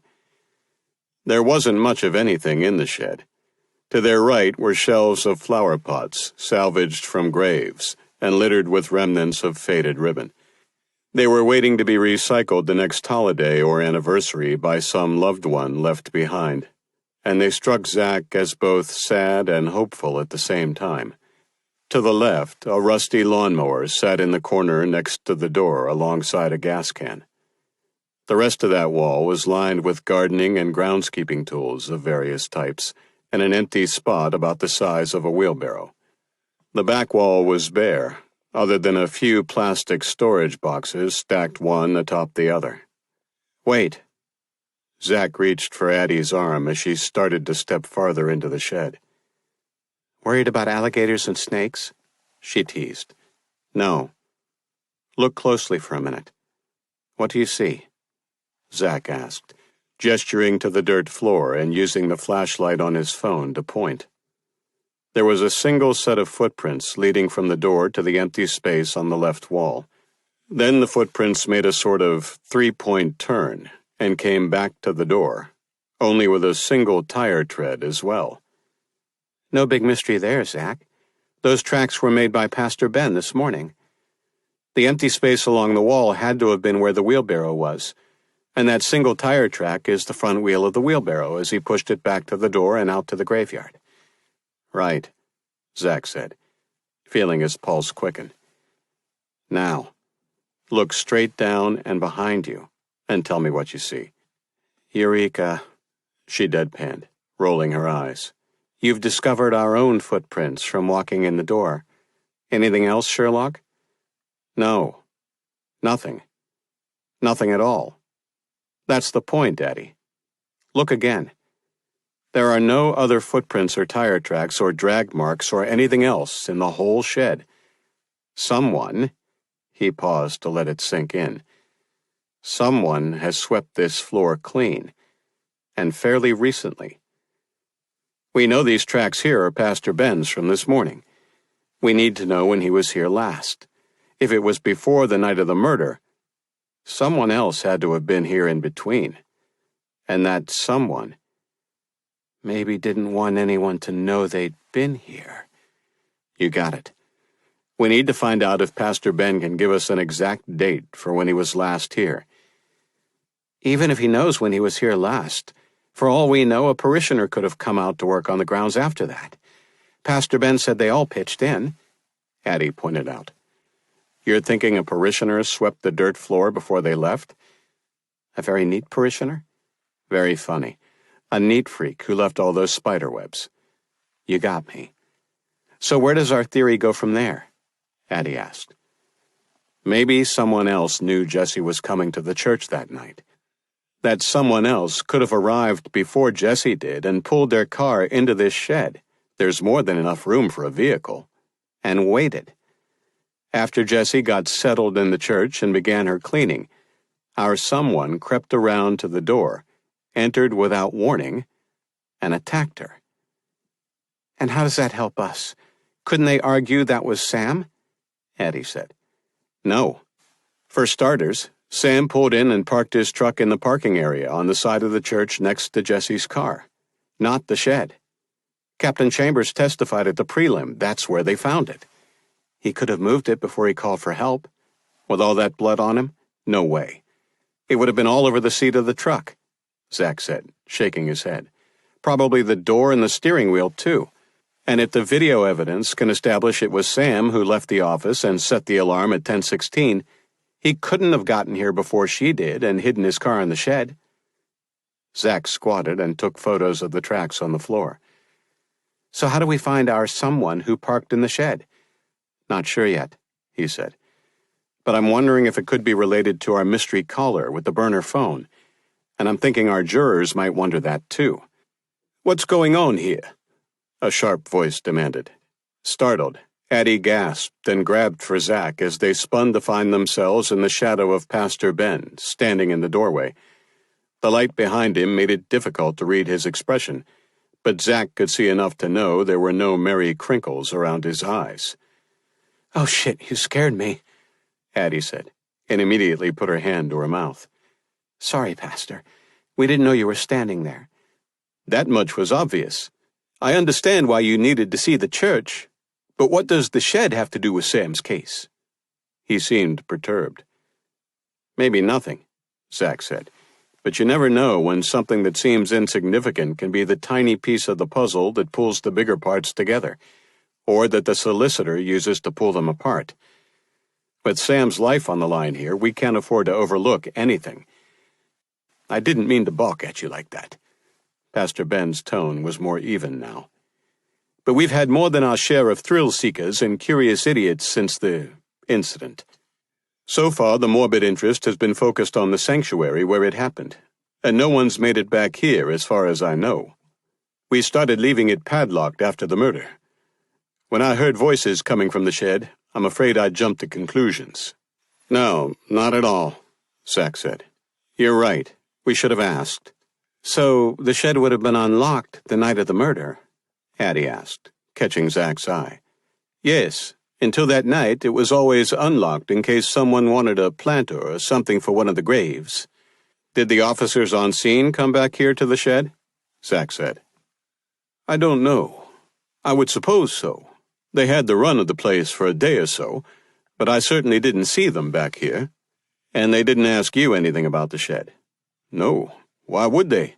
Jesse was murdered in the church. Pastor Ben, you were working in the cemetery when we drove up. Do you remember the last time you were working out there? Zach asked.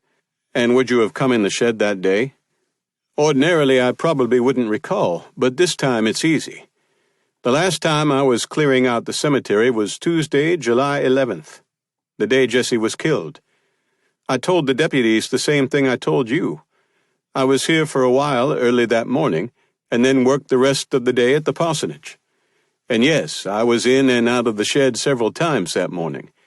We don't keep tools anywhere else. I came in to get the wheelbarrow, and I brought it back in. I stacked the flower pots and containers against the wall to the right, and I put the wheelbarrow back in that space on the left before I went home, which is exactly where I found it this morning. I probably would have pulled a few hand tools from that wall and then hung them back later, but I'm not sure which tools I used that day. And you haven't been in the shed since then? Zach asked again. No. I unlocked it when I arrived this morning. But that's been more than 2 weeks, and the grass in the clearing looks like it has been cut since then. Addie cocked her head as she considered that. Oh, I don't cut the grass. One of our members has a lawn care business. He cuts the grass as part of his gift to the church." "Using that?" Addie asked, pointing to the rusty lawnmower in the corner. "Heavens, no," he laughed. "I doubt that relic even starts anymore. Joe brings over a riding mower and equipment he uses in his business.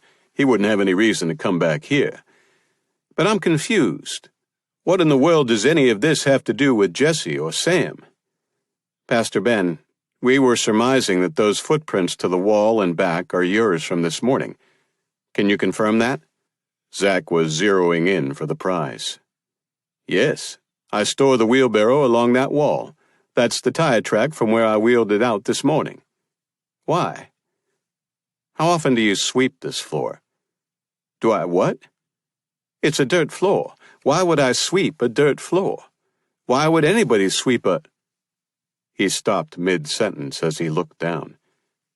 "Holy cow," he said, staring dumbfounded. "Someone has swept this floor." "When did you first padlock the shed?"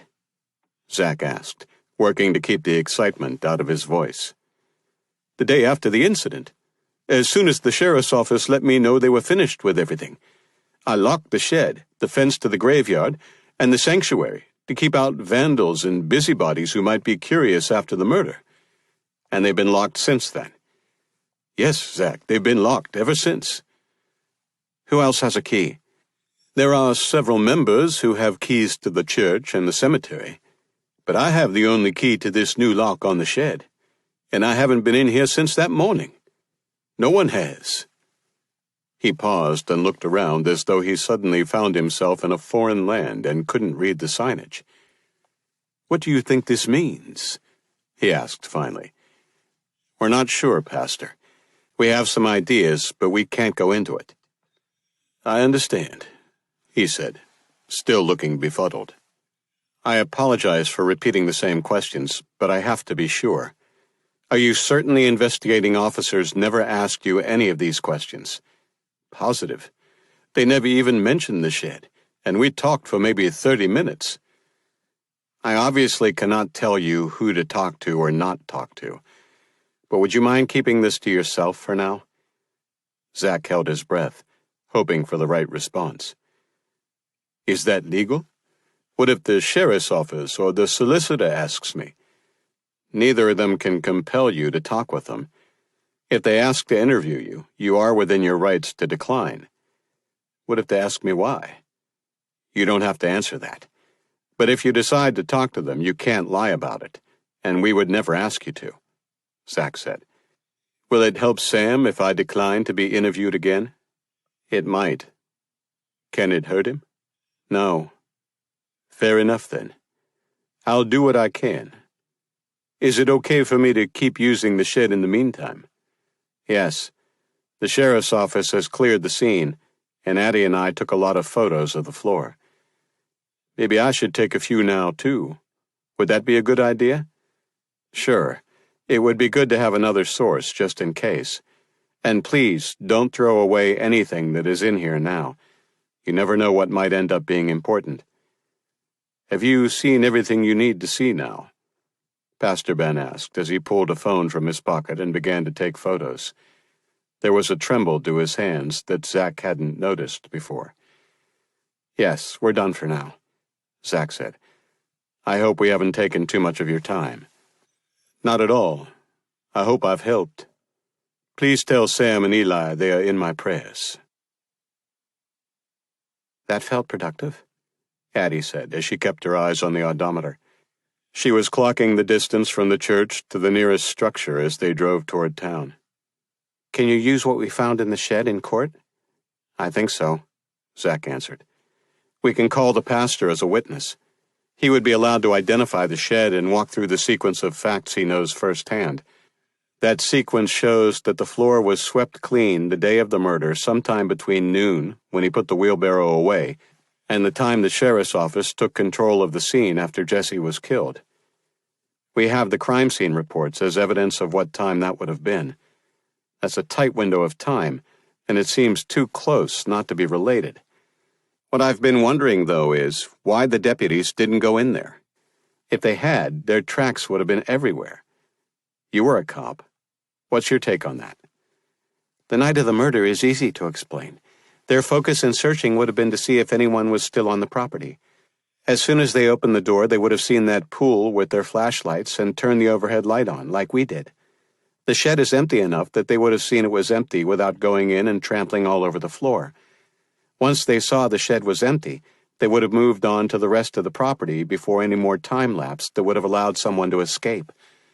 After that, they would have been focused on the sanctuary. As for why they didn't go in the following day while they still had the scene, your guess is as good as mine. They had a shitload of blood splatters to follow and photograph from all kinds of angles, and that would have taken a lot of time and manpower. Or maybe they had dogs working the scene. If the dogs didn't find any scent of Sam or Jesse going anywhere other than the sanctuary, that would have limited their focus to the sanctuary.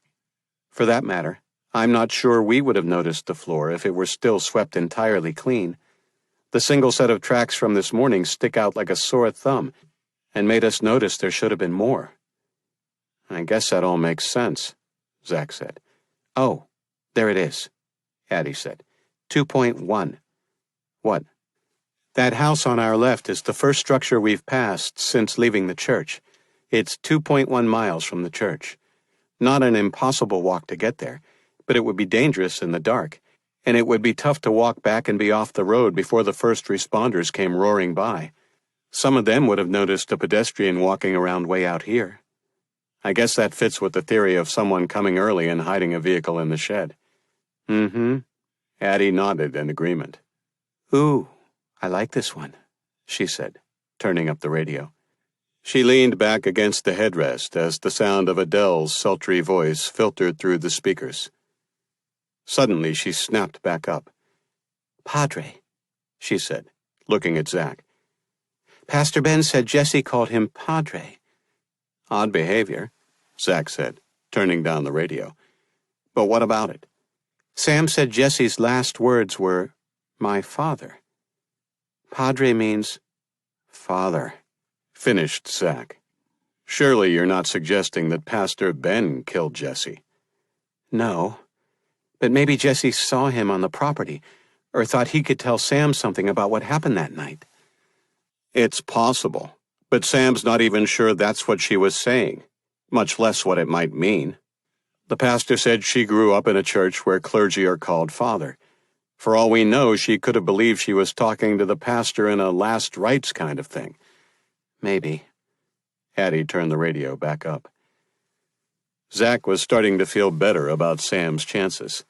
Damn, he hoped the video Colleton was picking up proved Sam was still in town at 10:16 that night. Between that, the mystery burner, and what they'd found at the shed, reasonable doubt seemed closer than ever. There was no denying that racial prejudice was still a threat, but Sam was a clean-cut, college-educated professional with no record, not even a speeding ticket. At least now we know the tax records Jesse wanted Sam to pick up weren't left in the church, and we know Sam never got them. That means they have to have been in Jesse's car, Addie said, breaking his reverie. What if they're not? Zack asked as he stopped for a traffic light. Where else could they be? Maybe they don't exist at all.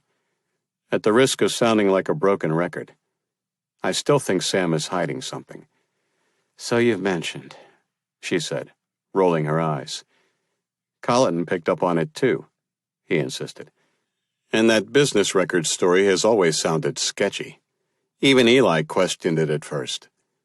What if that's not the reason Sam was at the church? Zack turned to look at her.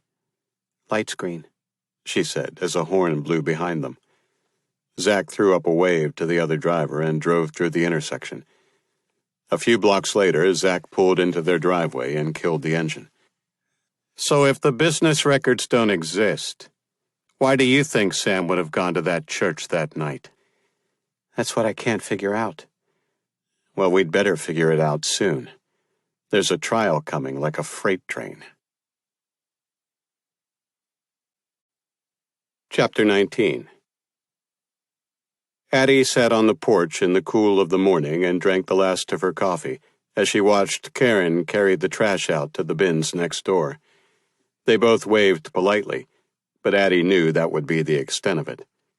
It had been over 3 weeks since she and Zach had gone out to the old church.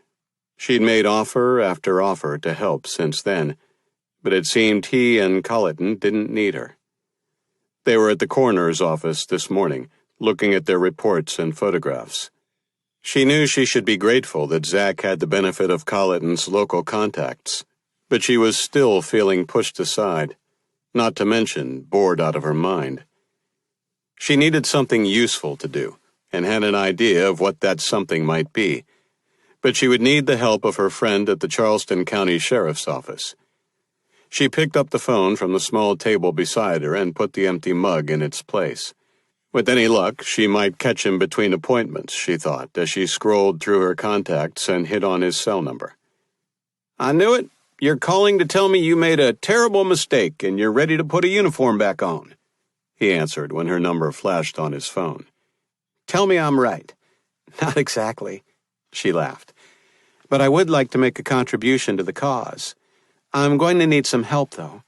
Will you do me a favor?" "Depends. What is it you have in mind?" Smiling, she launched into her plan and explained what she wanted. "So, can you give a girl a hand?" Addie asked when she laid it all out. "I'm on it. Give me a couple of hours and I'll let you know when I hear." "Thank you so much. You know I think you're the absolute best, right?" "I get that from women a lot," he said with a grin she could hear over the phone, and the call went dead. Not more than an hour later, she heard the ping and saw the text. 10 this a.m. Captain Williams, say I sent you. She responded, "I owe you." He responded, "No shit." "Addie Stone," she said through the slat in the window at the front desk. "Here for a 10 o'clock appointment with Captain Williams." "Sure, if you'll have a seat over there," the receptionist said. "I'll let someone know you're here." "Thanks." Addie settled into one of the burgundy chairs, picked up a newsletter, and skimmed through the recaps of community events. Looked like they stayed busy. "Miss Stone?" The deputy looked at her curiously. "Yes? If you'll come with me, I'll take you back now." Addie followed the deputy down a short hall to an office door where he stopped and knocked softly. "Yeah," a voice called through. The deputy opened the door, nodded to signal Addie to enter, then silently stepped away, closing the door behind him. "Yes, I heard you. I just don't happen to agree with you." Captain Williams was speaking to someone on the phone and gestured for Addie to take a seat. Sitting quietly, Addie glanced around the room at the various photos and clues into the character of the woman in front of her. Kate Williams was probably in her mid-40s, guessing by the diploma dates on the wall, young to be a captain, and she could have passed for younger. She obviously knew where the gym was. Her dark hair was cut close to her head, not quite a crew cut, but bordering on it, and she had one of those angular faces with sharp cheekbones that pulled the haircut off well. There were no photos of children, but there were plenty of shots of 2 massive Labrador retrievers. Addie wondered briefly how tough it must have been to gain respect and rise to her rank as a black female. Captain Williams's eyes were fixed on Addie as she listened to her caller, and Addie knew she was being sized up too. "Sounds good. I'll talk to you then," Captain Williams said, ending her call. "Sorry about that," she said, and leaned across the desk to shake Addie's hand. "No problem. Thank you for seeing me. Well, it isn't often I pick up the phone to hear the Charleston County Sheriff tell me one of his most talented former deputies is volunteering to work cold cases for free. That's a pretty impressive reference." "Thanks. I'm a big fan of his, too. If it hadn't been for the political crap, I'd still be there. And yes, I would like to help out as a volunteer on some cold cases. But before we get too far down this road, I probably need to let you know that my fiancé is representing—" "I know who you are," Williams interrupted. "But your sheriff assures me you are the consummate professional and will respect the boundaries we set to make sure there are no conflicts. He's right about that, I assume." She looked at Addie expectantly. "Of course, Captain. Call me Kate." "And it's not like we can't use the help," she said, her voice revealing the weariness that comes from working long hours, even when you love what you're doing. Addie knew the feeling well. "We are so short-staffed right now. We have empty budgeted slots to fill, but it's getting harder and harder to find candidates who are interested in law enforcement right now. To tell the truth, I'm not sure I blame them. I can't remember a time when it was so hard to be a cop. The high-crime neighborhoods complain that we are marginalizing them because we aren't visible enough. If we're visible, they argue we're profiling. One minute a group screams that we're not doing enough, and the next minute the same group wants to defund us. Integrity and accountability are paramount, and I don't have a shred of sympathy for cops who break the law. Those guys deserve what's coming to them. But a whole lot of us are out here just trying to do a good job. Hey, Addie said softly and leaning forward. You're preaching to the choir here, and I want to help. I know. Kate rubbed at her temples. Thanks for letting me vent, though. Kate's voice trailed off for a moment. Look, I'd love to ask you to lunch and go through all the professional niceties we enjoyed back in the good old days, but I'm stretched so thin I can see through myself. If you're ready to get started, I've got a long list of other things that are screaming for my time today, too. Point me in the right direction. Okay, then. Kate looked relieved. I've asked records to pull a list of cold cases involving serious crimes. They put everything in a small conference room across the hall. I'll let you spend some time with that, and once you've found something you have an interest in or think you might be able to make some progress on, I'll hook you up with a deputy who knows something about the case and can get you the full file. Sound like a plan?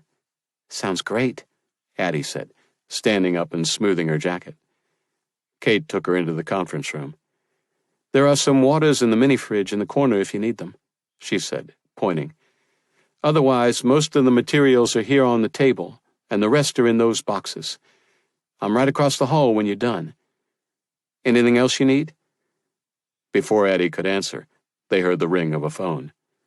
Damn, that's mine, Kate said, tossing her hands up apologetically. Go, I've got this. Addie answered, already sitting down and pulling the first pile of documents toward her.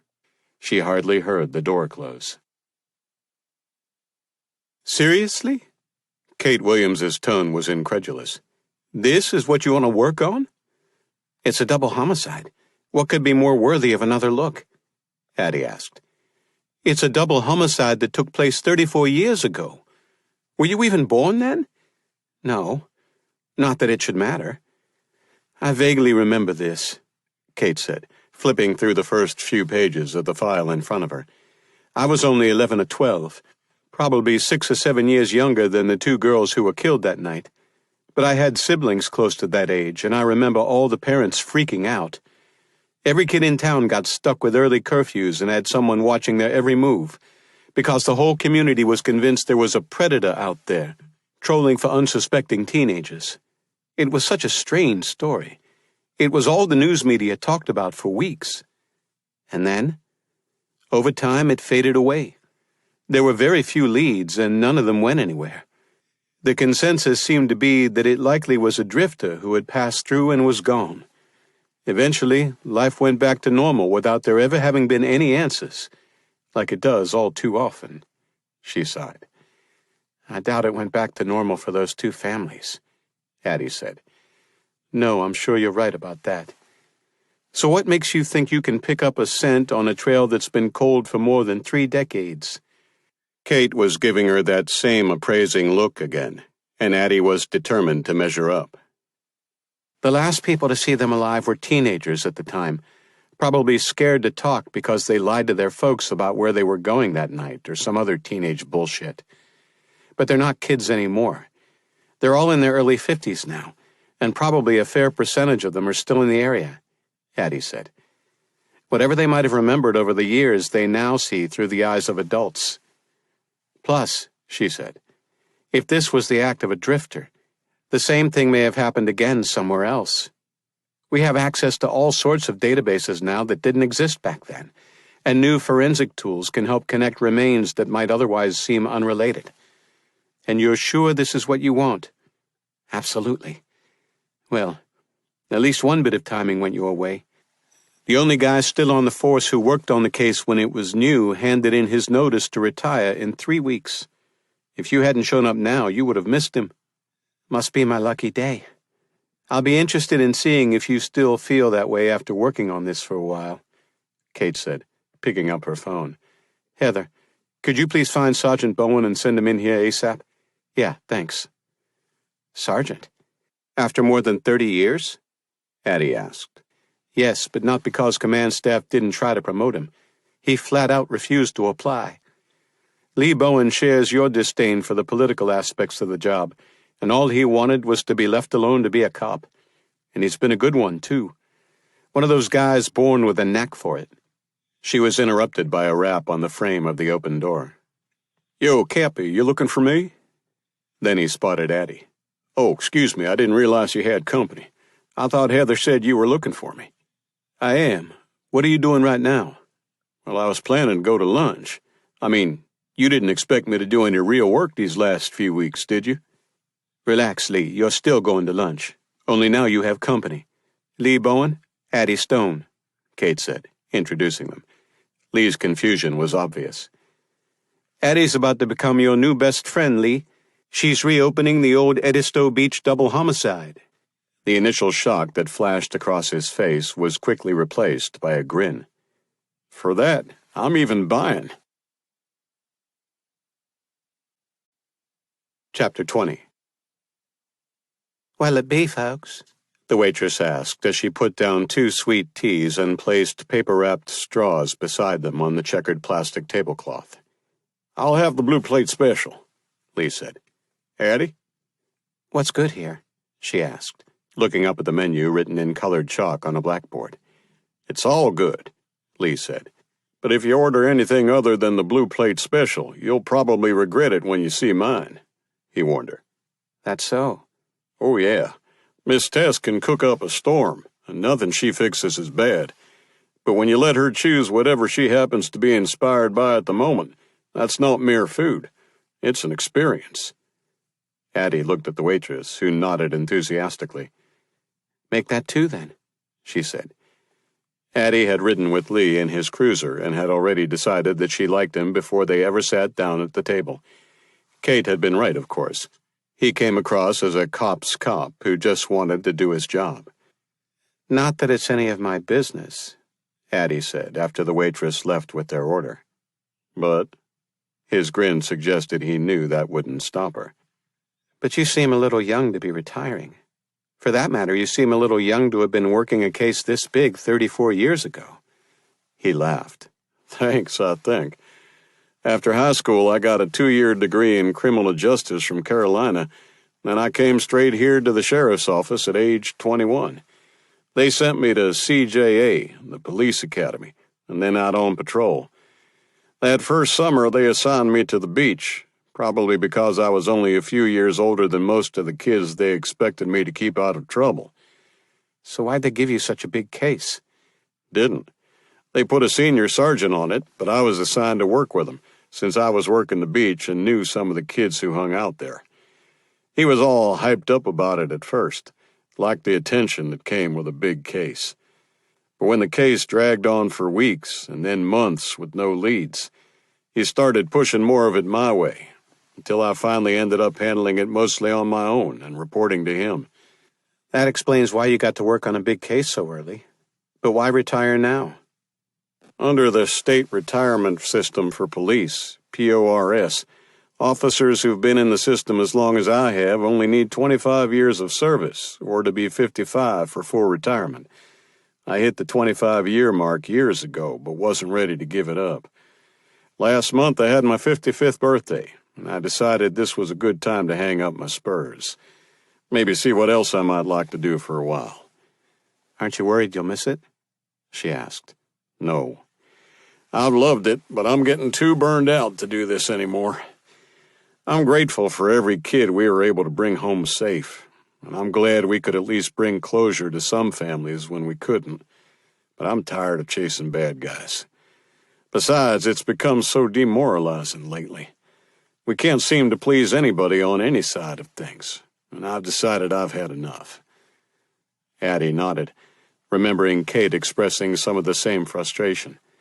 And they were right. This was a hard time to be a cop. This case, though, They say every career cop has one he can't let go of. One that follows him around and haunts his dreams. This was that case for me. I worked on it day and night from the beginning. They finally made me move on when it became clear we were getting nowhere. Still, I'd drag it back out whenever I had some time to spare, or saw something I thought might possibly be related. After all these years, I still think about it more than I care to admit. There was a resigned sadness in his eyes. Addie was quickly finding herself drawn in by the case, and it wasn't hard to understand why. Edisto Beach was a laid-back, no shirt, no shoes, no problem kind of place, and Edisto Island itself was remote, primitive, and steeped in history, replete with stories of hauntings and mystery. The unresolved murders of two young women only added to the intrigue and made the story hard to shake. I read some of the initial reports, but those are dry facts, she said. Can you walk me through it and add your perspective? You might be sorry you asked. Once I start, I'm hard to shut up, Lee warned. I'll take my chances, she said, and Lee shrugged and leaned forward, putting his elbows on the table. It started with a party in May 1983. Most of the kids were seniors wanting a final blast before they headed separate ways. Internet and cell phones didn't exist. Their grapevine used landlines and meetups to spread the word, and they usually partied someplace private, not in clubs like kids in bigger cities. Maybe someone's parents were out of town, or someone lived on a farm. Maybe they were out in the woods. There were plenty of those around. I'm starting to feel I was born too late, Addie said, as her cell phone vibrated for the third time since they'd sat down. 18 was the legal drinking age, which means they were drinking by 16 or 17, because older siblings or dates bought the beer. Cigarettes sold in vending machines to any kid with 2 quarters. Seat belts weren't required, no open container laws, and nobody gave a rat's ass about speed limits on back roads. Kids weren't as linked in to what was trending on the other side of the planet, but they had a lot more latitude here at home. I take back my comment about being born too late, Addie said. I'm not so sure I would have survived with that much freedom that young. Sadly, that's how this ended. But then you know that already. Lee's expression grew heavier. That night, they were having their blowout on some private property that bordered the beach on Edisto. Somebody's beach house? No, just land. It was owned by the Gadsden family. Buford Gadsden? Addie's eyes widened at the mention of the name. No, this was 34 years ago. It would have belonged to his father. Anyway, God only knows where those kids told their parents they were going. But they all showed up with whatever alcohol they had, built a bonfire, set up some music, and were living the dream. The party was in full swing by 9 that evening, with people coming and going. Somewhere around 1 in the morning, they started packing up. That's when they realized that Tara Godfrey and Cindy Crosby were missing. They rode to the party with 2 other girls, Julie Mathis and Sonia Beach. When they couldn't find them, they started to panic. So what did they do? Addie asked. Are you familiar with Whaley's, the seafood restaurant on Edisto Beach? Sure, the self-described seafood dive. Great place. Back then, it was a filling station and convenience store, sort of a hub on the beach because there wasn't a major grocery store, and it was used as a base for an ambulance on the island. One of the girls, Julie, knew the paramedic. She went to him, and he pulled together a search party.